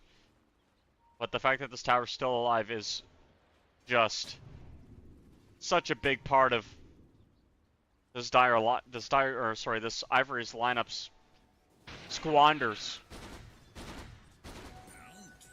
in the early onset of this game. 24 minutes, we've now entered the mid game. We've parted ways with the early game. Most of our game will be happening within the next 20 minutes. A win here for Ivory sets you 2-0. A win here for Essence gives you another win and a chance at a series win, not champs. Chance at a series win. No blink for Beastmaster. He just has to walk up. They force up Fury. Hypnotize. Stuck. Ken is here as well. That's going to be on Godlike's free for the Leshrac. Another middle tower falls. Team Essence are losing a grasp on the early lead that they had in this. Well, they didn't have a lead ever, but they're missing out on a lot of the impact in this game. And the timing is coming up for Ivory. This is the kind of game that they want to play. This is the time of push that they want to hit. Beastmasters hit the aura item. Helm of Overlord. Ken, Blink, BKB, Yashakaya. Love this itemization. Gonna get a Hex next. And then Gyrocopter. Aghanim set their Crystallis, BKB. Daedalus next. With the Roshan, this is the time that Essence have to be scared. I mean,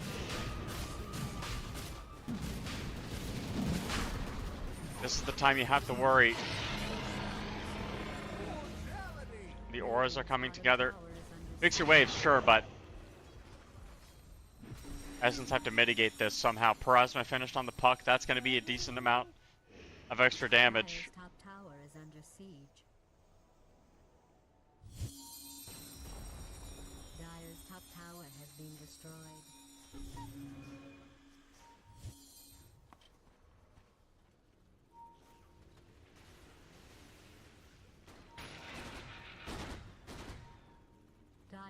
top tower is under siege. It's weird to me that intelligence... Oh, goodbye. It's weird to me that intelligence gives base magic resistance. Dire structures have been fortified. Dire's top tower is being attacked. I don't know, I've always found that weird. That, like, intelligence gives 3 stats, mana regen, and magic resistance. And agility gives armor and attack speed. And strength gives HP and HP regen, but, like... Force staff forward. Okay. They're trying to catch this gyrocopter, but he still has the Aegis. Heal's coming out. Blink forward. Ken looking for an angle. He's going to be able to find 1 and 2. Both supports dead to rights. Just going to straight up TP away. Now puck goes forward. They have Rapido still caught. Looking for an angle. Hypnotize comes through. Zed. Oh my gosh, he's stunned with the damage. It all comes through together. Now Rapido with the flat cannon turns around, but Splitko's kind of caught offside here. Pops his own BKB. Splitko going forward. The flat cannon has been used. He's got himself a BKB once he comes back alive. Nice save on top of the Beastmaster. B-Rabbit looking for an angle. Blink stun. That's going to be a kill. Ken waiting. Ken is here. BKB used, and now the gyrocopter is chasing down Bristleback. You have a blink available in a second. They know where the Dragonite home slice. Why are you farming this? Blinks to the right, and the scan won't connect.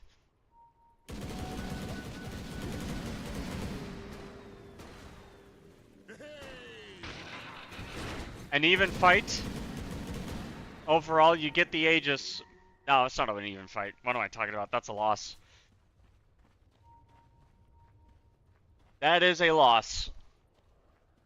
And it's not a close one at that. It's pretty massive. Essence losing a lane of Brax, 28 minutes in. This Leshrac is undeniably very good. I was doubting the pick. I was thinking to myself, you know, if you had a Viper, you'd be able to do a lot more work here. But Ken's gonna get stuck. BKB isn't gonna be able to come out in time. I mean, he tries it. X is down, but the damage is overwhelming. Nobody's TPing over in time. That's a godlike spree going for Rabbit. That's like an extra 2 levels he just got.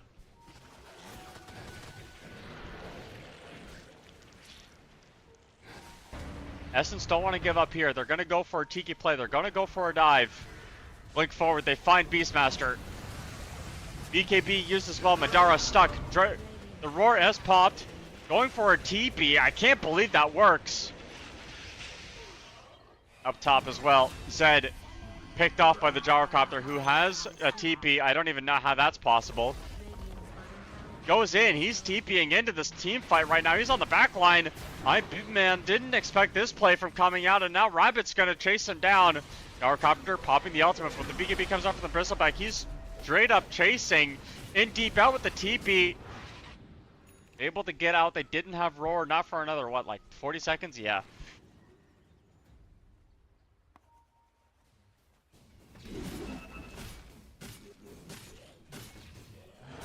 But Essence not wants to play behind. They're still forcing answers. They're still committing.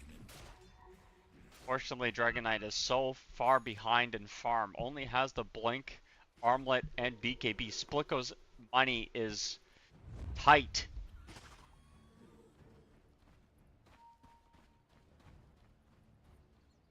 He's taking his kids' college funds and trying to buy items with them. It's a gamble, and you don't want to gamble with your future savings. You find Ken. They find Ken again. Got Invis. They blink forward. They're going to get the Sentry Ward down, and they find him. That's a dead Leshrac once again. Ken playing alone, not with the team. It's starting to cost him. They have a Silver Edge on the Gyrocopter now as well. Very big pickup considering the heroes that you're up against. The Dragonite, the Bristleback. Take a quick hide and peek while Ivory walk up to this Tormentor. Anything out of the ordinary. Double. Glimmer. Lotus. Radiant's courier has been callously Okay, murdered. Madara doesn't get their courier.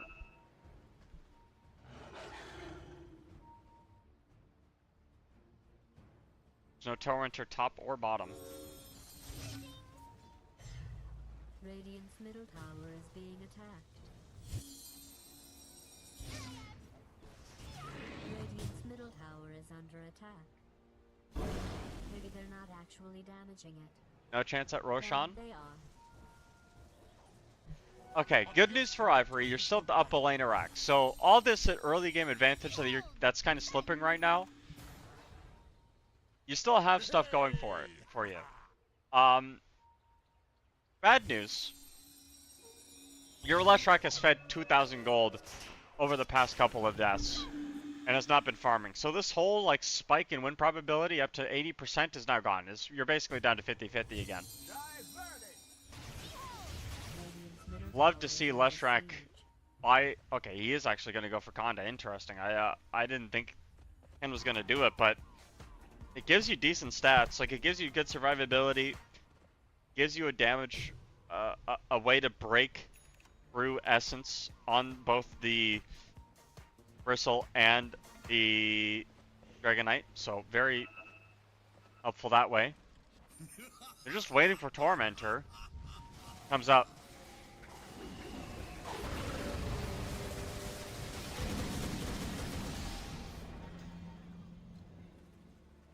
They know how important it is.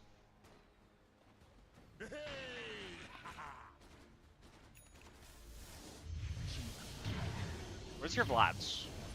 I feel like a Vlad's on this Radiant lineup would go such a long way. I kind of miss the fact that there's no Vlads. Like, upgrade. I know they tried it with that one item. I didn't play the meta during that item. Just wasn't interested in Dota at the time.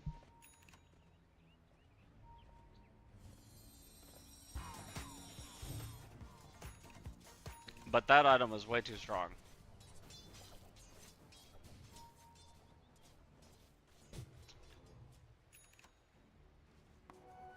What is that item called? I'll check at some point. There's the smoke up here. They can find the black line. There's a blink in. And now they're going to find a gyrocopter. BKB used immediately. Didn't want to risk it. Here comes down. Blink BKBs have been committed already. There is going to be a roar on the sideline. The Hoodwink is caught. But here comes B-Rabbit. Running in with that BKB, turning their full attention over. They get the stun onto 2. Puck is in some trouble. It's actually Ken the one to fall. Rapido's man fighting. That fly cannon does so much work as the zombies get vision. Needs some help here. Is going to get chased down by B-Rabbit. This Bristleback doing way too much work. The buyback comes out onto Ken and the Hoodwink. Stun up. They have the heal. Rapido doesn't want to die yet. I mean, the damage from B-Rabbit is way too much. The stun is going to come out once again. Ken here. B-Rabbit also here. They're making a play forward. The Hoodwink is dead. It's a triple kill for Leshrac, but he wants more. He wants to get this ultra kill, and he may as well very damn get it. No, possible stun up on the high ground. B-Rabbit doesn't want to die anytime soon. There is one more slow. Do you have a blink available in 3 seconds? 2, 1. He's going to blink up. Leshrac looking for an angle. Doesn't quite get it. B-Rabbit's still so fast. They can't find it. The creeps are in the base. A clutch buyback, but there's no one that can hit these buildings. Ivory all in on that team fight, and this Bristle is doing way too much work. Art, Sanjin, Yasha, Lotus Orb, and the BKB.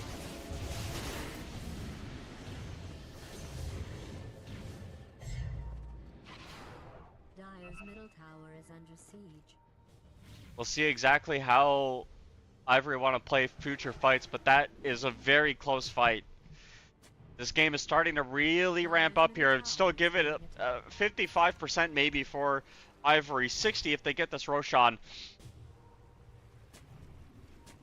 The one lane of racks really helping to their advantage, and these tier 4 towers starting to take some chip damage. The buildings don't have infinite HP. Roshan's going down here. Roar is going to get heard. Essence don't have Hoodwink yet. They are making a rotation over. You don't have Aghanim Scepter on the Disruptor, but you're going to have it so soon. 100 gold or less. This is awkward. Roshan. 4,500 HP. You're going to send Rapido into the pit. This is risky. Splitgo's here with the stun on the sideline. They are going to be able to find the Beastmaster stunned up as well, but the box comes out once again. They have the Hex going forward. Ken with the heal. You got self-roar. And now, I mean, no, Zed got the Aegis. Oh no. Zed with the Aegis. A stun is going to be able to land on top of Zed. He does die the first time. Blink over. Splitgo getting a kill. He's so strong, but the BKB comes out on Rapido. Flat cannon. What's your game plan here, Rapido? You just got to fight. Stun. Double kill for the Gyrocopter. They are healing up Rapido as much as they can, but you cannot do. Oh, the box save is there. You have it. One more soul rip coming in. Static Storm Silence. It is with the negative center. I think the damage is coming through. Zed is still alive. It's a double kill for B Rabbit. Only so the supports are alive. Rick finds a snipe. Can't get over the wall. And Zed is hunting. He's got a gem. All 3 cores dead for Ivory. They find Drick, they know where he is. Invisibility does not help you here, my friend. It especially does not help you against this Ringmaster. I mean this Beastmaster. Fuck, frig Bristleback. Wow. What a team fight. 50-50. The snatch of the Aegis. Dire's middle tower is under siege. The deal sealer. Radiant's middle tower has been destroyed. Radiant's middle tower is under attack. Radiant has fortified its structures. This Bristleback has been a problem. 14, 5, and 12. Maybe the only reason why Essence are still in it right now, and he's going to go forward, find the Undying, have a gem. He does have Solar Crest, and Soul Rip, and no help. Ultimate gets popped. Blink forward, they find the Bristleback, but this is not the target you want to go on, especially now when your team's alive. The Flat Cannons comes out, but the BKB is going to be able to purge the break. This is a lot of Flat Cannon damage. You have to be careful. Respect the Gyrocopter damage at least a little bit. You go in, Static Storm comes down, Ringmaster available, not in time. They can't get the save. Gyrocopter's dead for 100 seconds. Ken is alive. Ken wants an angle. Are you gonna find one though? Maybe Essence have to respect this 4v5 lineup even though they don't want to. Win probability keeps dropping. Ivory just not able to connect on these team fights. And now this Dragon Knights are covered completely in farm. Bristleback is extending their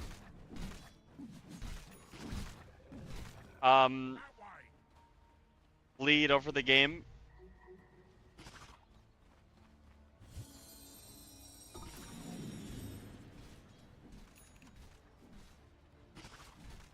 A couple of those Bristleback kills early on did not go the way that Ivory wanted to, and you're really feeling the difference here. The gem on the puck is such a unique itemization as well. Essence have the whole map to do with. What are you gonna do? At least take the tier 1 top. Maybe no. Ken does not have Shard for this high ground defense. It's the only time you really ever buy it. Radiant's middle barracks has fallen. Radiant's bottom tower is being attacked. Nobody on Ivory have buy. Has fortified its structures. Smoke up. Rapidos are alive. Where's he going? He's smoked up too. Radiant's bottom tower has fallen. Rabbit's doing the damage. Beastmaster on the side finds the backline. They have Ken. Will get the Dragon Knight, and the BKB comes out on the left track as well. A huge wraparound, finding everybody that they needed to. The Rocket's gonna catch the Bristleback TP. Is under attack. It's probably computer and I barely A nice wraparound. Essence were not expecting it, and the BKB early to stop the Aghanim Scepter from the Disruptor coming out. Not that it really mattered, because the Gyrocopter is the one you want to be using that on. You need some sort of BKB piercing disable. You do have it with the Roar, but it was used earlier on top of the Dragon Knight. Maybe a refresher on the Beast.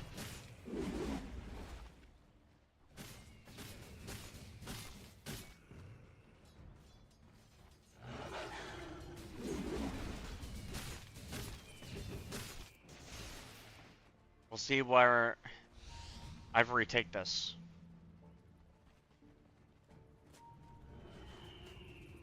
They want to get at least a tier 2 tower out of it.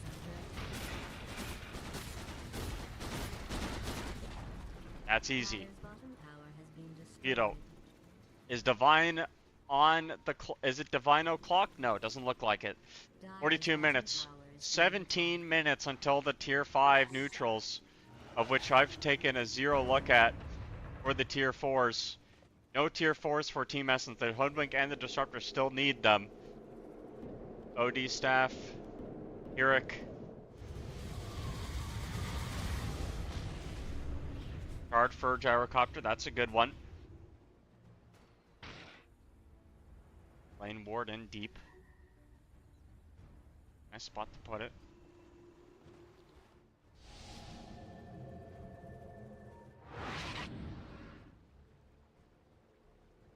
Essence, I mean, they pulled it back, but the game's even again.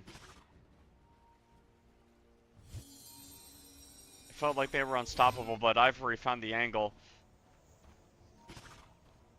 Essence have to play with the Bristleback, not away.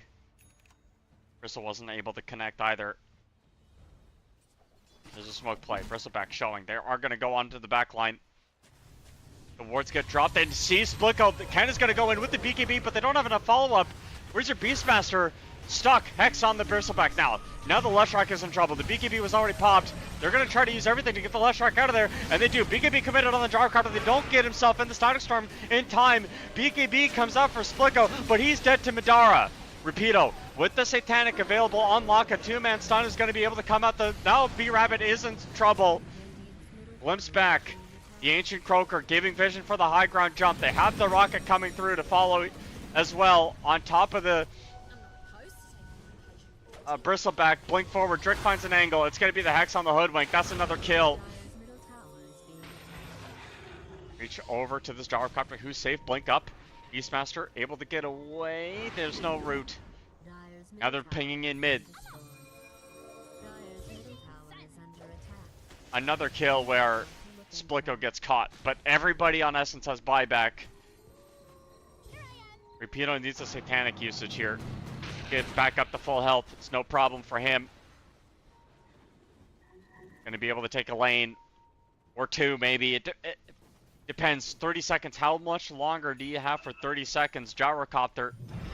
Okay, one Hoodwink buyback. That enough? Probably not. I think Ivory want more. They're gonna go for the melees. Wise decision. Black Cannon, Static Storm on top of the Gyrocopter, but the box is there for the save. Can't quite get out in time. The Hypnotize is down on top of Zed. He's able to get away. The BKB through with Ken though. That's one dead, two dead, a double kill for Ken. The buybacks come out. B-Rabbit stunning up, but there's a tombstone save there too on top of Ken. He doesn't have a blink available for another second. Can he get himself out of the tombstone? Yes, but not with the blink. Not the way he wanted to. Now he's able to get away. Madara underneath the tier 3 tower now, stuck. Can't get the BKB off in time. The save is there. Now the BKB comes through. Rapido turning around. They have a gem on lock. They go in. Puck in as well. Slicko turning around. They have the detection from Madara. Can't get away. Blink BKB or Blink Abyssal on the Gyrocop. They're turning around the Nullifier. Ken is in with the damage. Buyback on Splitco. Immediately used. B-Rabbit, if he is forced to die here, it's going to be another buyback. The Flat Cannon coming out is going to be enough to bring down the Bristleback. He's getting chased down all the way with the Rocket Flare as well. He's going to be able to get alive. Rapido now hitting onto the tier 4s as Teehee is in some trouble. Ken with the buyback. They're all ending this fight. The Beastmaster buyback is coming through as well. Rapido, he's going to man fight B-Rabbit. The Hex is there as well. They have to break the kill. B-Rabbit coming in. Zed on the back line on top of the Springmaster, but Rapido, he's the GG endgame carry that Ivory need, a 4v3 at this point, but B-Rabbit doesn't want to give it up quite easily. Flat Cannon coming in. Puck, elusive, but where's your base? Where's your help? Where's your team? It's all over. It's all over for Team Essence as Ivory all in the last team fight. They win. They take them out and they clean a 2-0 sweep.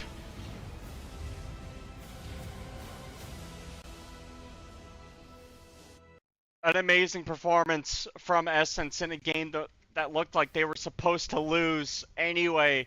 They crawl back. B-Rabbit, the obvious MVP of this game. 85,000 damage dealt, 201,000 damage received. It was not enough to bring his team to the grasp of victory.